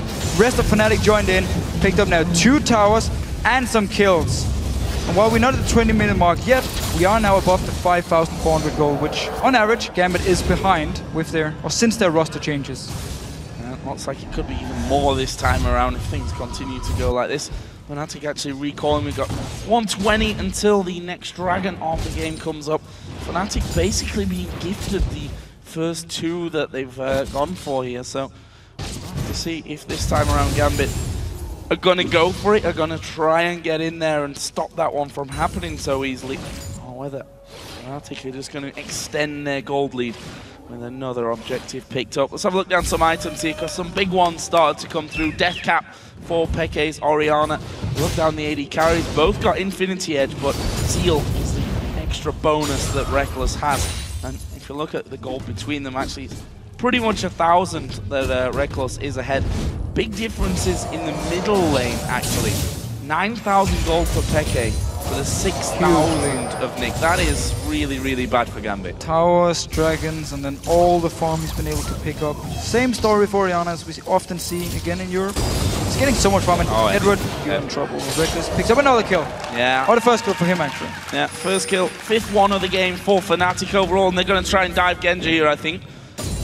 Diamond going in for Soaz. Now Genji should be safe from this one. Yellowstar still going to try for the hook. Nice sidestep from Genji, though. Tower will go down, though, I think, here. Oh, Soaz now going to be rolled onto. He's already done a lot of damage to Kuma. Here comes Peke from the side. Diamond going to taunt in Peke. Nick will join in as well, but he's knocked him away from Nick's damage. Oh, great flash away from the shockwave. Newborn actually is going to be falling here, but now Soaz going to be chased by 2 men. Diamond once again will get in. Where is the taunt going to come down from? I think Soaz might be able to get Diamond. No, it's stunned from Nick. Will get Nick a kill. 2nd one of the game. In the meantime, Fnatic taking a free Dragon. All right, so Dragon for Fnatic here, but still 2 kills for Nick. Very important for Gambit to get him rolling, get him into his late game point where he will be so strong. He can wave clear for days. He has so much poke. And this Dragon was probably gone anyway because Edward went down. And Fnatic was already in a good position to take it after they killed the bot tower. So at least they got 2 kills for Nick, but lost some more gold with towers. Dragon again, I mean, almost above actually, 8,000 gold behind. Yeah.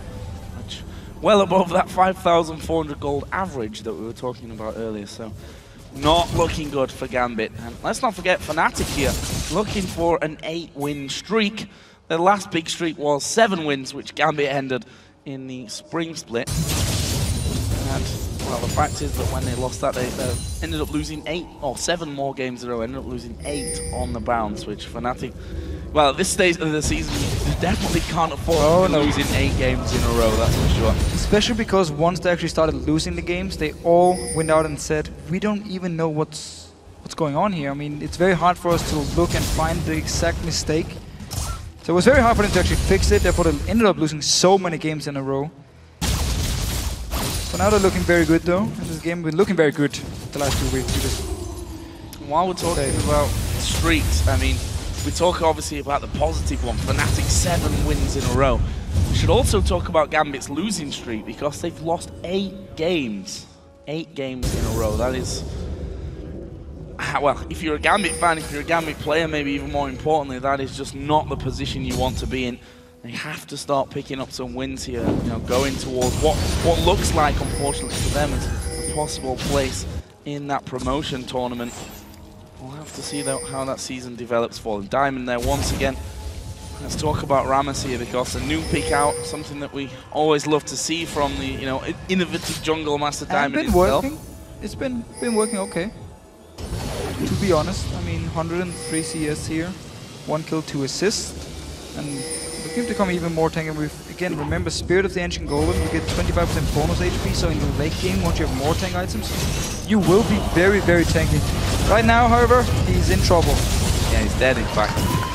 Well, you know, Yellowstar hooked the minion in there, but was able to follow through, got the box down, got himself a flare. I think Fnatic are thinking about Baron now. They've just taken out the jungler. No smite available for Fnatic. And at 23:45, Fnatic starting off Baron. And I believe that they should get this one before Gambit come across. It's going to be up to Nick to snipe down with his ultimate here if they want to be able to pick it up. They don't. Fnatic get Baron. Baron for Fnatic here. Gambit is still staying around now to actually spot them with the ward and just runs away here, but killing Diamond 24 minutes in, the rest of Gambit is completely out of position. Nobody even moving towards the Baron to try and stop Fnatic. And just another kill, another objective. Wow. Even more gold here, and Diamond might be looking for something. Well, he is definitely quick out of base with home guards on, that's for sure. But what is he able to bring them? 33 CS, he's got advantage over Cyanide, but you can argue all day long, has Cyanide had a bigger impact? You look at the scoreboard at least, 1-2-2 for Diamond, 4 assists only to the name of Cyanide. And think it's hard to really judge a pick. Something like Ramos when, you know, your team is in a massive slump, is on a losing streak of 8 games up until now. It needs to be, I think, a bigger sampler size than a single game against Fnatic, who are the informed team right now. Yeah, very true. And also want to see it in different comps before you can really judge the champion here. Not a lot of synergy between the champions, unless you maybe want to look at Nick and Diamond in case you can change some CC here. They don't really have anyone to speed up the Ramos. I mean, I've seen Cillian and Ramos before, and I think you're very fast and you can engage. Nami's passive doesn't really do enough for Ramos to count in there, so I want to see it with some different champions, and then we can actually see how it works. In this game, I still feel like it's been an okay pick, actually. He's been farming well, had some good early ganks, forced the flash down the bottom lane as well from Yellowstar, but then the rest of Fnatic have just been doing whatever they actually want to do. Yeah. I think that's the problem here, that there's been such a free time across the map. I mean, you see Reckless only 20 CS ahead, but it's a lead nonetheless. Mid lane is a massive, massive lead for Peke, as we expect on Orianna. You see now Soaz just hammering away on that bottom inner turret. Kubon not really able to stop him whatsoever, was even taking the damage outside of turret range, and that's going to be Fnatic bullying them out of another one. 6-0 up in turrets. That might not be the last one. Good bubble onto Yellowstar, but I think Fnatic is going to force their way through here. With the Orianna farm you just talked about, we of course have to remember Specken took the Wraith camp, therefore less farm for Cyanide, while Nick didn't take the Wraith camp from Gambit and therefore more farm for Diamond. So just a different style of who you want to get the gold from the Wraith camp here. Is it your mid laner or your jungler? For Gambit it was the jungler, for Fnatic it was the mid laner. Also because Orianna is so good at taking the Wraith camp. The thing Brogan actually talked about in the game before, which is why it's very hard for Seraph to play against Orianna as well, because he can't do the same thing as effectively. So just to update you guys on how Diamond has skilled this round. That's 5 points he put initially towards the Q, max that first, then max his E, and then he'll be working on his W finally. So I suppose that you want to have a bit of a try with Rammus in solo queue. So Diamond is building him, certainly today. So split push. And the other thing in this game for Rammus as well, it's all well and good having 5 million movement speed, but you've got the box that goes down, it's slow out of Orianna, out of, well, pretty much out of everyone really. That's a real issue for him, and that's Fnatic here just working their way straight through and surely going to be able to take this story out. Picking up a couple of hits. Man Protect giving him a little bit of safety from that, but playing the split push game here to get in and take down those in turrets. The middle one will finally go down here. Final hit from Reckless will do that. Pushing in for inhibitor now, forcing Gambit to either engage onto them or just give up the inhibitor for free, and then they might just walk down to this bottom lane where another wave is coming in. For Fnatic, they don't actually have to teamfight at the moment. They can just take inhibitor, go down to bot lane, try and do the same thing, and wait for super minions. So early in the game, it's very hard for Gambit to actually clear 2 waves of super minions. Seems for now Fnatic have a lot of gold and will just back away and spend it. Let's see what they're gonna buy. So far hitting items. After another dragon as well now for. Yeah, there's gonna be some big items coming out. So as already going back there for random in zone. Spectre's cowl for Peke, so he's gonna get a little bit more defensive. We see the recall. I mean, Reckless got 2,000 gold to spend. Okay, gonna come out of their base there with another blasting wand as well. They are so ridiculously far ahead here. 14,000 gold. 28 minutes into it, and looking like we're gonna see Fnatic move up to an 8-win spree, and Gambit drop down to a 9-loss spree, which is really not what they need right now. Moving towards, well, I want to say moving towards Worlds, but honestly the way that it's looking right now form-wise for Gambit, they're going to have to be worrying about securing their spot for next year. Yeah, it should be the only thing they focus on at the moment, because with the last spot in the league, they don't have a choice of which team they want to play in relegation, which means they might end up, I mean, if you look back to London, H2K was very strong, beat NIP 2-0, so it could be their opponent. Or maybe they're going to face Alex and NIP in the relegation match. That would be a pretty strange thing to see Alex play against Gambit. Yeah. Well, definitely be interesting. But there's still more games to go. I mean, they're not out of it just yet. We said at the start of today's show that statistically, Gambit and the Copenhagen Wolves actually can't catch Fnatic or Alliance anymore. So can't get into those top 2 spots, which would be very, not just incredible, but I think highly unlikely either way for them to win every single game now, considering how the last few games have gone. Soas here going to dive onto Kubon once again. Good damage coming in. Banshees, Randuin's, Blade of the Rune King, and Fnatic here just going to get back to their split pushing ways with 4 men on the top lane. And Soas all on his own, down bottom. I think they're going to be doing enough here to force them out. There's the tidal wave actually going wide. Diamond going to flash into the middle of them, gets his ultimate in as well, but I think he's just dead. No one else from Gambit was even remotely near him. No coordination once again. We so often see it. Oh, Kubon, you're hooked. He's hooked in and he's possibly going to go down there. The shockwave brings in a couple more for the taking. In the end, Cyanide almost died himself. There's Peke. Soas going in. Flash is going to have to be used from Genja, but this inhibitor is surely on its way down, and Fnatic may look to have a go at winning the game right here. Yellowstar, though, going to be caught up by Sarah Sundin. Genja will get the final blow of that one. A good bubble from Eddie came out as well to hook a couple of them up, but nice 2 men down from Fnatic. Gambit going to be struggling to hold on to their base. Look at the Nexus towers, 1 down, 1 at less than half HP. And Nick actually managed to kill Cyanide after the fight had ended with his ulti. So at least 2 kills for Gambit here. Holding their own base for now. 1 tower left, 2 inhibitors are gone.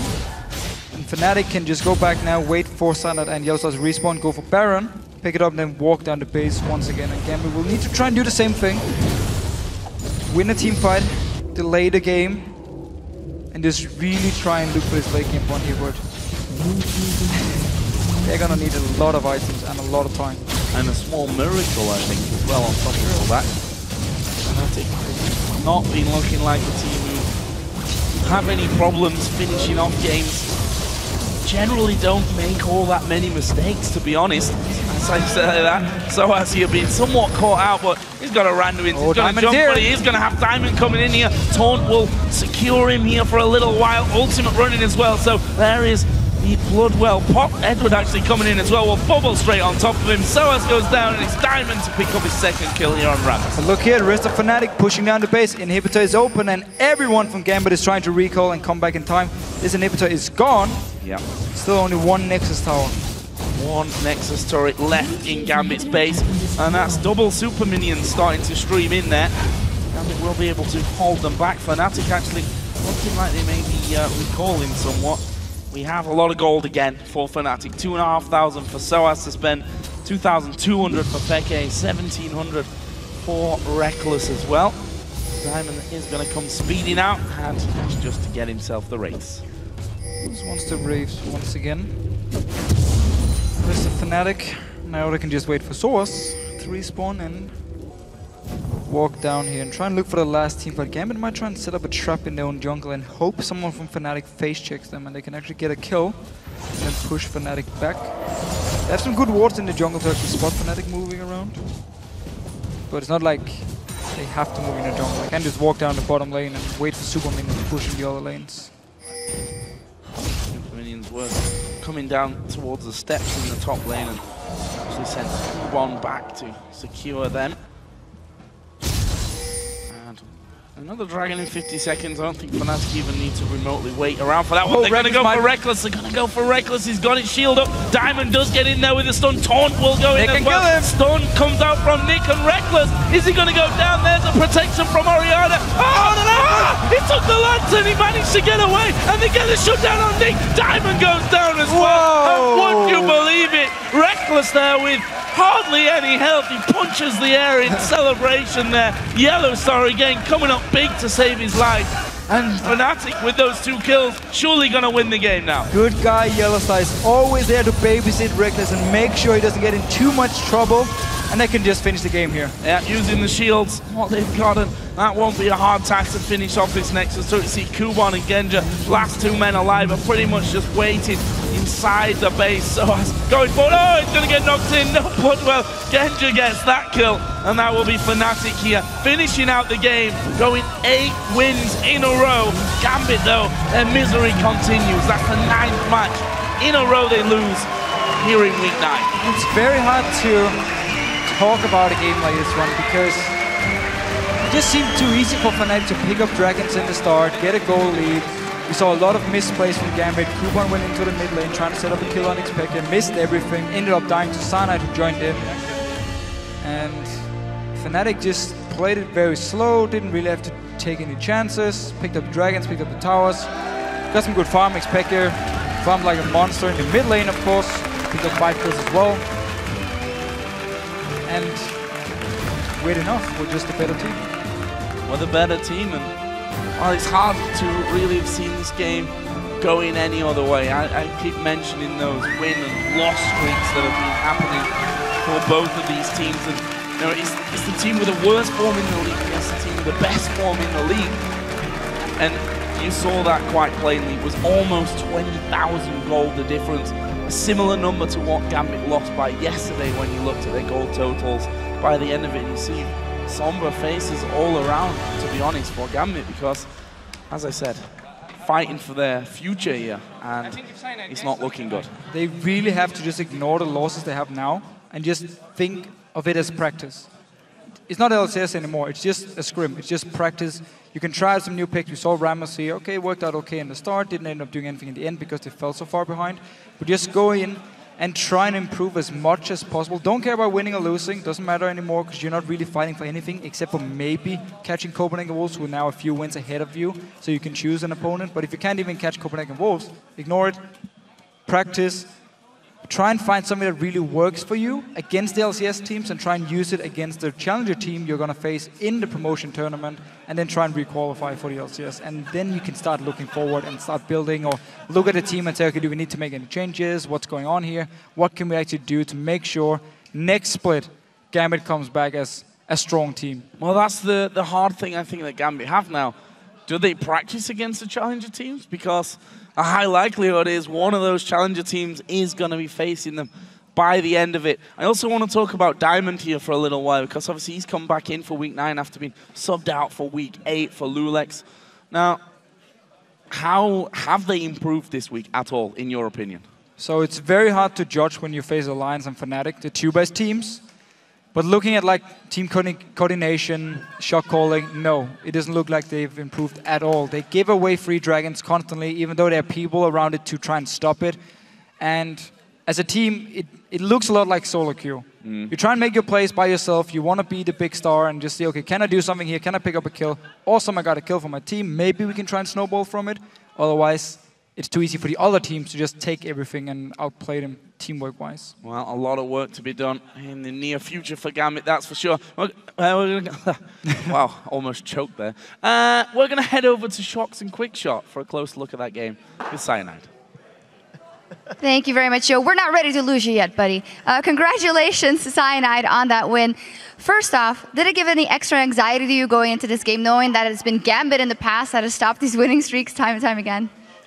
Yeah, we were a bit like joking about it, but we don't really believe in that kind of stuff, so we were just like, yeah, just win the game. Yeah, and you did talk me through the Maokai pickup. A lot of changes coming in for him in 4.11. What was it in those changes that made you like him again?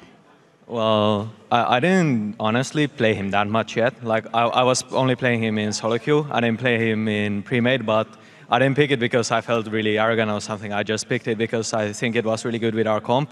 So I was just like, let's just try it. And they had a Rammus as well, so I was like, tank, jungle battle, like old school. But yeah, I think the hero is pretty like better now because of the you don't have that much trouble jungling anymore. So it's pretty good if you get to like team fights equal. Well, I want to ask a little bit more about the Rammus pick. Diamond in particular has actually pulled out 2 new junglers against you guys. He played Skarner all the way back in Super Week, played Rammus today. We're seeing junglers playing Rengar, and we've seen Riven as well. So let's ignore Lee Sin, Elise, and Evelyn.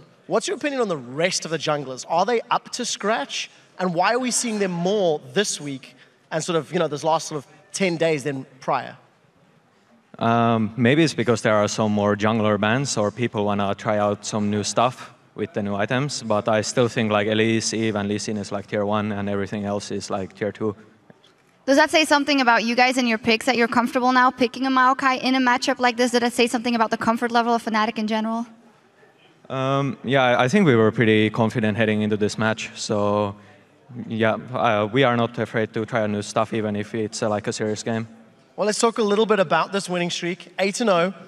It looks like you guys are getting very well prepared for playoffs.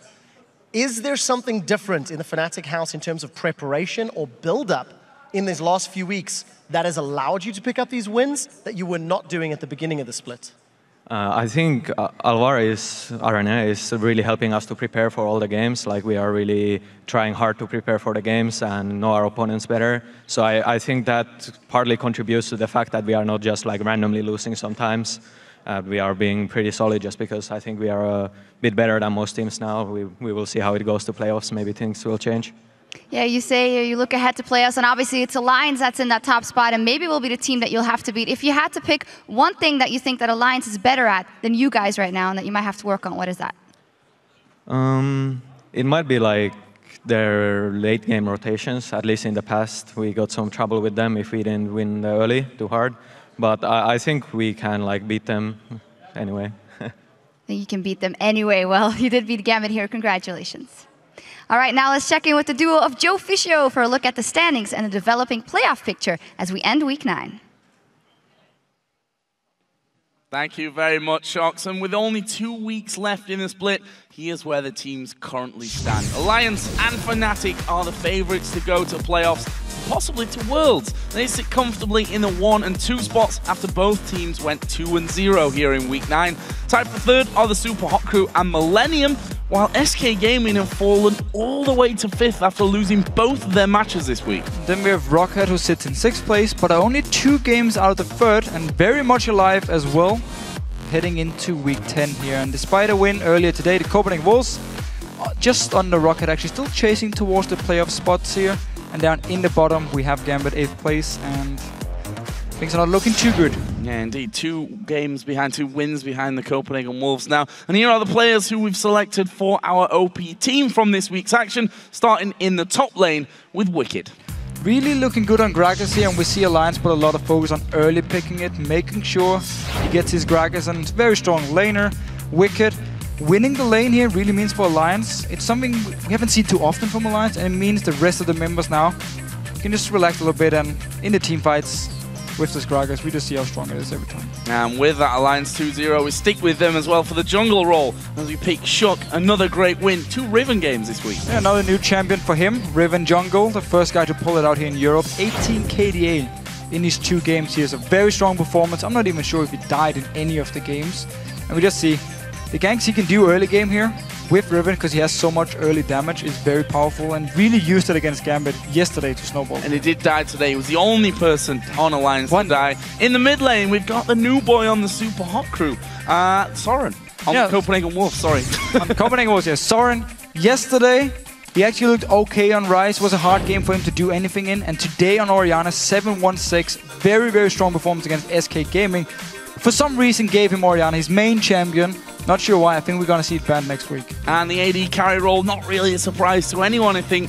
Reckless, massive KDA, Vayne, Lucian, Pentakill, all about Reckless. We had some very good AD carries today, but of course Reckless overshines everyone. 24 KDA in these 2 games. Vayne, Lucian today was so fantastic against Copenhagen Wolves. It's hard to really say anything when you get 18 kills. Yeah, and with that 2-0 week, we have to take his support as well. Yellowstar, again here, playing Thresh twice. Both games he was brilliant. Always babysitting Reckless, always ready to help him or the rest of the Fnatic members if they are out of position. And he really loves to roam around as well. We see it in this game against Copenhagen Wolves, where he sets up so many kills early on. And he's just the best support we have in Europe at the moment. Definitely agree with you on that front. Our pick for the most valuable player should also come as no real surprise. But with a massive performance this week, we have to give it to Fnatic's Reckless. He was amazing. 18 kills yesterday, solo carried the game. Today he didn't have too much of an impact, but he didn't really need to because the rest of Fnatic did so well. And he didn't die a single time in these 2 games. It's something we often see. Still #1 KDA in Europe as well. And to highlight his moves, we have a video clip of, well, what else? His pentakill against the Copenhagen Wolves from yesterday. First kill secured by Reckless. That's a double kill as he sidesteps the Cocoon. Looking for the triple. Reckless is got a triple. He's looking for one shot. That's the quadra. He's looking for 5. Towers down on the back line. Reckless makes the penta. He gets it. That's a pentakill. Absolutely incredible. We've seen it 3, 4, 5, 6 times already, I think, awesome. Today in the highlights, and such a brilliant, it's such a fantastic player. And good guy Cyanide stays under the tower. She ends up dying for it just to give the penta over to Reckless, so he didn't have to bother about the tower. Well, fantastic performance from Reckless this week and from the entire Fnatic team, now looking very strong. Of course, the League Championship Series will continue on Saturday in North America, starting with Curse versus Team Dignitas and Evil Geniuses versus Counterlogic Gaming. And then Team Solo Mid will take on LMQ, and Cloud9 will go up against Complexity. And the North American Challenger Series takes over with a quarterfinal best-of-3 between Curse Academy and Wasabi Gaming. And those matches start on Saturday at 9 PM Central European Summer Time, 12 noon Pacific. And the European LCS will continue next Thursday, July the 24th, with Rockat versus Gambit and Millennium versus the Copenhagen Wolves. And then we'll have a top-of-the-table clash between Fnatic and Alliance, and then SK Gaming will take on the Super Hot Crew. And that all starts at 6 PM Central European Summer Time, which is 9 AM Pacific, right after the LCS preview show. But right now, it's time to send it over to the European Challenger Series quarterfinals, where Gamers 2 take on Playing Ducks in a best-of-3.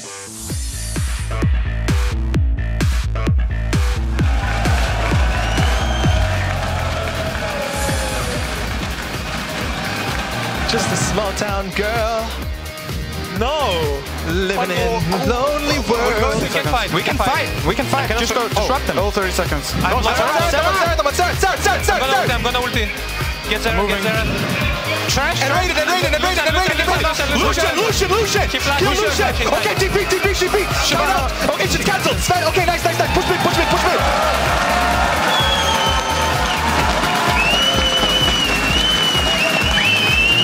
Gonna hit Kevin though, and that's not what they want. Brilliant solar FLICKR 3. This could be a whiteboard for Millennium. Zaza's gonna get his blood well popped here any second. They've killed off Overpower. Celiver is gonna go down. He's right in the middle. Get in him. I have even TP up in case. Kobe, I'll chase. Okay.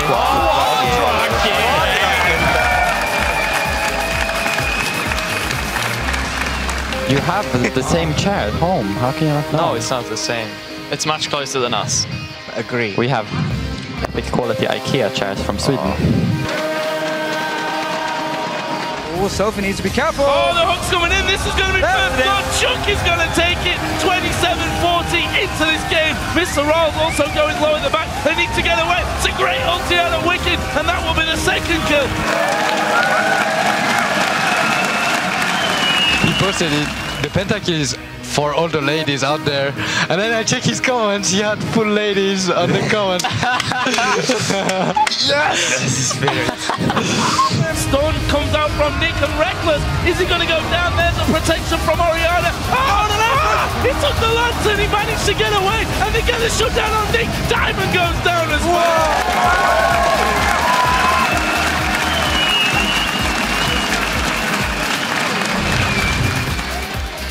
Hey everyone, and welcome to the 2014 European Challenger Series, brought to you thanks in part to our friends at Coca-Cola. I'm David Frick-Turley.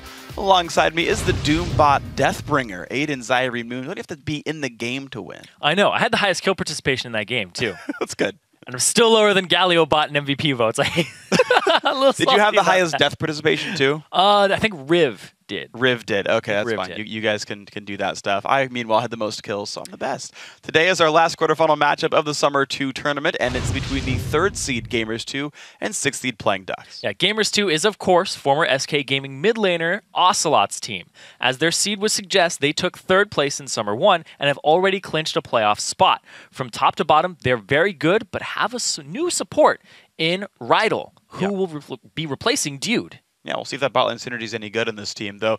Throughout the Summer 1 quarterfinals, Dude combined with AD carry Yuki to form a truly legendary bot lane. The pair had a 96 KDA up until they faced the Ninjas in Pajamas in the semifinals. That rating then plummeted really fast. But if anything, G2 is looking to pay that pain forward to a statistically impressive Playing Ducks today. Yeah, and Playing Ducks look really impressive right now. They have only given up 6 deaths in 2 games so far, but they're finally facing a challenge against Gamers 2 today. In fact, this is a rematch game between these 2 teams who faced off in the Summer 1 quarterfinals. And of course, that's a game that Gamers 2 did win. Now, back then, Chanteau Martvau was the name of Playing Ducks, but they didn't win a single game against G2. They were eliminated in the round of 8, and as you mentioned, only 6 deaths total for Playing Ducks. Well, they only got 6 kills total. They died 32 times when they played G2, so it was a rough best of 3. Yeah, in that series, Gamers 2, AD carry Yuki, who's still on the team, but with a different sport, he had a 22 KDA against them in the bot lane, and he did not suffer a single death. If Playing Ducks expect to win today, they're going to need to start by shutting down that new partnership of Yuki and Ro8. We'll see if they can do that. Now, of course, for those of you who are hoping for some visual assets for this tournament, you're in luck, actually. Here's a snapshot of the Summer 2 tournament as it stands right now. Last week, H2K Gaming advanced to the semifinals 2-0 over GG Call Nash. They're going to face SK Gaming Prime, who also swept their opponents Forever Sensig yesterday.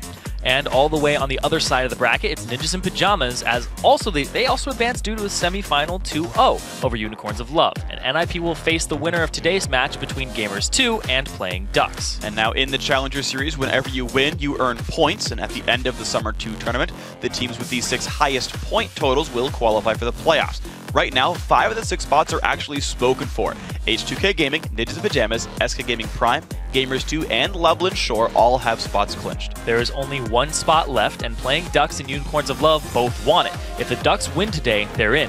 But if they lose, they'll have to face Unicorns of Love in a single-game elimination match for that final playoff spot. And so to keep up on all the Challenger action leading into the playoffs, log on to lolesports.com. Under the Leagues and Tournaments tab, you'll find scores, schedules, and everything else you need to follow the Challenger Series and the LCS for the rest of the 2014 season. So now it's time for today's best of 3 matchup. It's about ready to go. Gamers 2 facing off against Playing Ducks, as we mentioned, G2's Ocelot's new team. Yeah, Ocelot had the most kills in Summer Series 1 for us at 39. Really, really high up there. He did play all 9 games and had a fantastic scoreline all throughout. He's done pretty well for himself. Meanwhile, the big guy for Playing Ducks is Chantal. Their AD carry is 12-0 and 13 so far in Summer 2. Yeah, 25 KDA in Summer 2. Really, really big. They're actually deathless right now in that bottom lane. So they're kind of mirroring Yuki and Dude's performance from last Summer Series. Question is, can they do better than the last time they met Yuki? That's true. That's true. It was a pretty rough matchup for themselves. So we have to then talk about the new guy in Gamers 2, Ro8. He's replacing Dude. 625 and 82 was the overall score for them at the very end of it all. Yeah, Dude dropped his KDA a lot after those NIP games. Yeah. It was a really rough time. Really rough time. But having Ro8 on the roster, question is how much time has he had to synergize with Yuki, and are they a better duo because of it? I mean, maybe. That's really the difficulty. It was a really good duo bottom lane. Yeah, and in general, I haven't seen, for what it's worth, I haven't seen roster swaps really cripple teams yet. Yes. Right, like H2K switched the roster around a little bit in Summer 1, and hey, they won in the finals. NIP still look very good with their new roster. Alex just goes back to the mid lane.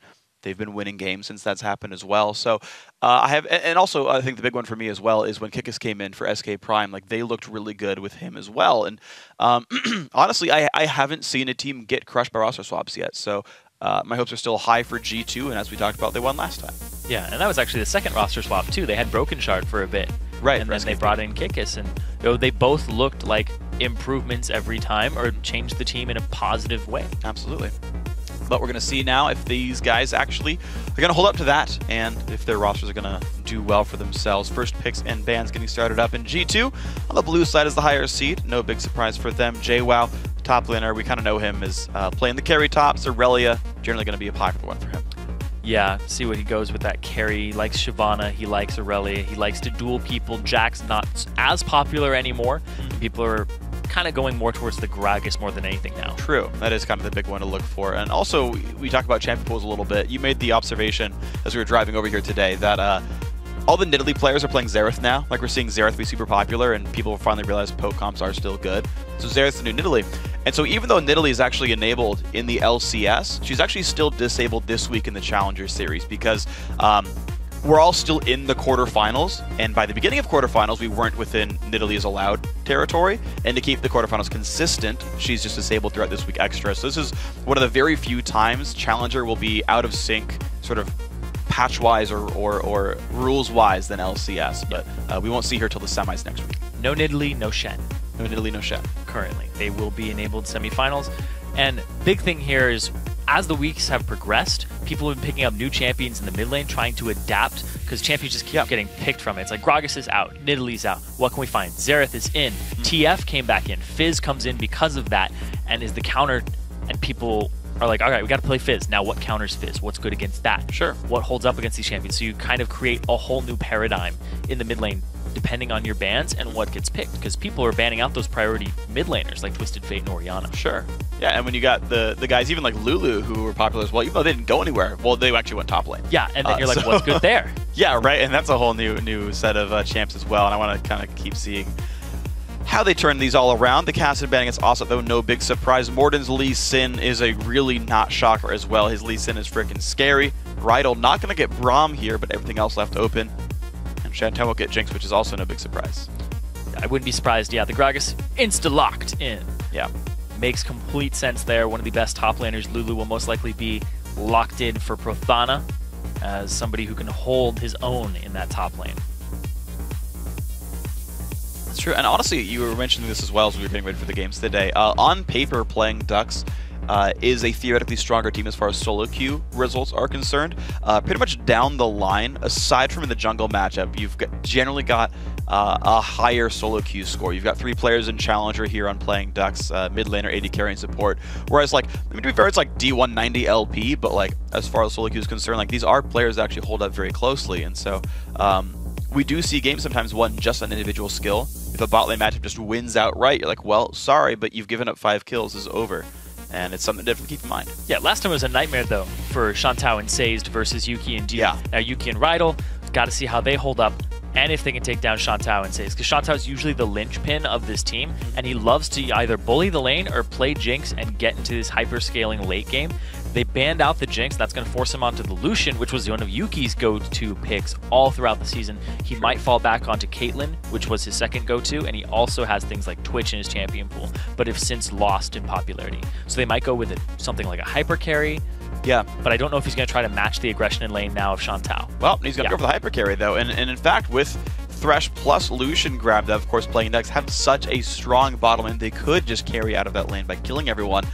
And Yuki's going to risk it. He's going to go for the Kog'Maw. And, I mean, you've got to be a bit concerned, but if you get, you know, some good Morgana play from Rydal or something, then maybe he stays safe. Yeah, it's really strange in the bottom lane right now. One team will pick something hyper-aggressive, and the other team's like, well, you picked Lucian, I can't really match your aggression, so I have to go complete polar opposite of that and just pick a different win condition. I will scale better than you now. Yeah. So I go Kog'Maw, I go Tristana, I do something else. I don't try to match you with Caitlyn or Twitch right now. Yeah. And actually, personally, I actually really like Jinx as the matching AD carry in that case because you can outrange for a while just with rockets and like withstand the harassment because they can't get in on you. Of course, not the case here. Jinx banned away. Aurelia comes in for Prothana. We see a lot of Aurelia vs. Gragas matchups in the EU Challenger Series. We're going to see another one here today, as well as the Evelynn jungle here for Satane. Evelynn jungle. This is just a very early game team with not a lot of scaling, but they got Aurelia for a little bit of an insurance plan in the top lane. Yep. Aurelia versus Gragas is a matchup that we saw yesterday being avoided until around the mid game, and then Aurelia started running away with it. Yeah, and yeah, early game facing Gragas' Aurelia is going to be pretty difficult. Getting your sustain up there, getting the MR per level coming in even just from base stats, actually a pretty effective or pretty useful part of the matchup, I guess. G2 got to make the last few choices, though they need a mid laner and a support. Morgana would be my big expectation. It is. And Syndra mid lane blind pick here for Ocelot, so that's going to be the choice here. It's a very safe laner. There isn't a whole lot that can get to it that's currently in the meta that will really bully Syndra out of lane. She's very dominant, and the fact that you have an Elise on the backside is a lot of gank assistance. Yeah, well, there's one matchup we see a lot, which is Ryze, for whatever reason. People seem to keep bringing that champion up. I actually personally would really like Fizz, because you can outplay Oliver CC, especially because one of the core item sets, at least last time he was really popular, was Zhonya's second. So you can playful Trickster the stun, and you can Zhonya's the ulti, and you're pretty much unmesswithable because all of Syndra's abilities are telegraphed. So if you're anything tricky, you can actually dodge all of her damage. That's true. A lot of it is susceptible to those invulnerability frames or untargetable. Yeah. I think that the Morgana pick is completely fine alongside the Elise. Yep. I didn't even look at his champion pool. I was just like, personally, as a guy who plays mid occasionally, like, Fizz is a great champ for this. So I'm happy to see the Fizz come out. And you mentioned, of course, Fizz coming up as well. This has been rumored for a while that it was going to happen, but with the Athenes on Holy Grail nerfs dropping it to, I believe it's 25 from 40 magic resist, that all the AP assassins are going to be better because there's 15 less MR in your face for most of the time. Some players would adapt by running magic resist glyphs when they wouldn't have normally. A lot of guys have gone to AP per level, and so you can bridge some of that gap, but the Fizz Million's going to come through against Ocelot. Yeah, and overall, I love that pick because you can catch the Syndra very easily. Her escape mechanic is actually very avoidable. Dodge the sun, like you said. Yeah. Zhonya's is later on in the game. You'll be able to avoid that damage. But in the meantime, you're pretty damn safe. There's a lot of pressure here, and a roaming Fizz is something that you cannot underestimate. Oh, no, God. Like, Fizzes are freaking scary. And if you guys remember the old NIP with Nuke Duck on it, which is, you know, a team that did extremely well overall, ended up being the most feared team in the Challenger Series. They got last picked, basically, by Millennium back in the promo tournament.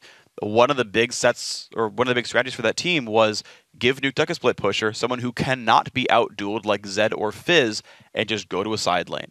And, like, and it's funny because when you see top laners fight each other in the split push, and it's like, we saw it really recently with Gragas versus Aatrox and Fnatic versus Gambit. Soaz could like go up to the turret, but then get wave cleared on, and you'd have to back out again. But with someone like Fizz, you just dive the Gragas and then hop out, and he's like, I gotta go heal, and you get time to place the turret down. So it gets around the fact that he's not gonna have TP because he can actually make headway in the split push. Ooh, and Ocelot actually taking Exhaust to counter a little bit of the damage there. It's a great idea. It's a fantastic idea. And looking at the compositions and the overall, there's a lot of pick potential here for gamers too. Syndra, Elise, Morgana, ton of stuns. You can actually chain combo them together. Oh, yeah. Yuki's going to have some peel form and protection with the Black Shield, and everybody else is going to be able to get stunned up, rooted, and JWoww can do some zoning. Can use his barrel to disperse. Then we swap over to playing Ducks, and they have kind of this composition that has early game aggression, but then scaling in some of the solo lanes. So this is a team that's like, we're going to be focused on either getting our solo laners ahead in the early game, or we're just going to snowball bottom and leave them to scale. This is not, neither of these teams really look like a dragon control-oriented team. Oh. Some pressure from Evelyn, but nope, vision denied. Okay, so we're going to have to see how these early game stuff does pan out because, as you mentioned, a lot of interesting matchups here. Early wards actually have already gone down to the bottom side for both these teams here. The red buff ward, Gamers2 already knows about it. Playing Ducks just simply have one of their own. Well, JWoww has a sweeper, so he might actually walk up and just sweep this. Yeah, that's what he's coming down for. I would assume. Yep. There he is, finds it. So Gamers2 have now actually removed 2 of the wards here. You can see there's so little vision here by playing Ducks. They've used all their sweepers. They're just watching invades in various sides of the map. But that only is at a 20 gold lead. So massive for Gamers2. But yeah, it's going to be them with very little information. If neither lane looks like it leashes, you don't know where Morden starts. Morden's going to be a huge influencing factor on all of these lanes. There's a lot of scaling here for playing Ducks that they need to start getting into that mid game, or they can focus on this bottom lane, which already has a little bit of a dominant position, but it is Thresh versus Morgana, and it's a little skill-based and timing-based on this. It's really, a lot of it is the very first minion wave right here, because as soon as you get your wave pushed out, they've got to respect you, and because you've got such good pressure from range like this, like that binding into auto attack, you get some decent damage. Oh my gosh, Rydell stayed too long. That was actually really bad. It's a miscommunication. After you bind as Morgana, never auto attack, because you have nothing to present. You don't do anything aside from like 30 damage on a hit, and you just let yourself get attacked. Yeah, and Yuki had used his Bio-Arcane Barrage, so he didn't have it available. Exactly. He had about 3 seconds left on it, so the trade was not in their favor at the time. Yeah, that was one of those cases where you bind and you can't follow up because Sazed can do much more to you. But now level 2 actually comes through for both sides. Oh, nice move by Sazed! Finds Yuki, Exhaust is down, they dash on in. A lot of health lost there, no summoners left on Kog'Maw. Wow. Rydell using the Black Shield on the wrong person, but it was a very good fake out by Sazed. He was facing Rydell and threw the hook to Yuki. So a great juke there, but man, there's a little preemptive. Yeah, now Rydell's bindings have been awesome. They have been. He's hit 2 of the 3 I've seen so far, which is a ludicrously high rate for laning phase. Problem is, yeah, that one fake up by Sazed just got them a bunch of bonus experience over Kog'Maw. Here's the thing, though, is when you're in competitive play at this high of a level, you have to use your bindings in a very conservative way. Do not use them unless you can actually make a trade, because it's kind of like a thresh hook. You don't always throw your thresh hook just to throw it. You throw it at opportune times to get the pressure that you need or to bait a shield. Yeah, good shield by Rydell right there. And yeah, it's the weird thing where it's like you get like this tiny little bit of harass occasionally with it. But Rydell right now, as long as he keeps his mana pool safe, I think all he really needs to have is the black shield up, because you just don't have any offensive moves anyway. So just looking for like a little bit of poke is, I think, reasonable. Ocelot now actually has a very big freeze against Avenue, and Avenue's already down in CS here, so this could be a very rough situation for the Fizz. They spot Morden. This is a very good ward. I like that one a lot, actually. Spots Morden going for the counter jungle, or at least just the ward coverage. And you see him leave. Good part of that ward is you can't really sneak around it if you want to get into the river. So many people put a ward that's kind of misplaced. He could have gone all the way up and hugged it, because if you would put that in more towards your side of the river, you wouldn't have seen him. Yeah, it's a really good choice. It's a very, very smart ward. I love it a lot. And that's Avenue's ward right there. Satane's is down. Morden looks for the top lane. They do know he went top side, though. Prothana, if he's smart, will not look for any kind of engage right here. I don't think he would either, considering he's Irelia and he has no ganks around him. Sure. Satane's going to look bottom, the complete opposite side. I think there's no good hooks here. The only person that's hookable is Rydell, and he's been known to have fly out fast. Oh, yeah, there it is. Nice from the Fog of War. Black Shield comes on afterwards, which means there's not much to follow up with. They finally break the Black Shield, then the Blade comes out. One hit from Dead. Shantel can't quite close in. Perfectly played by playing Ducks, but Rydell just a little bit too durable. Yeah, Rydell's going to have to flash out of that one, and there's no summoner spells used on the side of playing Ducks. Very conservative in that regard. Avenue just going to wave clear and keep his gold income as best he can. Misses a couple, actually. Yeah.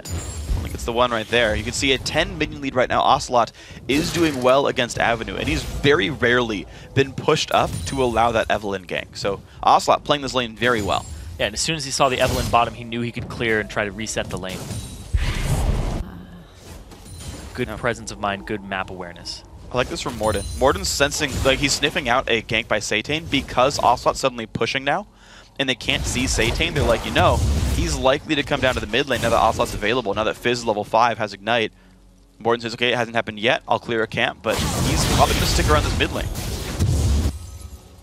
It's really the lane he's got to put the most attention on right now, because Ocelot has a bit of a lead, and as a jungler, it kind of baits you into it. When your lane's having a hard time, you can imagine the communication is, come help me. Yeah. Help me, I need to back. Something along those lines. But Ocelot pushes it out, gets 6, and he's going to back and buy his first items. He's going to have at least Chalice, maybe an Amp Tome. I would be surprised to see him not go with the instant match. Actually, he stays for one more wave, so never mind. He's going to go a little bit later on this one. Shantou, 44 to 34 minions of Yuki. So far, this bot lane is pretty good.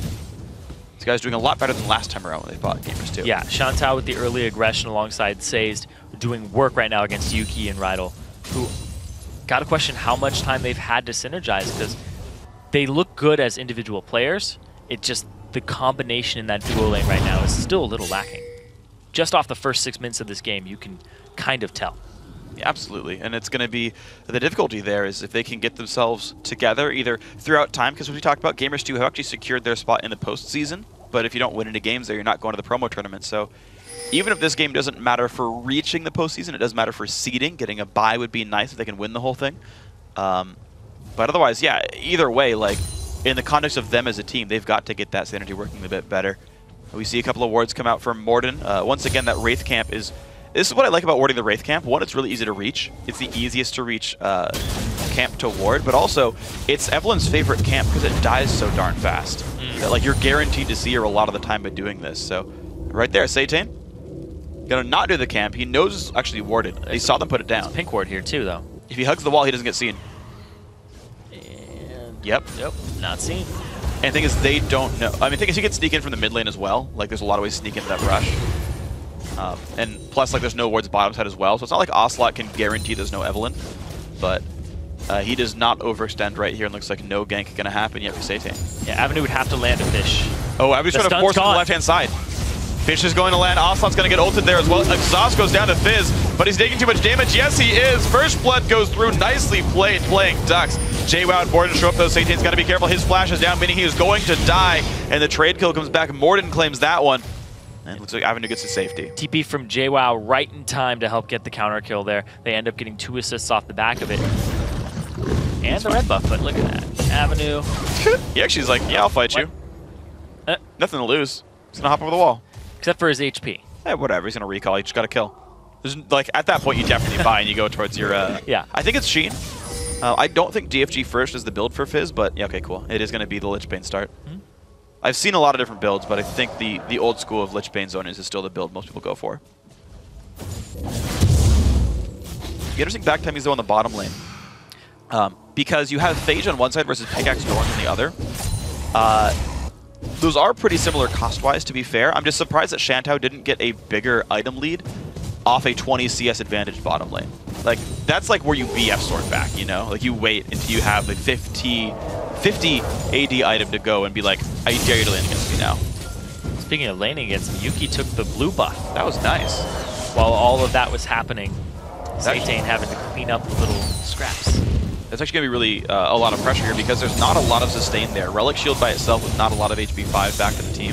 And Double Dorans is some lifesteal. It's actually like, decent, but you can eventually get worn down by Morgana Cog. Yeah, this is a really big, because Cog has really good mana cost or high mana cost on his arm.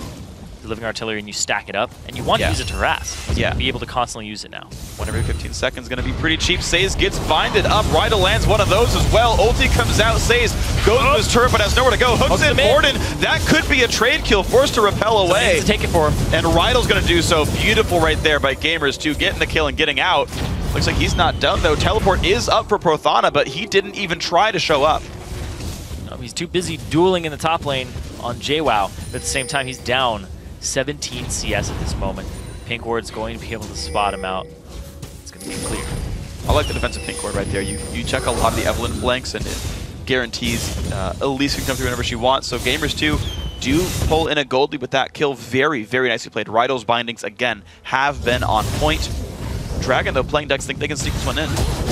Yeah. They saw Morden was about half HP, the bottom lane, in a situation where they don't want to duel. They've used a lot of their ultimates. Now going to have to give this up.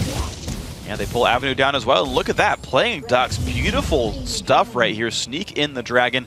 They get the gold lead back, and that's going to really help salvage the fact that top lane's losing by 20 and mid lane's losing by 30. Yeah, and at the same time, though, Shantou, he's doing well for himself, and Shantou is typically the linchpin of this team. It was Shantou Mac WoW for a reason when back in their old days in Summer Series 1, he was the carry. He was the person they looked to. Avenue is their rock, and he's very consistent in the late game, but it's usually off of Shantou that they get their victories, considering his 25 KDA. Yeah, it's a large number. It's no 96 like the Gamers 2 old bot lane right here. True. Their current KDA in the bot lane combined. It's 2. Well, on this.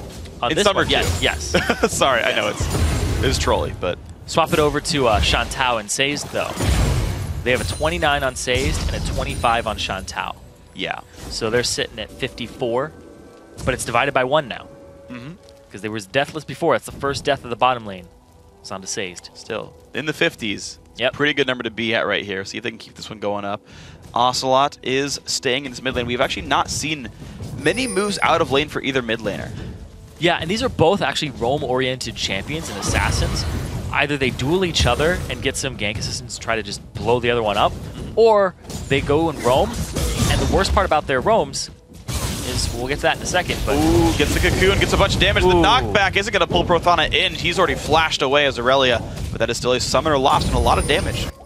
Knocked away. He has his teleport, so he can TP back to the lane. And like I was saying with these mid laners here, the biggest thing about their roam is if you don't have ward coverage of the side that they ward to, they can half roam, end up in the bush, and then just try to blow you up from the Fog of War in a full combo from somebody like Syndra, or pretty much guaranteed Shark and a follow-up.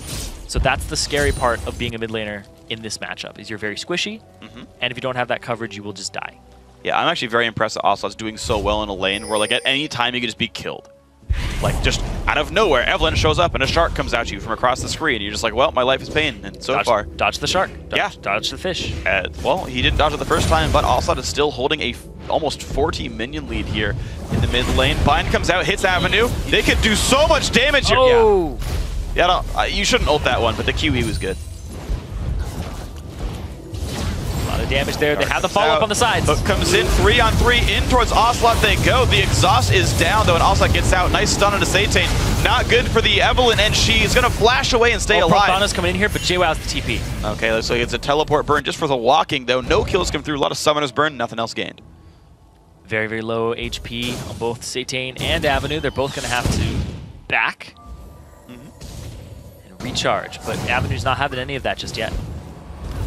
Well, this mid lane, though, does take a lot of damage. So Avenue, of course, has to be so afraid as a melee champion. And with Satane gone, they're going to stay safe. That turret goes down. Shantou, bit of a fight against Yuki there. They're trading ults back and forth. The artillery, though, really starting to make some headway. Q doesn't quite land. Oof. Okay. Out of mana, he's safe. They're fine. They're fine.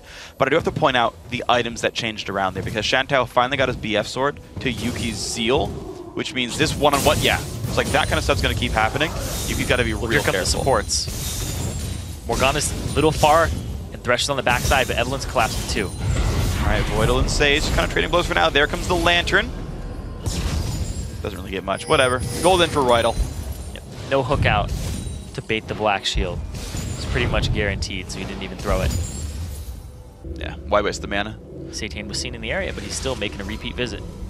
Okay, well, he didn't get seen sneaking into this one, and look at that. Oh, this is dangerous. Okay, they pull Ocelot to hold the team up.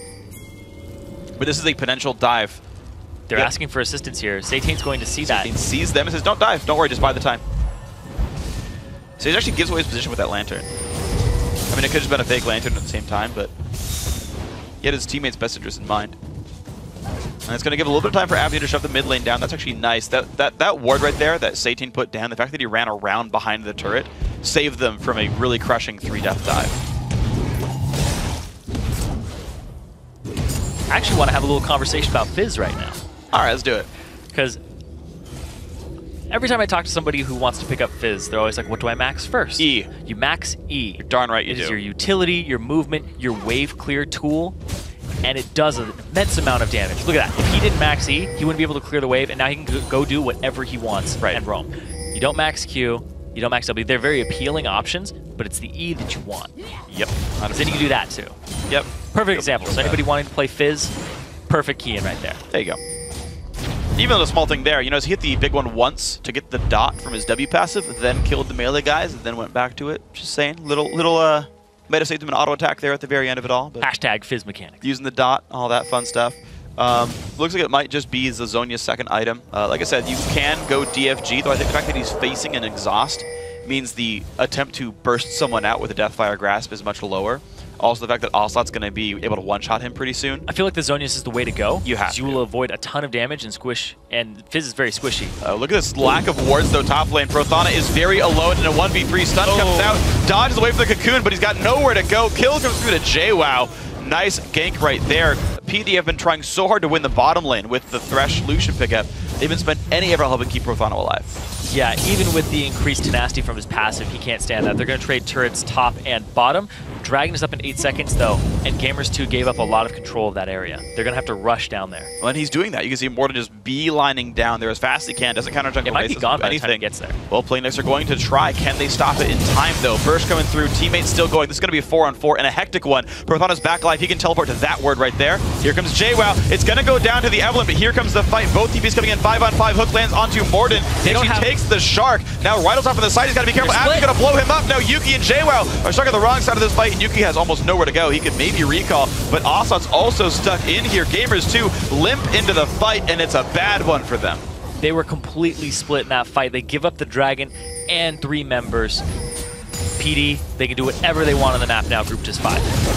And the Fizz pick and the aggressive bottom lane pick has worked so well for them there. Look at this fight again. The TPs come in. The Playnex just crushed them. They're completely split on this one. I looked at this, I saw the TP in, and I was like, Sayz is doing zone control onto Morden and Ocelot. Yuki and Rydal are left to their own devices here against the rest of the team. They completely section them off. Yuki has to flash away, and he hasn't hit his damage item spikes compared to Shantou, who has combination parts of the Infinity Edge, but that's more than enough. Yeah. And did friggin' awesome. I mean, that's one of the good things about Lucian, about all these sort of AD ratio caster types, is even if you're waiting for your Infinity Edge to come through, the first two items are almost always going to be the BF Sword plus Pickaxe. That's 75 AD. Like, that's most what you had with the old Bloodthirster starts in the first place. So it's not like you're really missing out on too much compared to, you know, 3 or 4 patches ago. And playing Ducks, they are going to be able to stay pretty much okay in the turret game here. The big thing for me with Gamers 2, though, is they just seem so willing to try to help. And overly so. Yeah, it was a weird call because the dragon was gone anyway, so there's no way they could have contested and actually got that objective out of it, and they were trying to force the fight, but it was not a fight you should have taken considering their item disadvantage on the champions that they had. Yeah. And even just the little things, like Ocelot walked, like, once they were separated, the box came down. You talked about Saze zoning them out, and that was perfect. I mean, it won them that fight, you know, by and large. Yuki and Rydell got caught, and then Ocelot was like, hold on, I'm going to walk into this team and die real quick. Yeah, Ocelot and Morden didn't want to use abilities on the support. Saze was like, come at me, bro. Yeah. And he's like, no, I'm not going to throw them at you. No, I don't want to. He's trying to save his ability for the back line. And it was good zoning there by Saze. He played it perfect. Saze played largely really, really well this game. Liked his hooks from the brush, from the Fog of War, everything like that. JWoww does not quite land anything here, but he does land a hook onto himself. Gets played back as well. In comes Avenue on the side on Ocelot. Yeah, Avenue on the back line as well. Ocelot's got to be real careful. Shark comes down. Exhaust doesn't do too much to stop him. Actually, Avenue got to be real careful. Stayed too long. Exhaust did do all that they needed. Well done. Too far into the back line. Too greedy for the Ocelot. Exhaust coming up big, and that's why you take that Summoner spell versus Assassin. Yep. The thing is, Avenue could have gone Zonies instead of Lichbane, but chose to finish the offensive item after the needlessly large rod, and he paid for it right there. He went for the Playful Trickster, then landed, and had no way to dodge the Syndra ulti, and just blew up from it. Going for the invade here, trying to get some ward coverage. And you can't help but think that the Zonias may have been a little better, but he got the needlessly large rod in synergy with Lichbane. In that situation, it may have helped him. I mean, he wouldn't have died right away. He might have gotten his E back up to get out. That's true. He didn't also have the backup of his team, though, and didn't realize how many people were there. He kind of just walked by Ocelot and was like, oh! Yep. And that's the problem with teams and players that play aggressively, is you very rarely ever have perfect information. And a lot of teams will say, well, if we don't know this will work 100%, we won't do it. And that's why you see slow games a lot of the times. Aggressive teams will not know 100%, but they'll go for it anyway. And they'd be like, well, 90% chance you're going to die. Oh, 10% shoot. Yeah. Or they'll misestimate entirely, and it's just a bad call. But you almost never get to make decisions with perfect information. And that's why you see things like that happen sometimes. You make decisions with basic information. Like right there was actually a 5-on-4 because Yuki wasn't there. He was back in the base. But if they had information of that, they could have been like, okay, it's a 5-on-4, we should fight them. But Rydell just stole that blue buff, by the way. There was no call there, and yeah, he takes that one away perfectly. Avenue's gonna be sad. You gotta leave your Q up for those. Fizz mechanics. Leave your Lichbane Q available. Barely been getting any blues this game. The bottom lane's just stealing them all. Yuki, Rydell. Yeah. It's actually been pretty rough for Avenue. He's actually only down 30 minions, though. He's had a decent game aside from one overcommit, but 3-1 is a good score. Gamers 2, though, they still feel confident, like they have the lead here. They're the team trying to push and make the plays. Avenue rooted up there by Rydell, not allowed to do anything. It's also pretty big because you don't build any mana regeneration items on Fizz. You have to start chugging your chalice, or I guess your flask. Yeah. You drink from both of those items. True. You got the Doran's rings. They just kind of rejuvenate his mana pool a little bit. That's about it. No Athenes, no Morellonomicon for him. Once again, starts. All right, well, Shantou, Infinity Edge is done. Zergreaves not too far away. I'm actually surprised he went double Doran's plus Vamp Scepter. I feel like double Doran's and one lifesteal quint's enough to sustain you, and you don't need to spend 800 gold, and you can keep your build going sooner, because you could have like Zergreaves and like a Brawler's Gloves right now. Might be going for the Blade of the Ruined King. I almost never see Eye Ruined King. Yeah. Because then you don't get the crit compared to the other attack speed items. It's just kind of weird. A lot of guys like to sit on Vamp Scepter. It slows you down a little bit. It's not the worst thing in the world. I just think it's slightly inefficient. Ooh, two-man stun. Saze gets rooted. Ulti goes in on Prothana. Saze actually shielded himself, thinking it was himself as a target, but hey, at least they both live. But Yuki gets some real damage in the turret, and G2 finally find a way to push Playing Ducks back a little bit. Recall's going to come through. Looks like they can earn themselves a turret kill here. Bind only hits a minion there. Avenue's still waiting for his way in. Of course, the exhaust is back from Ocelot. The wave clear here from both Gragas and Syndra is just applying a ton of pressure to this top lane. But they're going to back off because they don't really have any turret pushing. With the Syndra ulti down, your team fight's no good. So as soon as they recall and heal, you don't have the... Oh, this is nice. G2 basically faked it back. They're going to get this turret. That was awesome. It was really good calling there. No vision. They went ahead, swept the area, made sure that it was 100% okay to do this. This is why you always push an extra wave once you finish defending. I mean, you don't have any ward coverage, but like you can't... Oh, nice try. All right, G2, well earned turret. Yeah, very tiny advantage there. But at the same time, Dragon's up right now, and all the wards are concentrated on the left side of the map. Nobody has vision of this objective, and Prothana is the first one there. He can kind of just lay his claim to that area. And he's finally catching up in items as well. Triforce done. He's got the Spectre's Cowl as well, so he can survive Gragas just a little bit better. Avenue going to have an easy wave clear mid on top of this one, so it looks like Playing Ducks can actually get a little bit of minion wave control, which could set up Dragon quite nicely. Yeah, they're going to go straight to it. Satan going to start it up. Yep. Yeah, this is probably theirs. Yep. But they know Chantal's far. This is actually... G2 could rush this as a defense and maybe win that fight. Ward over the wall. He does have a smite. Go for it. They're going to try to engage it. He gets binded as well. He's got to be real careful. The damage comes through. Picked up there. Nicely done by Morden. Avenue has got no health. Rydal goes in. Can he find the kill with the exhaust? Looks like the case is yes. He goes down. Now Satan in the backside's got nowhere to go as well. 2 kills picked up. G2 get the Dragon and 2 kills here. Chantal was nowhere to be seen in that fight. Flash, stun, everything. Oh my god. Gamers 2. Nice play. Taking a huge advantage of that Dragon. And they get it for themselves too, and they get 3 kills for 0. They might be looking at Baron right now. Oh my gosh, they are. They're going to walk into this one. 10 seconds for any of the major respawns there. 2v5. Morden is low on health, but he should be able to heal up pretty nicely. Actually, no, he's got no good way of healing. Ancient Golem, you don't get that much health back right away. Smite's back up though. Prothana has no major stealing tools. JWoww tanks up this entire thing. The respawns come through, but no one's around. The hook. Now this is his. And nicely done. All right, G2 just pick up Dragon, 3 kills, Baron, and top lane tier 2 turret, all in the last 2 minutes. And suddenly these guys are in control. This was really big. The Cocoon binding combo onto Avenue. Can't use Playful Trickster while stunned or bound up. He eventually gets out of it, but then he comes down, he gets exhausted, and completely zoned out by Rydal, to the point where they don't even have to do anything about him, leaving him at low HP for a very long time, while everybody else is just taking care of the other members of the team. The big thing here is Ocelot actually saves his ultimate until that moment. Why not?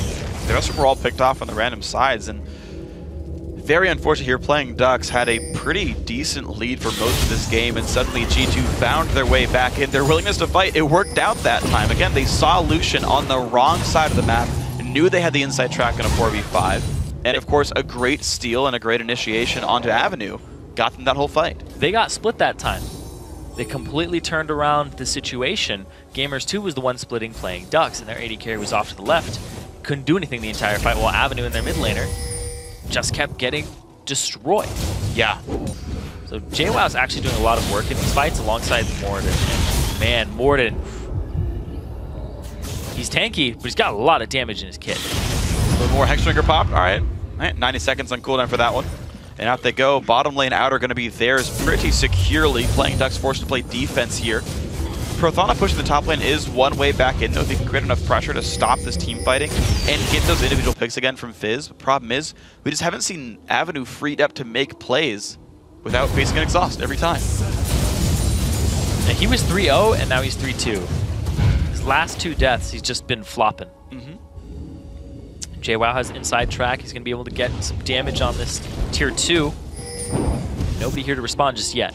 I feel like Playing Ducks comms are breaking down. They're like no longer being at the right turrets at the right time, right? Like this turret takes damage even though you can see the minion wave coming in. It's just like they're kind of dropping their awareness of what kind of things are getting pressure. They're trying to defend bottom lane right here. Hook only hits a minion, no big deal. Oh no, Say stays around too long. The combo! The binding, good damage comes through, but they don't overstay actually. But I mean, outer and tier 2 turrets are generally free against a Baron buff. That was a little strange because JY was actually looping around the side and had Explosive Cask available, so he could have continued that fight, but they don't get greedy on it. They even saw that Prothanis was mid, so he wasn't going to be able to reinforce that fight at the same time JY was there.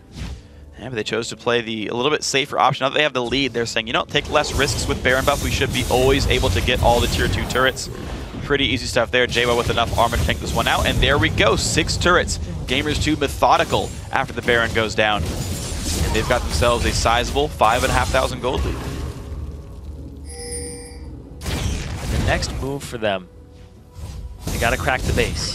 They've gotten every outer turret that they can possibly take. Dragon is up in 2 minutes, but you don't want to lollygag around for that long. They're gonna hit some item thresholds here. A lot of wards being purchased in the inventories. Yeah. And now they gotta set up. Depends on where they find their opening, because they're going to want to put those deep wards in the jungle. A lot of their wards are currently concentrated on the red side blue buff. Boom. And they already tried to push there. Yeah, so right, now you have to set up basically, there's only a few wards you need to siege. You basically pink ward flanks because of Satane, and you get wards over the wall to watch for who puts hooks down. And so you can look for like bindings to fish for. So you only need a very, very few with that one. Otherwise, you can play the long game. And you basically just pink ward Dragon Baron. There's no reason to green ward at this point. Like, Baron wards would time out at this point, and Dragon wards you don't need that heavily because it dies so fast. And so you only need a very few wards here for Gamers 2, and I want to see where they actually put them. Yeah, they already have a pink ward on the Baron, watching that area. They have one around the Dragon, and they have some actually in playing Duck's jungle that haven't been cleared out yet. Right, and that's the thing. Like, if you want to do pink wards for Baron, you need like 3 in their jungle as well, in the northern jungle. Because if they can walk safely up to the Baron pit, then you can't bait it. You just have to like go for it, hope they don't check you in time. If you strangle all the vision in front of Baron, like in the case right here, they see Satane. Yeah. Oh man, yeah. So no flank available. That was a good pink ward.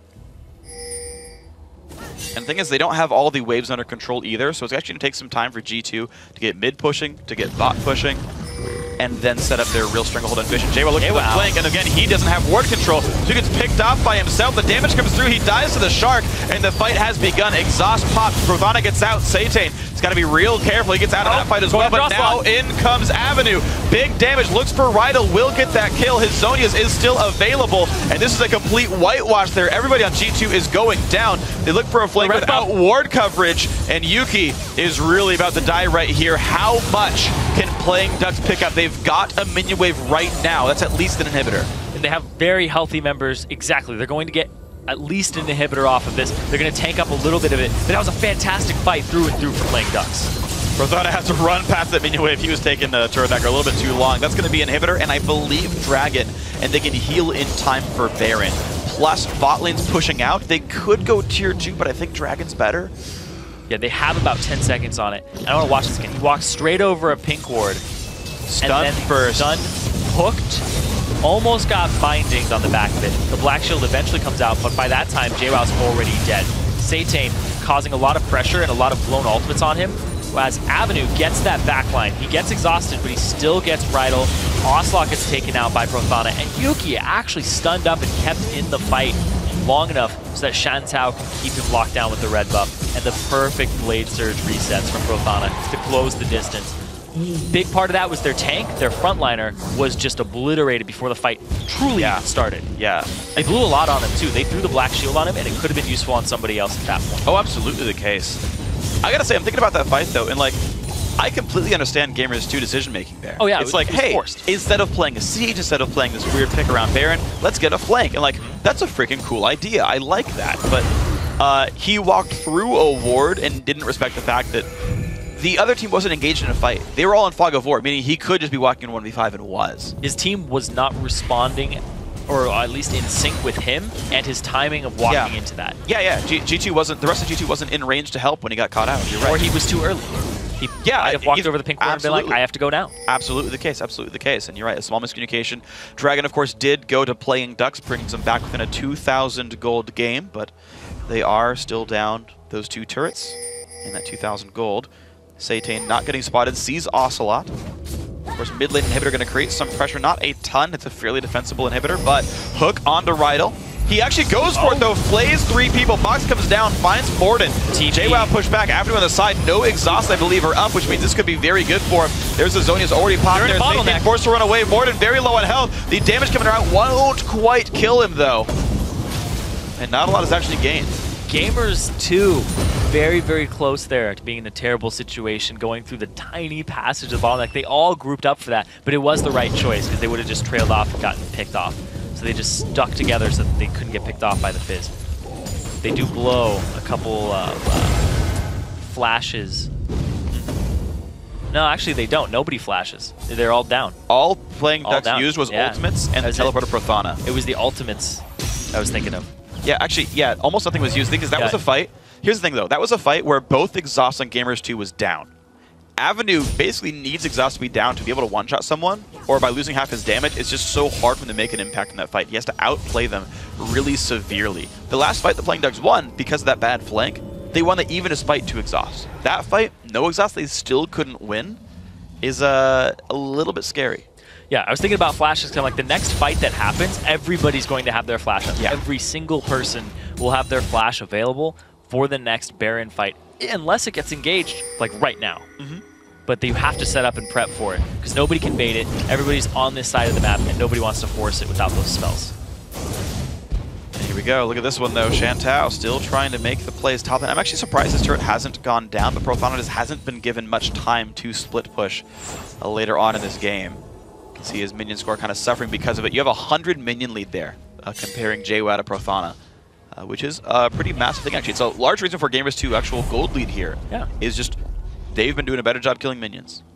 A big part of the last fight that happened, we said that JWoww got taken off the field. He was the meat shield, he was the wall. He's also one of the highest gold members on the team for Gamers 2. And when you lose that much income and that much gold in stats before the fight even starts, it's really big in a prolonged fight. Absolutely is, and you've got to be very aware of how that's going to affect you guys. But right now, Zaytane is trying to control Western Jungle. They do know that the blue buff is being started. I believe that Trinket Ward might have just seen it. Looks like Zaytane does not want to show himself, though. Morden and Ocelot know they're safe right here, but this is now a ward they're standing on top of. They know blue buff's been taken. They want control over Baron. Playing Ducks wants that themselves. It's almost time. Everybody's flash is about to be available.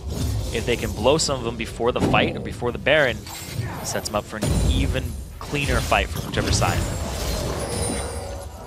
Evelyn flank attempting. They see him though. Do they have pink wards? No, they just had somebody far enough up. Okay. There's a sweeper. There's the pink ward over right there on the top of your screen. That's actually a very important one that right now PD can't clear easily. I don't think Zaytane can kill that ward faithfully. Too easy to get picked off. It has to be Shantao, and he can just dash back across the ball if someone tries to stop him. Gamers 2 take this time on the inside track to take Baron control. This is actually very good for them. It is hard to get all the wards swept away properly when you only have 3 sweepers in your team. Shantao is on the complete other side of this fight, though. He shouldn't be here. This is so risky for him. A flash cocoon from Ocelot, he dies. Flash cocoon, flash, just stun anything would be able to take him out at that point, but he dodged the stun, actually. One was thrown out of him. All right, so he stays safe for himself. Pink ward, once again, playing Ducks there, but they have no left in their inventory, meaning once this gets swept out by JWoww, PD have to recall multiple members to get pink ward control back. Prothana has no teleport. He's going for this bottom wave. The Gamers 2 are going to respond by pushing the mid lane because they don't have any turrets there. There's actually more cards in playing Duck's hand right now because if they give up the Baron, they can still rush an inhibitor. If they don't want to face check, they can force a fight somewhere in the mid lane. Yeah, mid lane minions actually are one of the most valuable resources of G2 right here. They've got to really make sure the wave stays on the other side of the map. Top lane's actually not doing that for them. Again, that is one of the few outer turrets that still remain on the map, or tier 2 turrets that remain on the map. Shantao did eventually take the outer, but tier 2s are a resource, and mid lane gets shoved out once more by playing Ducks. Now we're actually within 1,000 gold. Prothana going to the bot lane helped bridge some of that gold gap. Mikhail's Crucible done soon for Rydell. Doesn't actually mean a ton, though. The hooks haven't been really causing major fights. Dragons up. Gamers 2 have it in their sights. They're looking for it. They have decent ward control of the Baron. Playing Ducks has a little bit of an advantage in that, but nobody's there to clear it. Well, this is weird. Shantao rushed a Banshee's Veil. He's on 2 items with the Banshees, which means he cannot kill JWoww. He actually doesn't even do good damage to Morden either. I don't know. I mean, he bought a Vamp Scepter early on, so like he was behind in damage. Now he bought a Banshees, he's even farther behind in damage. Like, this is really about Avenue and Prothana now. Shantou is not a very powerful champion at this point in time, which means you really, really have to play well if you're Avenue here. He does have the Death Cap. Void Staff is next. Yeah, there's a lot of targets he can't really shred through without a Last Whisper. He's not going to be able to get through JWoww very effectively. Morden is stacking some armor now with the Glacial Shroud. And it's just going to get worse for him. And he's pretty much locked into that build. He'll end up getting the Last Whisper, and then he'll be like, do I get Blaze Road King? He's got one more on top of it. 2 Banshees Belt gone. Satan stays safe, binding onto Sazed. JWoww doesn't want to ult that. He could have. I feel like he could have really gone for that right there. Doesn't want to. Eve Blank gets 4. They're going to go for the fight. Satan Exhaust takes the first one there. Shark comes out as well. Satan is going to go down 1 for 0 so far. 2-man stun out from Ocelot. Then keep moving forward. Zonia's popped by Avenue, keeps himself safe. Ocelot pops Zonia's as well. Prothana in the middle of the fight, taking so much damage from Kog'Maw. Yuki positioned so well, but here comes Fizz. He can't claim the kill. Yuki picks him down. Prothana forced to run. No slow comes out quite from Rydell, but the ulti's in from Yuki will claim this one. Lantern is going to be enough. Beautiful play there. Now they're going to go straight for this Baron here, or the mid lane from Gamers 2. A lot of options, the Smite off the field, but it looks like it might be. I think they're injured enough they can't Baron. JWoww is pretty healthy though, and they have a Kog'Maw. Okay, there's a bit of a risk there just because there is a 3-man team. Prothana can teleport, and there's the ward right there. So this is a very real possibility of contest here if Playing Ducks plays it right. There's the TP. Gamers 2 aren't collapsing onto it just yet. A lot of pink wards in the pit. Yuki is the one facing Aurelia. JWoww pushes back Shantou. They're trying to discourage it. They're trying They can't do it now. Yep. Oh, they can kill Shantou. Oh, nice. Ooh. Nice. That was a really good Lantern. Dodge the belly. Right out of the way. Prothana's looking for a pick, though. They might keep going. Yuki's forced to recall. This is a 4v4. Here comes Satan. This could be really bad.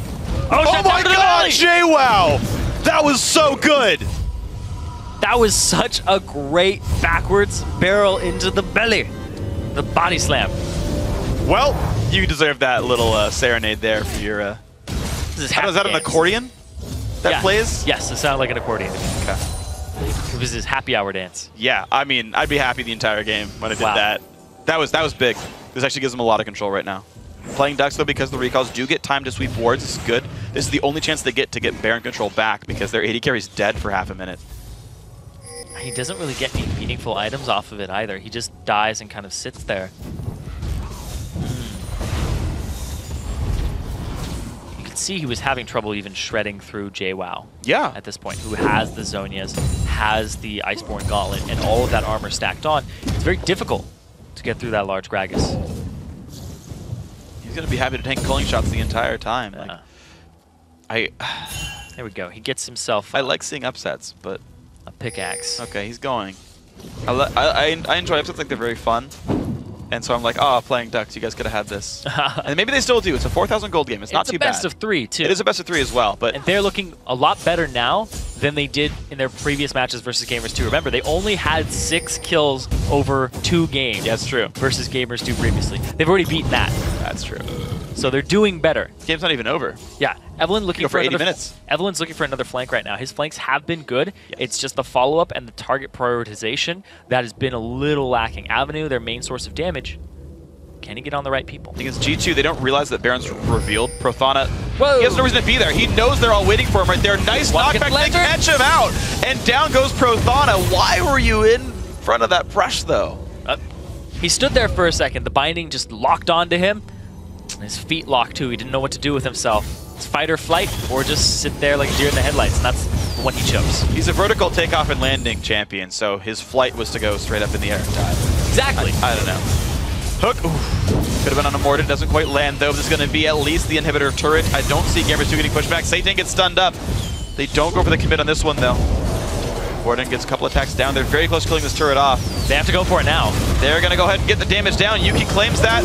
Shark hits JWoww on the side of the head. Avenue's got to be careful, though. Gets the artillery, has to jump away. Satan is not in a good spot anymore. Shields come down. Stun's not going to land, but Yuki has the damage. Fireworks come down, picking up the jungler now. With the inhibitor going down, G2 could turn back for Baron. G2 have a lot of options. They have a bottom wave pushing up too. They might just go for 2 inhibitor turrets. Okay, yeah, the play is to push to try to end the game or really just have so much map pressure they can't possibly lose without doing something really dumb.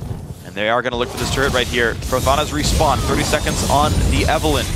5v4 one more time. Stun hits Avenue. They are pretty healthy. A little bit more harass comes down. Hook onto Onslaught. This is not good for him. Takes a bunch of healing, but he goes down. That hook was massive. That hook was right on point. That's going to put them a little bit back in the game. Granted, now they have to deal with super minions for a while. There is a huge wave top, though. It's being pinged, and this one would take that turret by itself. The Playing Ducks are going to get themselves a Baron off of this. Dragon's up at 20 seconds. G2 can't stay for it. Satane's back alive. He bought home guard boots just to be sure, and they're going to rush towards Baron. This is probably the 3 members you really want to fight against a Baron team. It's a huge wave. Oh, this is nice. Just took a turret for it. They're going to split push bottom.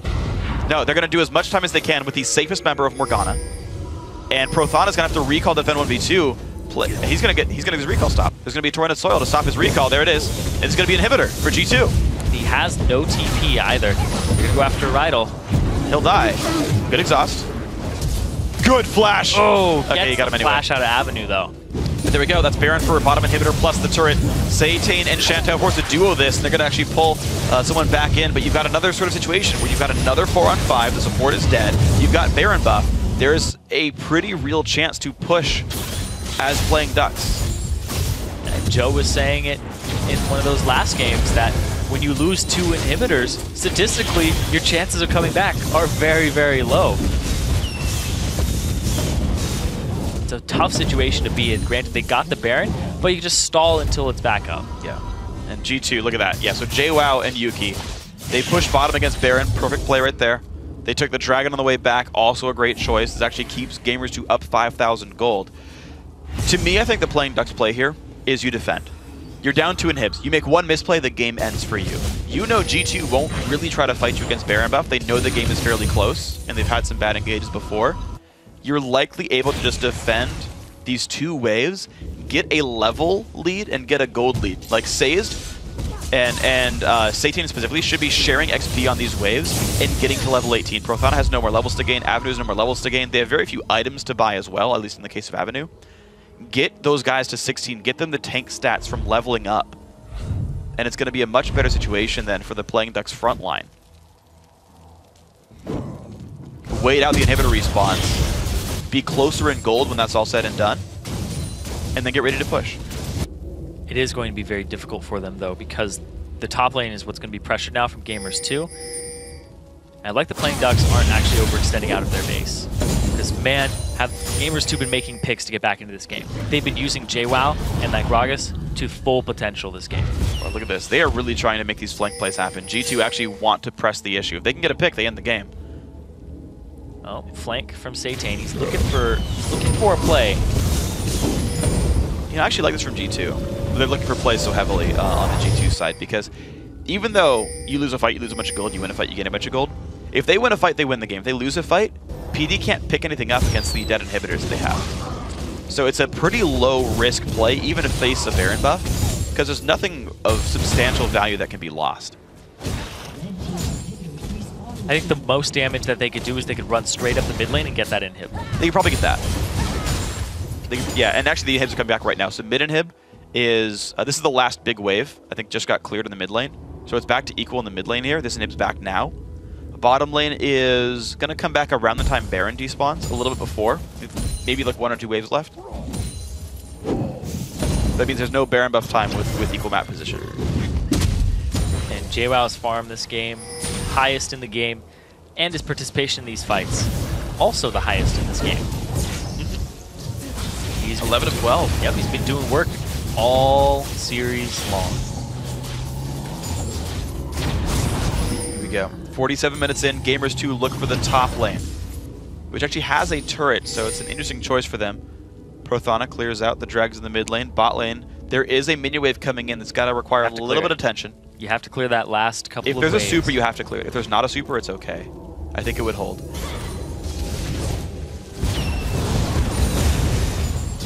They are sieging top lane. Now Kog'Maw can play the slow and steady race. They've got the Mikhail's Crucible up, and a black shield from Morgana, so he's pretty much unhookable. And he could slowly work these things down. Interesting thing for Prothana is he's entirely Magic-Resist based. He is not worried about Yuki's Infinity Edge, Ruin King, Last Whisper damage. Just worried about getting blown up. Damage versus JWoww. No real split pushes this game. Everybody's just been grouping up. Okay, it's the last wave. And that's it. All inhibitors respawned. Baron on for just a couple more seconds. And then it'll be gone pretty much even despite the 5k gold. That's the only difference here between these two teams. Some late game pressure. Can JWoww get another awesome explosive cast? Or is there going to be one of those miracle hooks from Sazed? Shantou kept his Banshee's Veil up. He just barely got out of the range of that barrel. Walking forward. Sazed is around, looks for the hook. Doesn't land it. Flank attempt from Evelyn. I do not see if there's a pink ward in front of her. Looks like that's not the case, though. So she has gotten in to the back line just a little bit. Oh, Morden's going to walk straight up. Say no. No. You're going to sweep that ward away. Gets him out of there. There's a lot of pick potential from Gamers too, but they also love to team fight off the back of JWoww's explosive cast. Now playing Ducks, they have to wait for a hook. They have to wait for Gamers 2 to misposition or the flank. Evelyn has now swapped sides. Satane, as soon as they push up, he's going to flank around. He's looking for actually. Oh, he got seen. Spotted out. He's got to run away. Morden is there. Oh, this is not good. Cocoon. It's going to not quite hit him, but he gets the lantern out. PD stays safe for now, but the hook is going to land. The stun, rather. Satane loses about a third of his health. Actually has sword shoes on Evelyn. Interesting. So a bit of a more aggressive build. He's taking actually more damage than he would normally. Hook's going to come out. Not quite land there. I think the big part of the Sork shoes is he doesn't have tenacity versus all of these stuns. Yes. Going to make his life difficult. Will they look for this fight playing Ducks? The wave is pushing out on the bottom side towards G2. Top lane holding equal. Mid lane, of course, they're all just fighting, so who cares about those minions? Hook, not quite again. Black shields, though, have been pretty good from Rydell. Stun comes up for Ocelot, nothing of value gained here. Saves once, puts the shield down and flashes in. There comes the fight, and Satane in the back lines gets out after baiting Ocelot's ultimate. Now Yuki has almost nowhere to go, taking more and more damage. Zhonya's popped by Avenue. He's going to run away in this one. Does not get bound or stunned, but JWoww does get caught out. He was the only guy left in the front line. Playing Ducks finally find the kill. Prothana's not done. Okay, now he is. Or is he? He's got a lot of movement speed. He's not done. He's got a lot of movement speed. He wants Rydell. He's done. No, he's done. He's a little tired. A lot of running. Yep. A lot of heartbeats that are heavy right now, because oh my lord, it's a tense game. Next fight, you could pretty much just win off the back of it 50 minutes in. Oh my gosh, and they're now in. Of course, this inhibitor's dead, and a mini wave's coming as well. A big fight win. And again, 5v4 for 40 seconds. This has got to be an inhibitor. Ooh, you got to be careful if you're the AD carry. Dashes back, stays safe. Mikhail's Crucible is down. If someone gets caught, they're going to die. Inhibitor down to 1/3 health. Satane's still around. Ulti's coming up soon. The Shark, 20 seconds. The Eve ulti, 15. Shantou gets Cocoon. He does flash back, but the bind hits as well. Yuki gonna get some damage into this one. He doesn't commit though. I think his W was down. He could have killed the AD carry. Doesn't completely go after it. JWoww, if they keep chasing this, he actually has TP. They're flanking with Satane. This is the 10 seconds. They could go for this. They could go for this right now. 5v4 flank and you kill them all. Too low on health, though. They don't want to go with Avenue this hurt. Ooh. And Sazed at no HP. Baron up right now, though, and Gamers 2 have that advantage. They're going to lose the bottom turret. But, look at that. JWoww, he has going back down mid. Oh, he's going to actually just defend this. He can't. Like, they could just go really hard right now. They don't know. Thing is, they don't know that G2's on Baron or maybe flanking them. If PD loses this fight, game's over. 100% is gone. They can't wait out a Baron bomb. They'll take Dragon, knowing that no one's around this side of the map. That's a safe play by PD. But they were too afraid of G2 trapping them to play for mid. And it was a smart play because they couldn't make that play. Because Baron would have been down, and the health bars for Gamers 2 were much higher than playing Duck. Sazed you have to get out of the fight. You can box and run, and maybe you get lucky. I mean, it is, I would say probably 60% that play goes fine. But that 60% is like your upside is you got an inhibitor, your downside is you lose the game. Yeah. It's not a play you make. Little cost-benefit analysis there. Yeah. Your contingencies. Your chance of success is higher, but the value of success is much lower than the value of... Yep, you know what I'm going for. We're done. Moving on. Game theory, decision trees. Let's go. Medium risk. Low reward. Low reward. Yeah, high risk, low reward. There you go. Don't make those plays. Unless you're LMQ. I mean, so you said the percentage of success was actually like a little high. It was like medium. Right? Yeah. So is that medium risk, low reward, terrible repercussions? I think it is still like, I think or does that factor into risk? I feel like the chance of success is factored into the value of defeat. Okay. As the like risk status, right? Like, okay. Really pretty high chance of something horrible happens to you. The reward's not really all that high. I feel like the chance is a modifier in the first place, you know? Okay. Now I could be wrong because actual reward. I'm actually a little curious. Okay, so I'm gonna first say, with the number of people watching this stream, a certain percentage of you guys know game theory really well and will tell me the correct answer on this one. But in my opinion, blindly without realizing this, without just otherwise taking econ courses in college, just multiply the chance of success by the actual value of what happens, and that's the risk-reward spectrum. 60% chance for like a 2, and a 40% chance for like a -50. But what is chance factored into? Is that the risk, or is that you multiply both? Okay, both. Okay. Yeah, right. High risk, high reward means we lose the game or win the game. Yeah. High risk, low reward means we lose the game or we get an inhibitor. But then there's the chance of success factored which is already factored in. Okay. That's all part right. of it. Get back into the game where everybody's got everything on the line. High risk, high reward game. Let's go. Woo. Game 1 of the BO3, 54 minutes in. It took us a longer time than most things talk about. Well, everybody's pushing up the mid lane. Yeah. No, nothing was happening. Now the flank is happening, whereas there's this huge monster wave actually in the top lane for Gamers 2. Oh man, yeah. Playing Ducks might get a turret off of that. You could go hard and Prothonic could TP that, but that would be also very risky. But it would be a high reward. What's the chance of success? Actually decent. Like, yeah. That's a respectable play, to be honest. But they're not going to go for that one right here. Ocelot, Rydell trying to find the poke, trying to find the CC. They're going to go for this one. Saves walks in. Evelyn's there to flank. He can reach Yuki.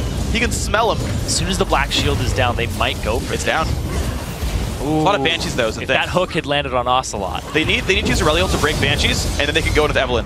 Hit Here they go. Here they go. Fox comes down. They hit 3 with the ulti. Yuki gets exhausted. There comes the Shark as well. Finds JWoww, but he is a tanky man. In they go, and it's Kog'Maw who does get caught out. Mikhail's come through. Prothana still alive. Zonya's popped by JWoww. Avenue staying alive as well. Hook's not going to land, but they're going to find 2 kills. That's one. Right now, Prothana could recall TP top, and they could probably close the game. And now they're going to at least get this middle inhibitor off of this fight. They just beat a Baroned up Gamers 2 2-for-0. Huge part of that fight, Avenue got exhausted before he blew his damage. Wow. Able to blow up Yuki on the backside of it. This is big. Gamers 2 trying to hold on to the base now, but you've got 45 seconds of no AD carry. This is the makings of a game-winning push for playing Ducks. If they don't go for this, they're too shell-shocked by how close this game is to think clearly, because this is the absolute makings of a game-winning push. Here's a TP in for Aurelia. Here they go. Ooh, dodges the binding. Skills. I think they should have gone top though and just taken the 2 inhibs 100% and right then now, siege the game. They'll get this inhib and they can face tank that turret. It's so low that they would just be able to walk up. A Lich Bane can kill it. 15 seconds on Kog'Maw. Or are they even going to go for it? It goes down. Just try to end the game. They can't get Nexus in time. They have to go inhib. Yeah. Face tank. Just breathe on it a little heavily and boom, it's gone. 5 seconds on Kog'Maw. He has flash. Satane's still buying a lot of time. Look how many skill shots he's tanking. He's saying, hey, hit me. I'm Evelyn. And leaves the rest of the team safe. So there you go. 2 inhibs now playing Duck's way. 56 minutes in. Both teams have lost 2 inhibs. One of them's going to lose the game. Losing 2 inhibs makes you lose the game. Boom. Yep. Statistical anomaly. Spoiler alert, it's actually a draw. Yeah. Neither team wins. We're going to a 4-game series. Is that like reverse jinxing it? I don't know. Is that even a thing? I don't know. Maybe we'll just get an 80-minute game and it counts as 2. It counts as 2. It'll be it'll be the only 1 game 2-0. We're just like, whoever wins this game, you get 2 points. Let's be real. These are 2 very close teams. Here they go. Ocelot's got to be real careful. He's taking a lot of damage. Zonya's pop. Yuki is well positioned in the back line. But here goes Prothana and Avenue. He flashes the way. He stays safe. JWoww makes room for the team, but Ocelot has already died. And this could be the push down to the mid lane. Morden's going to flash away. Prothana almost in range, though. Yeah, I don't know if his Blade Surge actually killed the minion. Short enough cooldown, he have it back by now, but he can't die. But here comes the super minions. Ocelot is dead for 57 seconds playing Ducks. They're gonna try to tank bottom?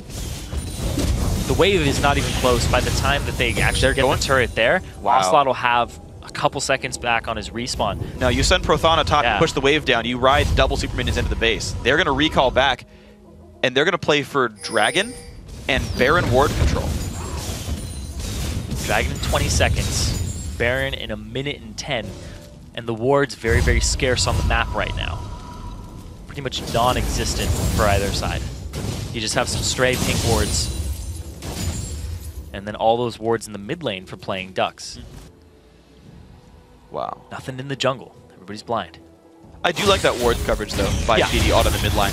You can easily watch if Gamers2 makes any plays. You can look for your flanks. I really do like in-lane wards. It's one thing that doesn't happen much in solo queue. Happens a lot in competitive. Wards just in the middle of a lane.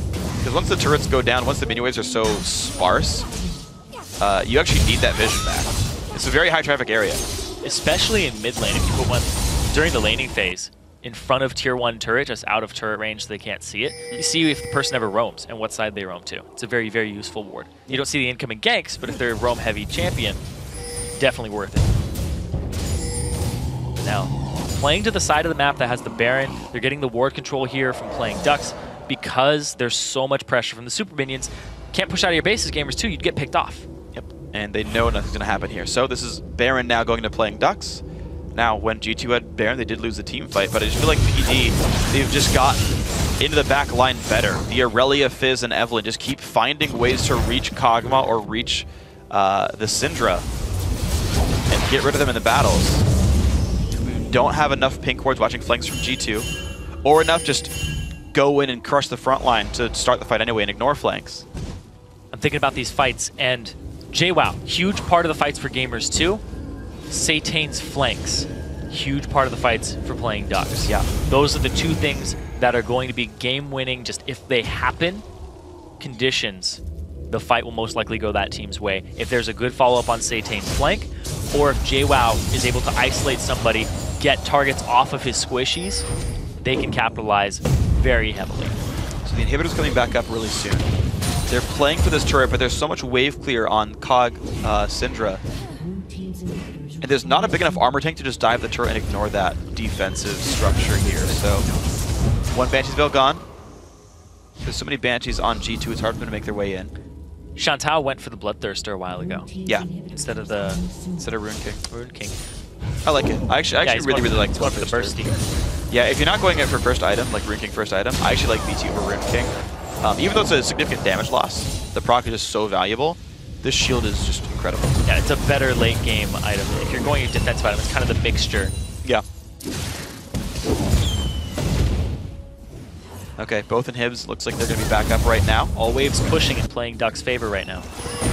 Thing is, I feel like they can use Avenue as a split push. He's pretty safe to do so. Satane. He goes to the flank. He's looking for the flank. There's no turret here. Not enough pink wards. Stuck to Shantou.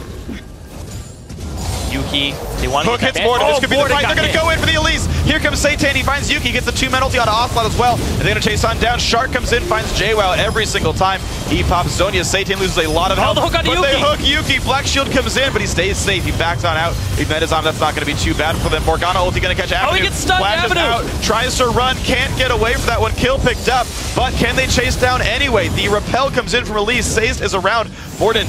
He's going to stay safe. Inhibitors, though, can they die? It's a 5-on-4. PD has to be careful. Stun comes out, and here comes Yuki again. Satane will die for this one. Ulti comes down. 2 more kills picked up. Now Prothana's got nowhere to go, and maybe Gamers2 can make their way in. The Aurelia is trying to leave. She's so tanky, there's no point to chase her out. But 3 kills. And now all the room in the world to make up. The call is to push the lane. There's a minute respawn on Satane and Shantou. Prothana, he's going to have to try and deal with JWoww. JWoww's going to stop his back, and I don't know if he can actually win this he duel. wants to try to push and try to create pressure. He wants G2 to have to back up. They can't 2v5 this. He needs to make this push happen. I don't know if it's going to be enough. Recall in from Thresh right now. Sazed, that mini push won't mean much. Here's G2 looking to close the game. And they have a lot of damage with Yuki. The attack speed, Infinity Edge. Seconds. The defense. Can they kill it in time? Hook misses.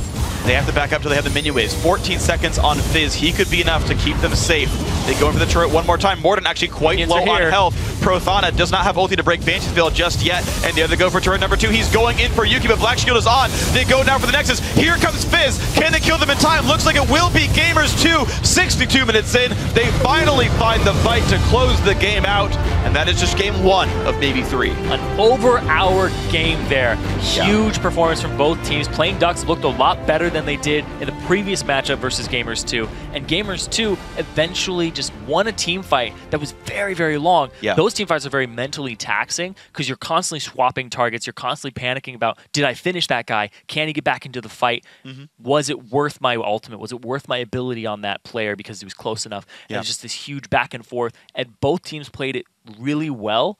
And then it was just the re-engage from Gamers 2 because the fight was so long that they came out on top. And that's when you fight in your base, right? You heal back up. They got Yuki really, really low, but he just walked back into the fight afterwards. And it was a really well-played game. And you know, that's the thing is they tried over and over and over again to play a 5-on-5 team fight, playing Ducks. They won a lot of them on defense when they had the ability to chase people down afterwards when there was nowhere to run when Evelyn and Aurelia got onto you. But trying to get flanked inside the base, you run back to the Nexus turrets, you run back to the fountain, you heal back up and show up again.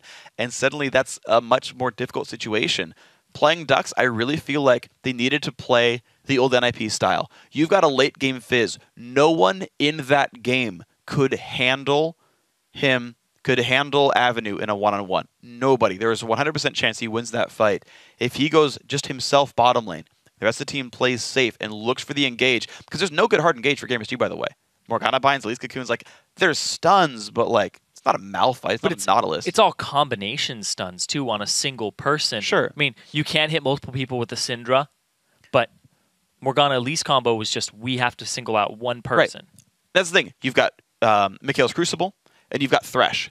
Yeah. Just have him sit far back. Have Sage sit back at 800 range and be like, if you get stunned, I'll lantern you. And I'll Mikhail's you and you'll get out. And you just play the split push Fizz. Like, that could have closed the game out. I think they focused a little bit too hard on going for 5v5s, and they could have won the game with the elements they had. I mean, either way, though, hour and 2 minutes, both teams obviously played their hearts out very, very well. The double exhaust, I thought, was great to try to hamper Fizz in team fights. That went well. And to be fair, G2 earned it. Everybody pretty much got the same structures. They both had 2 inhibs down. They kept trading Barons. And it wasn't even just the team fighting. Like, I'm looking at these score lines right now. 15, 16, and then 41 assists for Gamers 2. Playing Ducks, 16, 15, and 41 assists for them. Yeah. Both teams were team fighting out of their mind. Now, the question is, should you have been team fighting 5v5 in the first place, and should you have been split pushing instead? We saw there that JWoww was actually able to take on Prothana in the end. In a split push. So maybe you're right about the Fizz, but man, that was a fantastic game from both sides. And playing Ducks, despite losing that one game, it's a best of 3, but they can hold their heads high because they did a much better job than they did previously. Yeah, but if they want to make sure that they actually make it to the postseason, they've got to win this series, so we'll see if they can do it. Guys, we're going to take a quick break, but when we come back, we're going to see if Playing Ducks can even the series against Gamers 2 and keep their playoff hopes alive. Don't go anywhere. No health. Rydal goes in. Can he find the kill with the exhaust? Looks like the case is yes. He goes down. Now Satan in the backside's got nowhere to go as well. 2 kills picked up. He's got to be real careful. He gets out of that fight as well. But now in comes Avenue. Big damage. Looks for Rydal. Will get that kill. His Zonius is still available. And this is a complete whitewash there. Everybody on G2 is going down. Yuki's forced to recall. This is a 4v4. Here comes Satan. This could be really bad. Oh my god, JWoww! That was so good! In they go, and it's Kagma who does get caught out. Mikhail's come through, Prothana still alive. Zonia's popped by JWoww. Avenue staying alive as well. Hook's not going to land, but they're going to find 2 kills. That's one. He pops Zonia. Satan loses a lot of health. The hook on Yuki. They hook Yuki. Black Shield comes in, but he stays safe. He backs on out. He met his arm. That's not going to be too bad for them. Morgana ulti going to catch Avenue. Oh, he gets stuck, Avenue. Out. Tries to run. Can't get away from that one. Kill picked up. Give me a fat beat!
Hey everyone, welcome back to the European Challenger Series quarterfinals. It's time now for our second game in the series between Playing Ducks and Gamers2. Now G2 did win the first game, hard-fought battle, but they earned it. Yeah, game one was really back and forth. It ended up being 62 minutes and 9 seconds.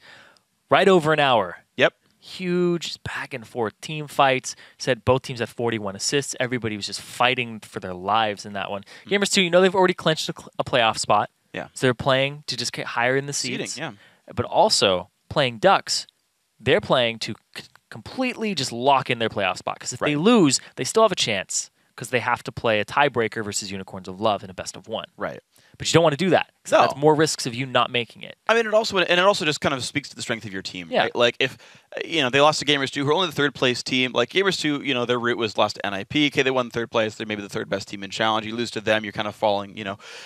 And again, 3 teams make the promo tournament, right? So it's like if you lose to the third place team and you get 2 up by them, it just doesn't speak to you being a strong enough team to maybe contend. So this is like a big test for these guys. Say, look, no, we are this good. We can pull it out in a tough series, right? The promo tournament itself is the best of 5. You have to come back from defeats like this, play these tough games. So both mentally and standing-wise, I think this is an incredibly important game for Playing Ducks. Yeah, and if that first game was indicative of anything, it's that it's pretty much a coin flip, and Playing Ducks is showing that they aren't actually the 6th-seeded team if they went into playoffs. They should be a little bit higher based on that, because Gamers, too, if they're the 3rd, they'd be right up there with them. I mean, we'll see, right? There's so many good teams in there. I mean, you've got guys like Lublin Shore as well, who had a very close fight against Gamers2, and we saw them in the 3rd place match in Summer 1. They didn't go high enough in Ranked 5s to qualify for Summer 2, but they got enough points. We'll see them in the playoffs regardless. Like, there's so many really good teams. Unicorns of Love, we were impressed by them when we saw them play a little while ago as well. So, I mean, there's so many good teams here that, like, I mean, being 6th best is great, but, like, all these guys are such tough competitors. Like, good luck. Yeah, really good luck to everybody, because damn.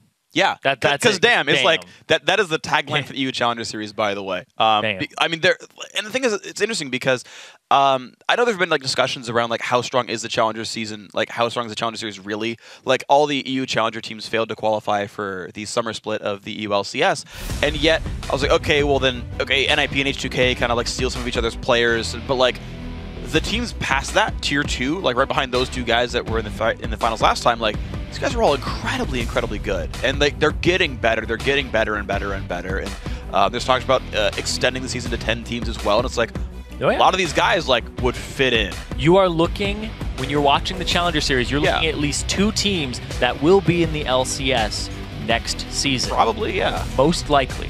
I don't know what the format's going to be necessarily. It's still a discussion, right? But like, yeah, I mean, these guys are really freaking good, and even without being in the LCS and getting to play like the same sort of scheduled matches, like these guys scrim, they play their solo queue, and they know what the heck's going on. So I'm impressed with these teams. I want to see more of them. We're going to right here. Game 2 underfoot. No surprise for anyone. They banned Yuki's Kog'Maw. Yep, didn't want to have to deal with that again. And I was actually thinking about this a second ago. That's why I chuckled to myself. It's like, I just imagine the EU logo coming in. It's like, welcome to the EU Challenger Series. Good luck to everyone, because damn. that's just it. That is like the tag phrase of the EU Challenger Series. Damn. Well, it's going to be scary, man. There's a lot of good teams here. Even though you got like unthreatening team names like Playing Ducks. Aw. No, Ducks are kind of vicious, though. Really? Ducks are very vicious. I've never been attacked by one. There's a YouTube video, the truth about ducks. True facts about ducks. Don't watch it, because I'm not recommending you watch it. Go watch it. Don't. All right. Well, Playing Ducks, they get to at least make a few more adaptations here. So here's the interesting thing. They didn't have to ban Kassadin, so they got to add the Kog'Maw ban. The rest are the same. First pick Lucian comes in. That was, yeah, I mean, it's best he can get. His Jinx is still gone. The Zig's still gone away from Avenue. They had to add the Kassadin ban, but it does free up that one extra champion now. Yep. Looks like Lucian, first pick for Shantou, getting the lane bully again. And it's interesting the priorities, because Gamers2 first picked Gragas and said, this is what we want. Playing Ducks said, Lucian Thresh then. Now here, with the role swap, Playing Ducks is still going for Lucian. They don't care enough about the Gragas, so does G2 realize that they don't have to rush that either? Do they steal the Thresh? Were they happy with the Morgana? Do they need a different, I mean, they do need a different bottle lane pick. Kog'Maw's banned, but what do you go to now? Caitlyn. You could also go to the Tristana, but I don't think they're going to pick it for a while. They're going to have to wait off on that. Twitch was also his go-to before, but Okay. They could go for it, damn. I like the Thresh steal. Good luck guessing picks, cause damn. Because damn. These guys going wild. So still there are junglers available. Elise, Evelyn were played last time, and playing Dux could go for a similar composition. Thing to keep in mind is Thresh Tristana is a pretty good laning phase overall. Getting around that can be quite difficult, so I want to know what they pair him with. Also, I want to see how the teams actually come together, because right now Gamers 2 have nothing different from last time. It's like, hey, this support's pretty defensive, can make plays, and by the way, be careful of Yuki in the late game. Now that was enough for Gamers 2 last time, and they played around the rest of the map pretty well, but the big thing is how they play around what else shows up here. G2 has the chance to counterpick a solo lane finally on the red side. I do want to see what Rydal does with Thresh. It's most played, and we were watching his Morgana bindings, and they were right on point all game long. Now his Thresh hooks, I want to see how those come out in the late game, because he was just weaving bindings through people. It was funny, because somebody would get cocooned, or they would get knocked away by Syndra, and he'd still land a binding on them in their new position. Yeah. Well, with Cocoon, it's pretty easy. They stay in the same spot. Yeah, well, they were just getting knocked away just a tiny bit. Or displaced by a barrel a couple times. Right. No, absolutely. And I'm absolutely incredibly impressed by Rydal. We asked how good he was going to be when he joined the roster, replacing Diud, and so far, I like him. The Gragas does come through for Prothana, so these guys playing a couple of different games with what's important here, and the Gragas, the Morgana comes across, so the support switch sides, the top laners might switch sides. JWoww is a big Aurelia player himself. Like, we get to see a bunch of mirrors this game. Yeah, they're just swapping hands. Only thing is the Kog'Maw's different. Now it's a Tristana. Hyper late game carry again. Why not? So it's another thing you have to deal with. It's like 6 1/2 dozen another for them. Except for that. Nope, that is not Aurelia. That is an Aatrox, so JWoww will switch his pace up a little bit. Wasn't forced to pick a different matchup. He could have fought the Aurelia Gragas. Didn't want to, though. So whereas Prothana opted into Aurelia vs Gragas, it's actually JWoww opting into Aatrox versus Gragas. We'll see how this matchup plays out. It's actually a pretty decent matchup. Aatrox can hold his own. And then later on, they're both kind of not as powerful. They aren't like huge, just I'm going to decimate the entire team. They're more just assistance type top laners. They're tanky, get in there, provide your utility things. The one thing I do like about Gragas vs Aatrox as the Gragas, though, is it's really, really easy to stop Dark Flight. Yes. And that is actually a bit of a risk then, is you have a pretty good gank assistance to stop Aatrox's escape moves. And here we go, new comp for playing Dux. They're going to go for Yasuo on Avenue, plus another knockup coming in for the jungle role. So he said, hey, we got Gragas. Hey, we're going to get Jarvan as well. Let's go for the Yasuo comp. Yeah, they used to do things like Yasuo Lulu top. Now they're going to do Yasuo Gragas. And Avenue's Yasuo is really good. We saw it previously. It was 4-1-3 last time he played it with 7 KDA. And they kind of won that game off of his back. Like I keep saying, he's the rock of the team and Shantou is the carry. Yeah. But Shantou didn't really build carry items last game, or he didn't go straight for them. He got a little defensive in his build. And I mean, the Fizz build. Yeah. Avenue, though, he just went full damage, trying to decimate people. Yeah, sorry. He is the constant rock of the team. He's the most consistent player on that team, I would say. So him on Yasuo gives them a really good comeback mechanic if they do falter in the early game. Yeah, sorry, I heard Shantou and was like, that was the mid laner. No. Yeah, that was weird that he went for the defensive build, the defensive item third here. But new matchup coming through, Ryze versus Yasuo, going to be the mid lane matchup for Ocelot here. I actually do like Ryze a fair bit. Yeah, I like Rune Prison to stop the dash. You have to get the outplays going in, though. Basically, you've got this little mini game of Wind Wall comes out, you got to walk past it, and then if you're really good as Yasuo, you dash through him and get back on the other side of Wind Wall. What you end up doing is the wall comes out, you Rune Prison him because it goes through, and then you walk around it while you're throwing a spell. Like, it's just, because even if he dashes at you, if you walk around it instead of through it, he won't be able to reposition himself to the other side of it. But yeah, he does a lot of damage, and the fact that Wind Wall's cooldown doesn't really coincide with any of the cooldowns of Ryze because they're all so damn short. He'll be able to throw about three of his Qs at you, 2 of his Es. By the time that your Wind Wall is back up, he'll be able to root you down again as well. Yeah, we'll have to see how this plays out, and then Avenue, of course, can manage his shield duration. So, bunch of AoE, Wombo team for the Yasuo on one side. Meanwhile, on the other, for Gamers 2, it's really very individualistic. It's just like, hey, we've got a lot of damage threats, so deal with it, right? Aatrox, Elise, Ryze, Tristana, Thresh, they're all very sort of one-on-one type champions. Thresh I mean, he's a pretty good team fighter. Like the box, he's got an AoE shield and his W. Like those are pretty decent. But like, just kind of down the line, it's like, hey, I'm good by myself. Hopefully, we've got a supporting cast. And I think there's like enough carries there where it's just like, if G2 gets a gold lead, I just feel like you can't fight them anymore. Yeah, and I don't blame them for this composition because last game was an hour long, and you can't help but think maybe we shouldn't have been team fighting the entire time. Maybe they're just sick of team fights for the entire day. An hour-long game of team fights, let's just, no, we're done. Put the walls up, hour-long of laning now. Split pushing, laning might work out a little better for them. We'll have to see. Tristana just knocks buildings down in the late game. She does. So you have to kind of, if you're playing Ducks, think about how do I get to the Tristana. We don't have the same flanking that we did last time from Satane. Maybe he'll still try it on his new champion that he whipped out instead of Evelyn. I don't know which it was. What was it? It was Jarvan. It's Jarvan, that's right. Yeah, you can still do that. You can still get to her. But see if you can knock her up. That's going to be a big thing. That is difficult. Can he set up his Gragas and his Yasuo? The thing is, he's facing a Thresh. And Thresh is pretty darn good at stuffing Jarvan engages. So it's going to be a real test for these guys. Game 1 was an hour long. Gamers 2 looking to make it a 2-0 here if they can clinch this one. TP. TP on the Ocelot. Cool. Looking a lot for of the counter roam. ganks available. Yeah, looking for the counter ganks, looking for the roam here.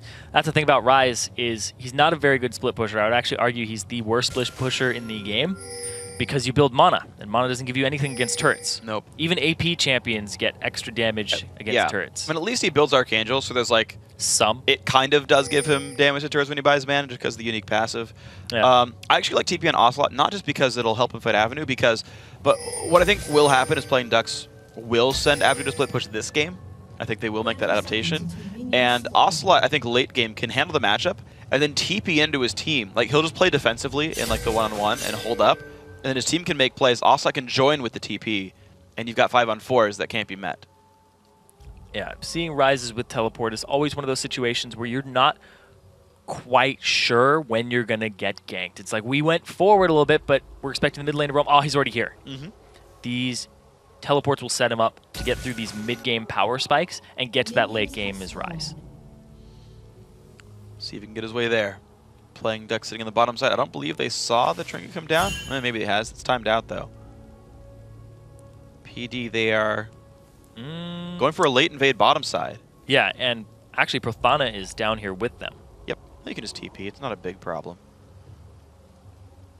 Hopefully he can be a big problem in the late game as Gragas. If they play it right, playing Ducks can get a 3-buff start here. So they see that no one's around. This is theirs. Flag just to make sure no one's waiting in the wings and they're going to be safe. Yeah, I don't know if they walked by. No, they didn't walk by that ward that's placed to the left of Dragon. So there's no idea that it was done. So there's a really good chance they think he started blue buff. No, because Lucian and Morgana are coming to lane too late. But basically, Prothana's missing 1 spell worth of mana. He didn't recall and buy more items. So he looks like he leached top lane, except for the fact that Sazed and Shantou came to lane so late. Invade coming in here from Morden. Looking for the blue. He'll get it. And that's actually the problem is JWoww, of course, got the early push, so you can't realistically support. I don't know if they're going to stop him, though. It's the thing. Yeah, like Jarvan's jungle route shows he's not trying to stop them. Yeah, they're not going to stop him. Ooh, 2-on-2 though. Look at that level 2 came in first, and they hooked in Shantou. This could be bad. Rockat jump flashed away from. Stays safe. Binding won't quite land, but look at that. The beauty of Tristana, you push the wave so easily with the explosive shot at level 1 that you get the level 2 first. People talk about, you know, Tristana's laning phase, and you always say it, and everybody else does too, that the early game is still actually really damn good. It's just her mid game. She has a little bit of trouble. Well, here's the risky play, though. He wants this one. They are playing so aggressively. There's the trinket in the wall. Hook's gonna come through, but now how well... Oh my god, that binding just whiffed horribly, and Rydell flashes out, and he stays safe. Say's not lining up the binding at all and not forcing the flash. Shantou, low HP, though. He's going to have to be... He already blew his potion, so he's going to have to try to stay safe. It's going to require some attention. And we'll see how safe they can be on this one. Shantou really low on health, and he's got no good way of bringing his health back. He does have a good minion score right here, but it doesn't always mean a ton for him right now. If he can't stay in lane, he's got to recall early without buying any items. That score is going to diminish rather quickly, but right now, they are okay. Morden going to look for the bottom lane here, and there's very little ward coverage. There's the trinket. They see it, though. They He's know going to go for it's Lantern gank. He's going to come through the lane if he can. As soon as Rydell runs forward. Took the minion. Lander comes down, finds Shantou. In comes the team exhaust used on top of Black Shield though, meaning he is not slowed. Great binding. Shantou hides behind Saze, who eats the cocoon for his teammate, keeps him safe. Good escape. Satan is here, but he's already half HP, and he can't participate in this fight at all. So that was 2 summoners for 1 actually. Of course, damage came through against the Playing Ducks bottom lane, but Rydal is now without summoners here. That gank force did not work. Avenue versus Ocelot. Looking at the matchup now, actually holding fairly close to equal. Missed the cannon. And that melee, or that ranged minion. Tisk, tisk, tisk. Now he's going to try to freeze it just a little bit. Nope, he's actually just walking it off to the side. But Sazed in the 1v2. Nice dodge on the hook. Ooh. Just kidding, he took it. Just kidding. Didn't actually dodge the hook. Q. Yeah! Making sure that he got it. Blasting cannons as a support is really hard. Yeah. You have like 40 damage against them. Use an ability. You have to predict turret damage perfectly to do it, basically. Alright, wave clear attempts from Prothana. Pretty easily able to push. Holding close in minions, so JWoww actually does have a lead right now. Just doing a little bit better at last hitting everything, so good for him. TP is coming back up right now for Prothana. There's actually a difference in items and power spike in the bottom lane. Shantou ended up getting a Doran's Blade, whereas Yuki gets himself a pickaxe at the same time. He's got that bully potential now with that extra item. Being able to recall later, just a really big boon for him here. This is going to be a bit scary then for the Playing Ducks bot lane. They still don't have that much sustain or even that much damage, so I think you got to be pretty afraid of this one. Avenue really making some headway though onto Ocelot. Gonna have to use his TP soon. Looks like he'll do it right now. So Avenue just gonna do the wave clearing. Yeah, Avenue's almost 6, and there it goes. So Ocelot could not stay in lane any longer. He's not gonna deny much that the TP can put him right back in lane. Looks like he'll do that. Tier, and he's got the makings of Catalyst, and then Ocelot can get back to lane. Actually undoes the Mana Crystal, buys boots. All right, Ocelot redid his items for a little while. He's back in action. Gets himself a sweeper too at the very last second. Swapping his trinket out. All right, Ocelot. Up 3 minions, has gone back to base first. Zeal for Avenue. And it's going to be another small lead for Ocelot as he walks back in. Going for the static Shiv standard. His bottom lane. Shantou backs, gets himself a longsword this time. Well, he's closer in item parity now, but still it's going to be a rough situation. Nice harass comes out from Yuki. It's good Black Shield. I actually do like Morgana against Tristana. It's so easy to block. The reason she's good in lane, like the explosive shot damage, is very easily Black Shielded.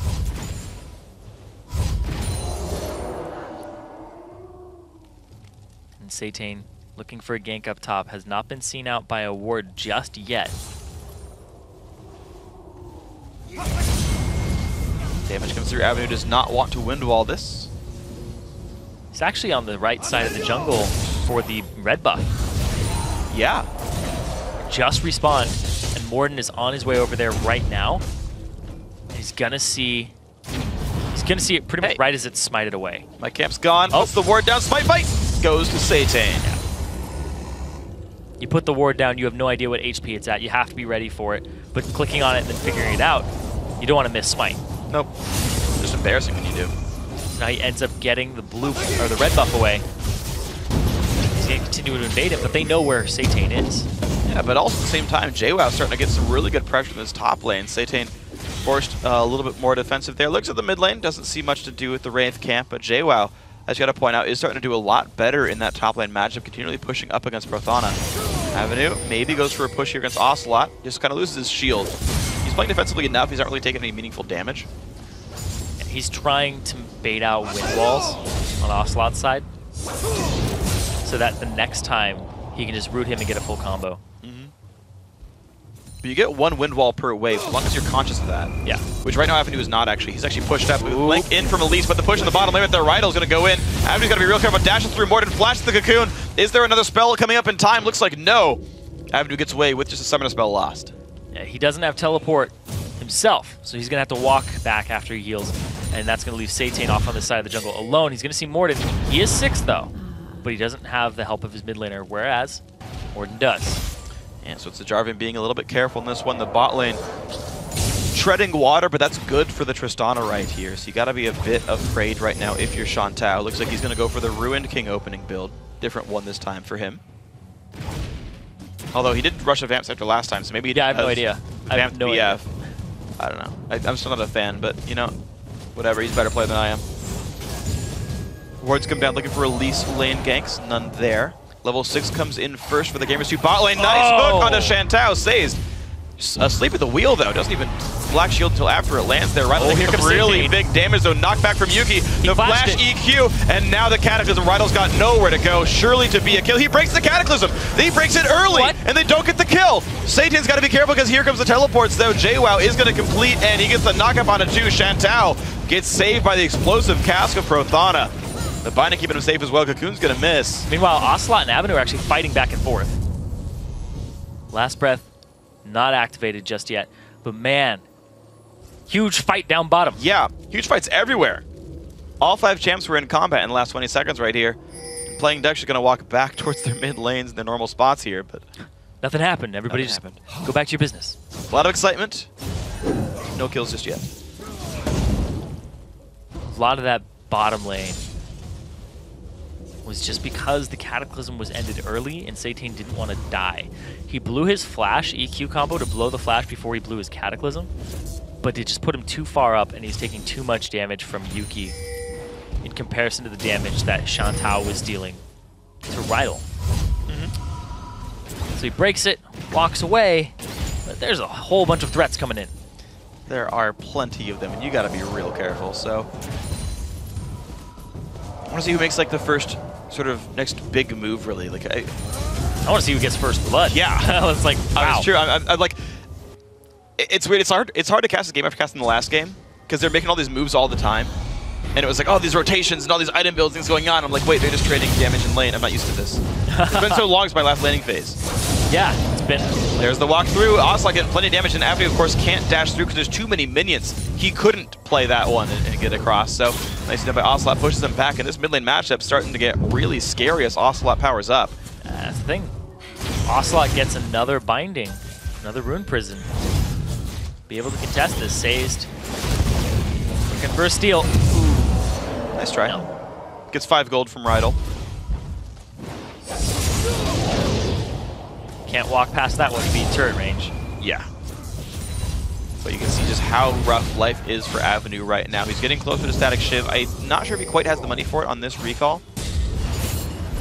Oh, he doesn't have wind wall. Oh no, Avenue, one hit from dead. Ocelot flashes for the auto attack. First blood comes through. And there you go, man. The mid lane matchup. Ocelot picks Rise as a counter to Yasuo and crushes it.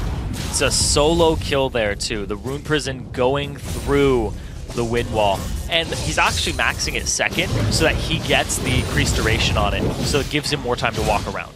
Oh, wow. Well, he's just plenty afraid then of all this. And of course, we did have the changes to the E a while back where it stacks up to less total damage. But the thing is, the cooldown change is so good on that. Yeah, and a lot of people max it for the magic resist shred and also clearing waves because he has no other wave clear mechanic besides his ultimate. You don't always want to be blowing that. Yeah. So for some reason, I keep getting backwards on you. I thought you were talking about Yasuo for a second there, and I'm just like completely behind the times. Oh, you were sorry. I was talking about like I was like, wow, he maxed Windwall second. That's interesting. No, I was talking about Rise. Yeah, I'm being silly. Windwall doesn't increase in duration. I didn't think it did either, but I was like, I trust you. No. Rise What is wrong with you? There we go. I'll be more specific. Rise Root, the rune there prison. There we go. The rune prison from Rise. Yep. Increases in duration. Okay, yeah, no, we're good. We're good. But Avenue is maxing Windwall second. Already.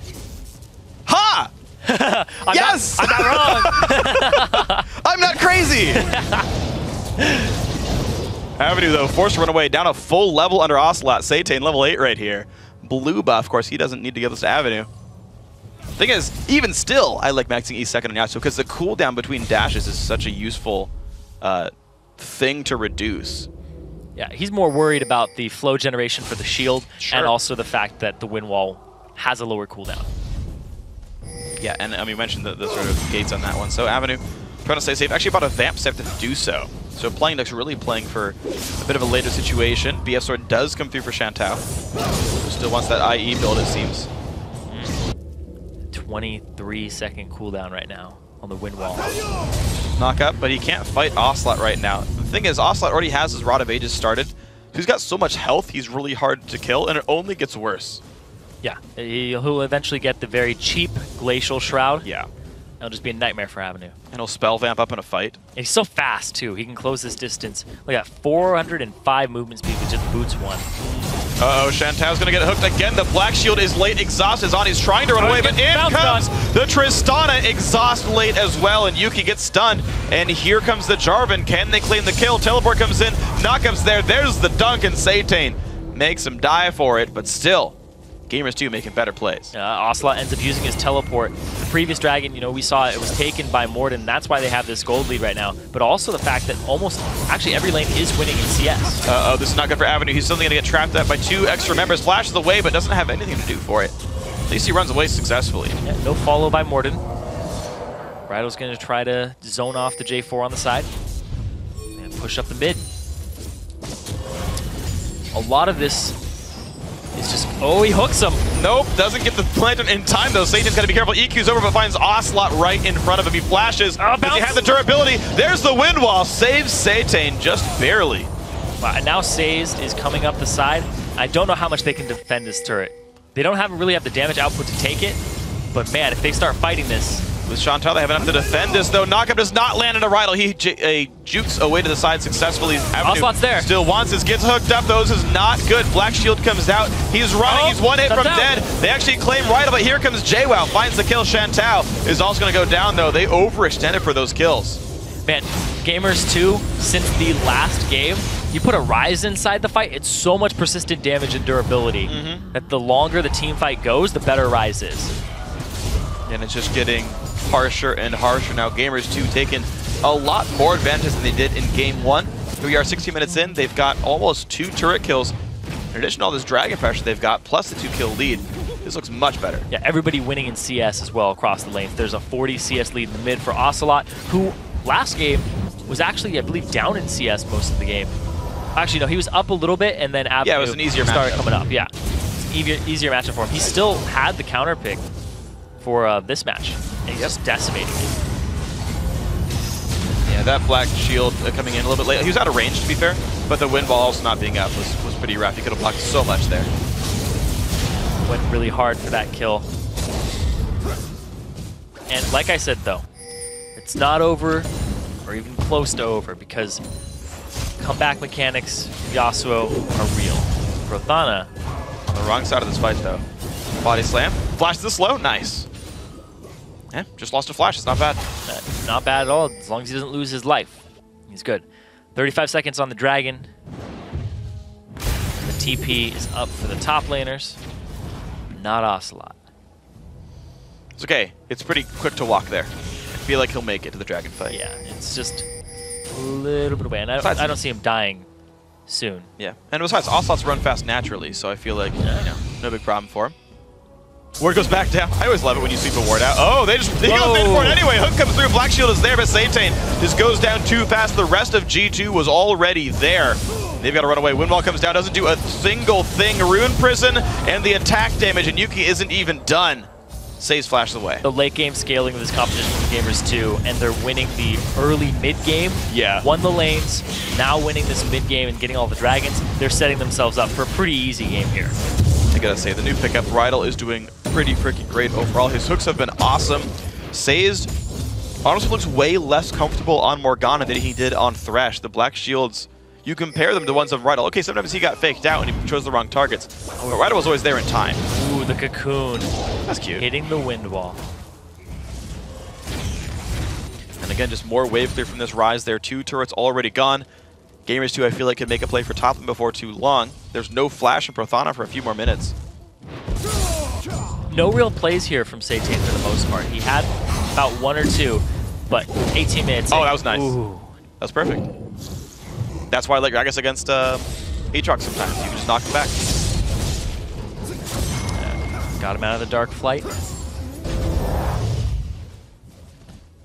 And now, at this point, Dragon's down.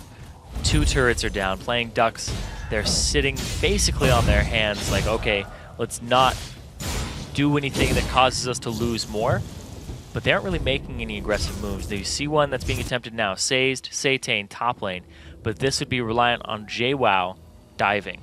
Morden is also grouping up top. Nobody knows that the other jungler is here. No, but they're trying to read it, though. Prothana, like, they know Prothana is low without flash, so both junglers are like, hey, this is a target of opportunity. And Satane's like, hey, they're going to try to kill you. Zayst is here. Jungle already backed off, though. They come in fine. He's going to hit on the JWoww. And actually, you're right. Satane's nowhere to be seen, so nothing really gained except safety. Ocelot is actually wrapping around here. There's the ward. Satane knows better than to fight that one, but they do get pushed off the turret. Prothana. Oh, the cocoon lands. Zayst ults for this one. Can he catch Morden? No, he's too slow. Binding. Nice repel. He's got nowhere to jump to, though. It's going to allow time for them to come in. There's the puddle. There's the damage to me. The knockup on the Morden. He's got nowhere to go, and the kill comes through to Satane. Nicely done. Red buff steal on the bottom side, but I'd almost rather take a kill. Going over to Yuki, he's already got his Infinity Edge and a Zeal. He's hitting those power spikes. He's a very scary Tristana already in this game in comparison to everybody else. Yeah, it's a... oh, nope. Not going to get anything. No minion for you. Knock up on a Rydal, though, and Ocelot shows up. They're going to stay nice and safe. Oh, if they get a knock up on Ocelot. Uh-oh, these blocks comes down, though, and there they go. Ocelot actually is going to run away from this one pretty safely. They don't want to fight him. They're actually picking out the Thresh instead, but Rydal has got movie boots. Oh, nice knockback on Avenue. She gets away. Well done there with the Flay. Yeah. Stopping that distance from the sweeping. Down bottom, though, Yuki is looking for some Shantou action. Uh-oh. Got the red buff. Shantou pushes up at all. And he is. He's just auto-attacking. That brush is so deadly for AD carries, by the way. So many chaps get laid in that brush right there in front of double golems. But G2, really, they're just strangling the map right now. They seem to not be able to make the play top lane. Satane is trying to read that. He's spending so much time up there saying, if I were G2, I'd just crush top outer. It'd be so easy. It'd be so free. Right now. Just like that. Yep. But G2, like, they're warding heavily on the southern jungle. They're actually really setting up Yuki. It's actually the play that's actually where they're playing around. Yeah, and the 2 teleports are going to help that as well. If Yuki even ends up in a slightly bad spot, you can teleport and turn that fight around. Yep. Actually, they're sending him top now. So he's going to be farming against the Gragas with that red buff, and then they're going to send JWoww down bottom. Interesting. Okay. Late game lane swap. Yeah, well, they're going to have to get the wards back under control, though. These things will time out before too long. Looks like Rydal wants to make his way back in there soon to get the wards back over. Sweeps that, sees the Trinket came down, but can't defend that, or kill that, I should say. Just sitting on 4,000 gold, and of course, with Dragon off the map, you don't need to have your non-teleports on the bottom lane, of course, because there's nothing to fight for over there. They ping that Ocelot's missing in action. Where is he? Where's he at? Top lane. There he is. But they're not committing many resources. Like, they're finally pulling Rydal over. But it's so... It's hard to push Gragas to his turret because the wave clear is so good. And Prothana, you see, he walks back and hides and waits for the next minion wave to show up. He's so aware that they're going to dive him at some point. Now the support and AD carry both up here. Ocelot, no real brawls back and forth with Avenue still. It's kind of died down after Avenue realized how powerful Ocelot was becoming. And now he's just trying to scale himself, taking jungle camps, taking minion waves, trying to get that comeback mechanic with the last breath in a great team fight. Because that'll be what gets them back in if they team fight. But I don't know how much you want to team fight against the Aatrox, Tristana, and Arise. Yeah, good luck. Yeah.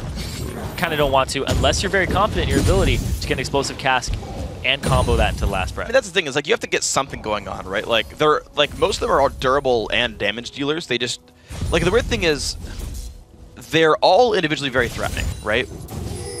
The weird thing is they're not good. It sounds weird, but like team fighters per se, where like Shockwave can win you a game, right? If you go for 5-5 and you get Shockwave, you're like, oh man, I have to respect the fact that Orianna can win this fight by herself. Like, when you see Ryze, you know what you're getting out of Ryze. And in fact, you can potentially win while his primary damage spells. Like, theoretically, playing Dux, I feel like should look for 5-on-5s, because what else could they look for?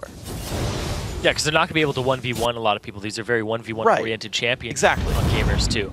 They're all very safe, but also have high damage output, durable, like you said. But then their synergy within each other, that's the thing, like you were talking about, that's not completely there. Whereas playing Dux has a little bit more synergy in their comp. Yeah, and so if they can get those, like, you know, we're waiting for the guys to TP in. Like Gragas, I mean, the thing is, like, you need Gragas is the problem. Like G2 can play the one-on-one game because they're forcing the teleport plays, and it's just like it gets really awkward really fast. Oh, trying to turn it around. Oh, Shantou gets exhausted. Morgana ulti is there as well. Darkflame comes in, tries to flash. He can't get away in time, but gets a slowdown. There's a Bloodwell pop. Here's the teleport coming in to keep their team alive. Good damage from the cooling comes out. JWoww gets a lantern, and he's safe. Here they go. Oh! They don't get him yet, but they get the dunk down, and now they go in towards Rydal. Good damage coming through. Exhaust on Avenue. He's got a flash away from that one. Kills are picked up so far. Now, can they keep going? Satan does stay alive for a while. That was a very large amount of damage tanked up before he had to flash away from that one. Did a lot of damage to JWoww, and they ended up getting him through his Bloodwell afterwards.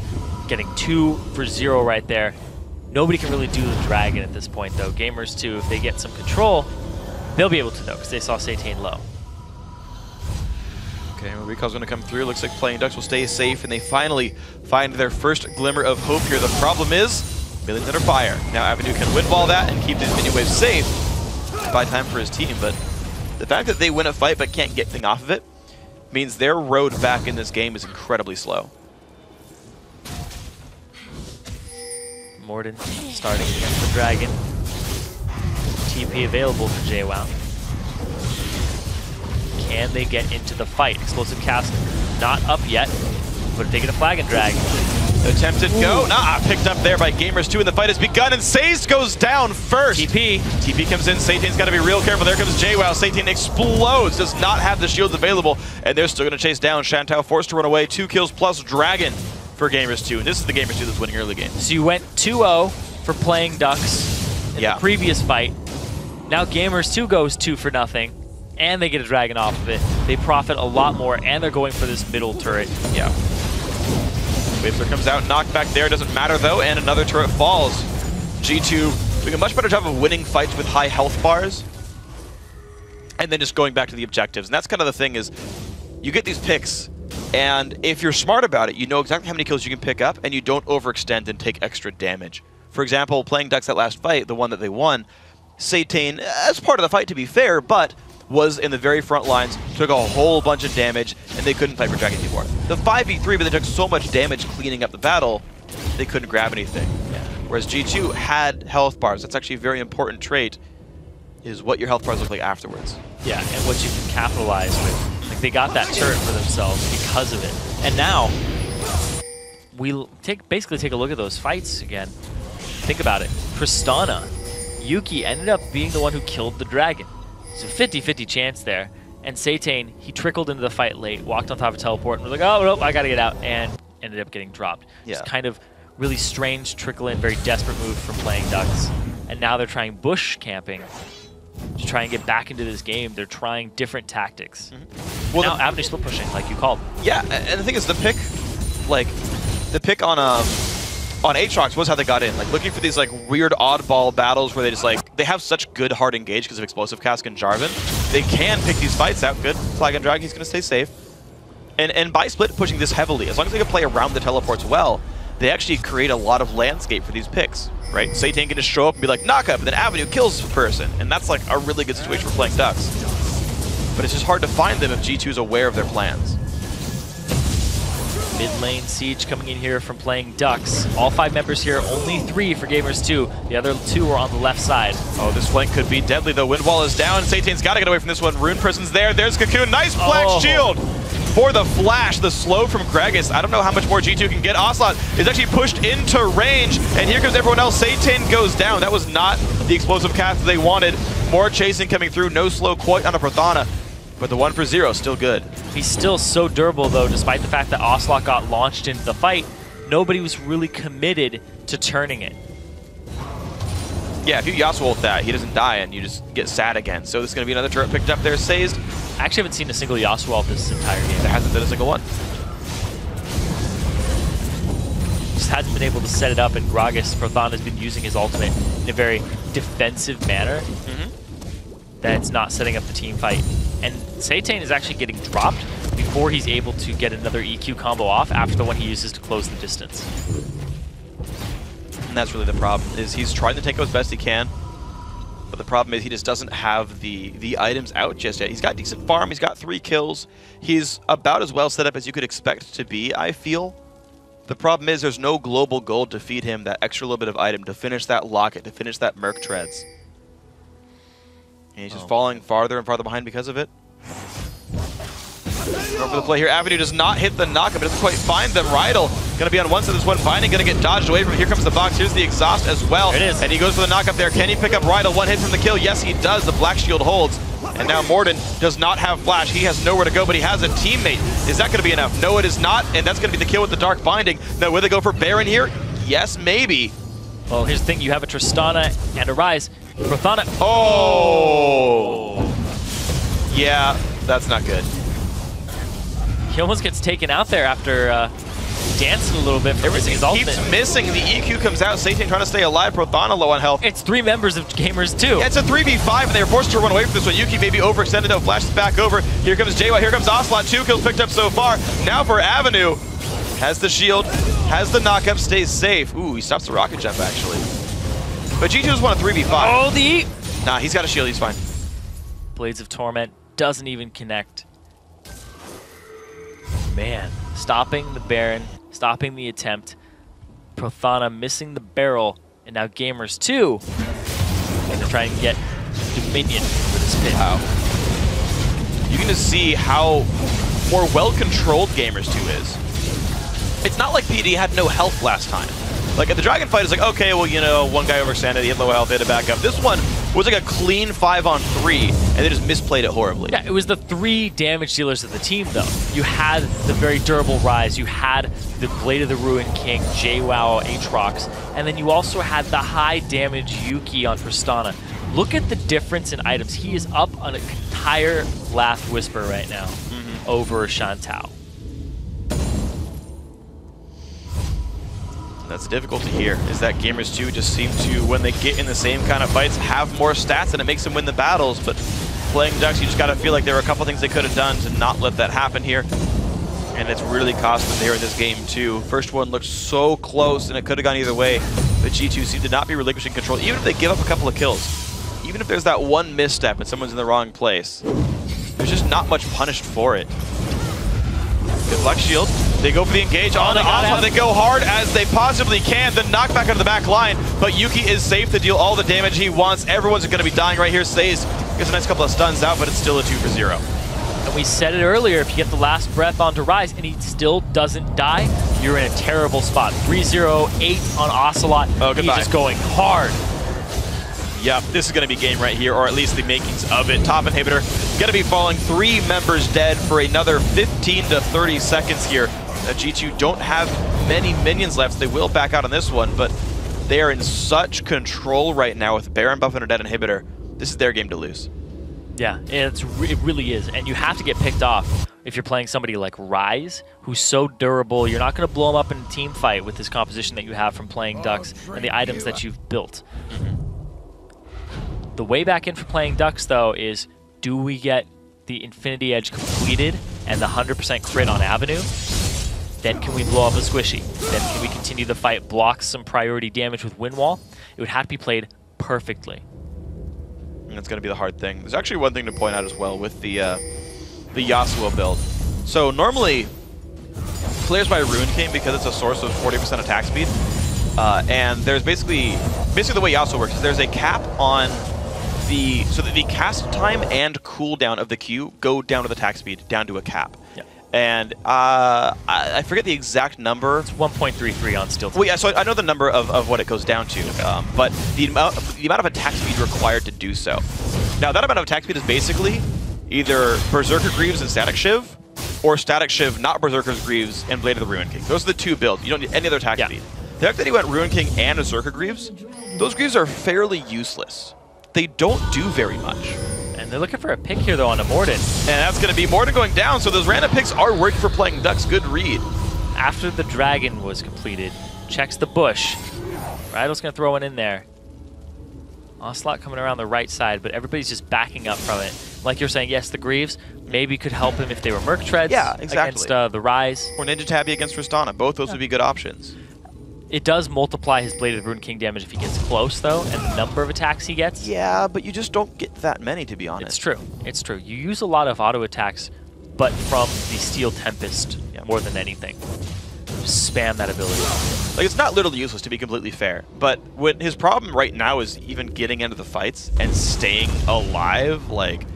Everybody's having trouble staying alive on playing Ducks right now. I mean, that is true, but... Except for Prothana. He's been alive this entire game. But unfortunately, we just haven't seen the synergy we were hoping for with the Gragas, Jarvan, Yasuo. We just have not gotten the engagement they're looking for. They're finding a couple of catches, and that's good by Satan and everyone else involved. But there's just no good fallback pattern for a long time. Like, you've got to basically wait until Gamers 2 caps on items, and then Playing Duck still buys some more before they catch up in the item game right here. It'll keep actually snowballing worse and worse as time goes on. And I don't know if we're going to get another hour-long game in this one. G2 seems way too content to keep the pressure on and close the game out.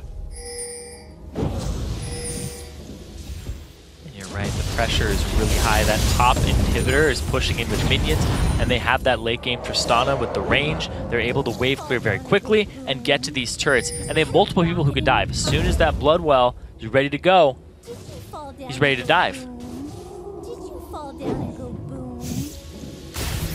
Well, here we go. Bottom inhibitor under fire. Banshee's Veil breaks from Ocelot. Yuki has some pretty decent damage down, but there's no Black Shield this time and no Mikhail, so he has to be very afraid of the pick potential. A bind hits, he's got no way out. And that's why Yuki's like going really scared with these attacks. JWoww now has his Bloodwell. There's the knockback. Oh! 3-man, they get Ocelot. He could go down first. He's in turret range. Back, has the shield up. JWoww got to get his Bloodwell popped in a second. Actually, the wind wall stops Yuki for the start of this one. Morden will fall 1-for-0. No one's dead just yet. There goes Gragas. And now Satan is the focus. In comes Yuki. Knockup goes back in through to JWoww. Another kill picked up though. Shantao now has to be careful. Rydell gets the hook, and there comes Yuki as well. Such damage coming out. Yasuo even respects the Tristana there. The kill finally comes through onto Thresh, who pulled Trad aggro 2 for 2, but the inhibitor turret goes down. Great fight there from Gamers 2, through and through. Prothana used his ultimate, but of course they only isolated Ocelot, used the last breath on him instead of multiple people, and bam, very low, they still don't kill him. They end up just getting Morden off the back of that with Rydell the backs. And you can see like how different this game would have been if the early game didn't go so horribly. Also just has so much mana and so many items that he's just hard to kill. Yeah. Barrel interrupts it, but they get Ocelot. Ocelot uses his ultimate, and he gets a lot of health back just from throwing some spells out. Meanwhile, JWoww has his Bloodwell popped because he took some turret aggro, but Yuki just starts wrecking havoc on everybody. Watch his damage. He just goes on to Shantao for like a second, and he starts chunking him down. And Avenue comes up, and it's just a little bit of back and forth, but they end up with the turret. And it's just the prowess that they have in the team fights and the very strong members that scale that won them the fight. He couldn't kill Ocelot, even with all that dedicated to him, and 2 ultimates and then some. And he's still very healthy, and he makes it out of the fight. So Avenue didn't keep maxing W, by the way. He's level 17, and the wind wall's only rank 4. So he stopped maxing it, which I'm sad about. Ooh, almost. That could have been a flay kill. That was close. But that is actually, and it's unsung a little bit about Yasuo, but Shantao's going to be careful. TP, I think he's going to stay safe. Do they have the pinch on a JWoww, though? He pops the Ruin King. Q's up in 4 seconds. Can he get cut off? TP. Oh, Gragas got that. Oh! Knocks him back. Q is available, though, but he's not going to go anywhere with that one. Actually goes in for Shantao. Big damage comes through, but that is the GA popped.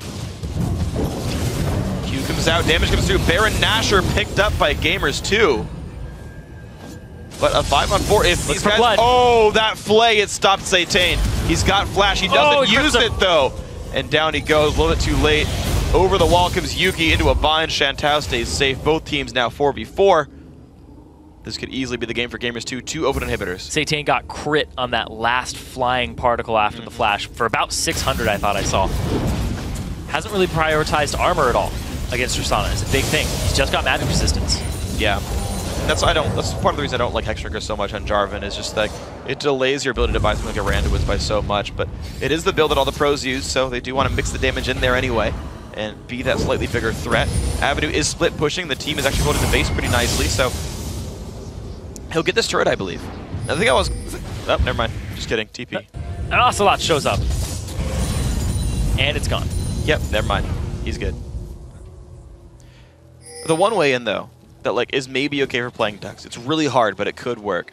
Is you get that one good wind wall that stops Ocelot for like 4 seconds and Yuki for 4 seconds, and you just like have this like bastion of safety where like only Aatrox is dealing damage, and like maybe you can work your way in and Shantou can kill everyone. But that's such a difficult scenario to actually have happen. Shantou doesn't really have the items either. He doesn't have the Last Whisper yet to deal with the armor of Ocelot. He also has the attack speed slow on him, which does affect Avenue too. Which may be another reason why he has the extra attack speed. That's irrelevant. Oh no, okay, yeah, you're right. You know, I get you on that one. You're right. That totally could be a reason to land your Qs. Sorry. Yeah, you're absolutely right. For Avenue, yeah.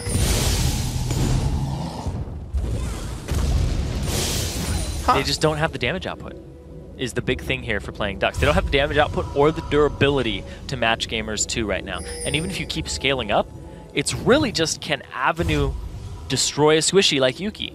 Yeah. It'd be hard, but then Ocelot, it's so difficult to deal with the late game rise. And right now you can see playing Ducks, desperate, are going to try to make a move for a pick in the bottom lane. The wave is pretty far out, and they have super minions. Pushing in too soon. They have super minions pushing in the top, yeah. I agree with you that I think Yuki's the guy. Because as we've seen time and time again, Ocelot, 0 deaths, obviously is not dying in these fights. Because of the lock and pickup for Satane, because there's enough MR around on this team, I think they can withstand Ocelot for a short time. I mean, it'll hurt, but they'll survive.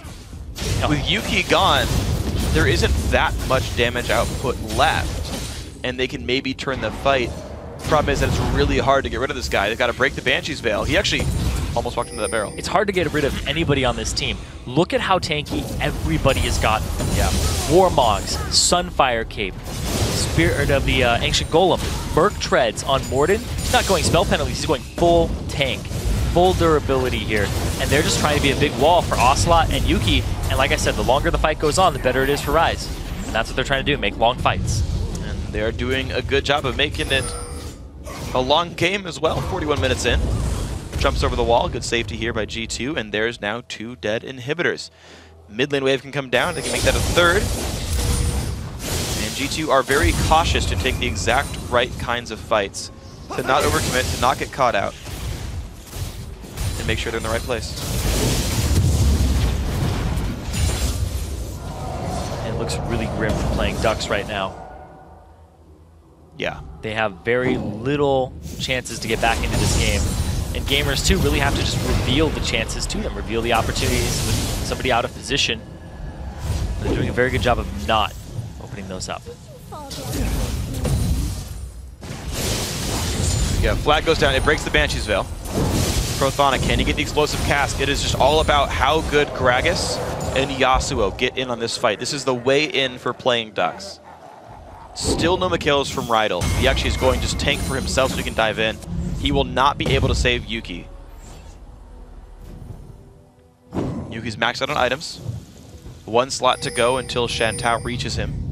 But that is a Banshee's Veil, so as far as offensive capabilities, they're equal. Eye-Edge done for Avenue. This is the most relevant power spike playing Ducks will ever get this game. They're looking for it. Wind wall, a little far that's actually a risk. Culling into Yuki, but still not enough damage. Everybody's so tanky. You have to identify the threats. Ocelot, Yuki. Yuki's a higher priority because you don't have as many resistances against him. Yeah, but it's so hard to get to him. And you see how confident Ocelot plays. They go in, they find Shantou, he's got to get away. But Rydell goes in under the Nexus turrets, but he's going to stay alive for this one. The knockback is there, but by the way, Avenue died the whole time, and kills are just coming through now. 3 already for playing Ducks. Make that 4. Gamers 2 crushing everybody here, and that's going to be the game for certain. 2-0, 43 minutes for the second game, 62 for the first. It took them plenty of time. Playing Ducks fought their hardest, but G2 make it into the semifinals. 4-0-14 for Ocelot. Yeah. There's a reason we call it Ocelot's team all the time. Yep. Not only is he the owner of the team, he comes up big a lot of the time from the mid lane. That Rise play, a little bit of a throwback to his old days too. And it's one of the champions that has kind of shown back up in the pools, though, which is fun. I like to see him kind of back in there. It's a new dynamic to the mid lane as well, different things to look for. And yeah, and it worked. Like, honestly, the counter pick worked out. He won the lane. His team won all of their lanes as well. Top lane was up 10 to 20 CS. The bottom lane as well, just so much better played by Ro8 and Yuki. Like, that was the big one, is more so than Game 1, where Game 1 was pretty close in lanes. It was all about their dragon plays and whatnot. It was like, right here, Gamers 2 just kept steadily getting more and more advantages. Every lane. Every single one of them. Just all across the board, higher CS, higher presence, was able to take map objectives, and they got out of team fights with more HP every time. Yeah, and so every single time it was like, you might get a pick once in a while if you're playing Ducks. You might get a team fight with 2 kills, but it wasn't a clean enough fight. It wasn't the ability to grab any more global gold, so there was never really any threat for G2. It was never on their side of the map. There's no risk that like many turrets go down from them, and they got to play a consistent game that closed it out. Yeah, and they really just dictated the style of that game. They said, we're going to go very tanky. Yeah. You can see it in Morden's build when he went Warmog, Sunfire, just complete durability. And then Ro8, even at the very end where he got the hook and went for a Ro8 himself all the way to the Nexus, he's still barely he's like, I'm so tanky, everybody's focusing me, I'm still going to get out alive. Yeah, and it was wonderful play by these guys. So very big congrats to Gamers 2. With that victory, of course, Gamers 2 have set the final semifinal matchup. Next Thursday, July 24th, H2K Gaming will face off against SK Gaming Prime in a best-of-3 matchup. And then on Friday, July 25th, it's Gamers 2 going up against Ninjas in Pajamas for a rematch. But before then, the Week 9 North American LCS gets underway tomorrow with 4 big games. Team Curse and Dignitas lead off the day, and then Evil Geniuses go up against Counter Logic Gaming. Then it's Team Solo Mid against LMQ and Cloud9 versus Complexity. Afterward, the NA Challenger quarterfinals continue as Curse Academy faces Wasabi Gaming. It all starts at 9 p.m. Central European Summer Time, noon Pacific Daylight Time. So with that, we reach the end of our time together tonight. But before we go, I want to say thanks again to our friends at Coca-Cola. Now for myself, Zyrene, and the entire live broadcast crew, thanks for watching, good night, and GG. Shield comes out, he's running, he's 1 hit from dead. They actually claim Ro8, but here comes JWoww, finds the kill. Shantao is also going to go down though. It's 3 members of Gamers 2. Yeah, it's a 3v5 and they're forced to run away from this one. Yuki maybe overextended though, flashes back over. Here comes JWoww, here comes Ocelot, 2 kills picked up so far. They go for the engage on the Ocelot, they go hard as they possibly can. The knockback on the back line, but Yuki is safe to deal all the damage he wants. As they go in, they find Shantao, he's got to get away. But Ro8 goes in under the Nexus turrets, but he's going to stay alive for this one. The knockback is there, but by the way, Avenue died the whole time, and kills are just coming through now. 3 already for playing Ducks.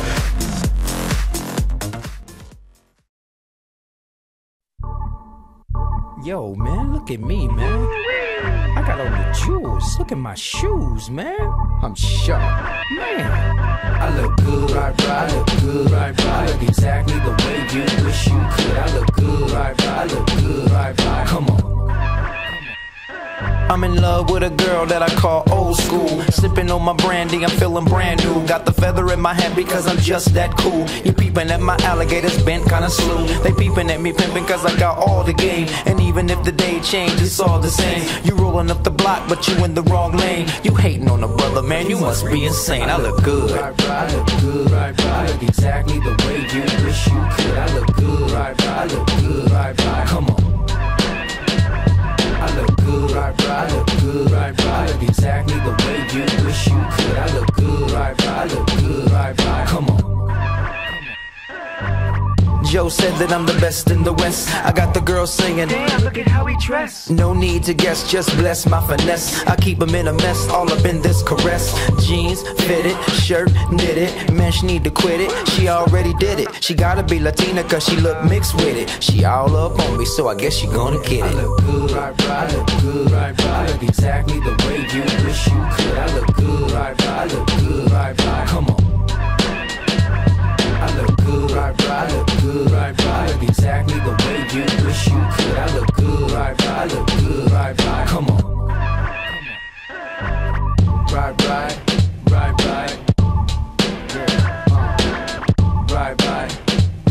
Come on. Right, come on. Yeah.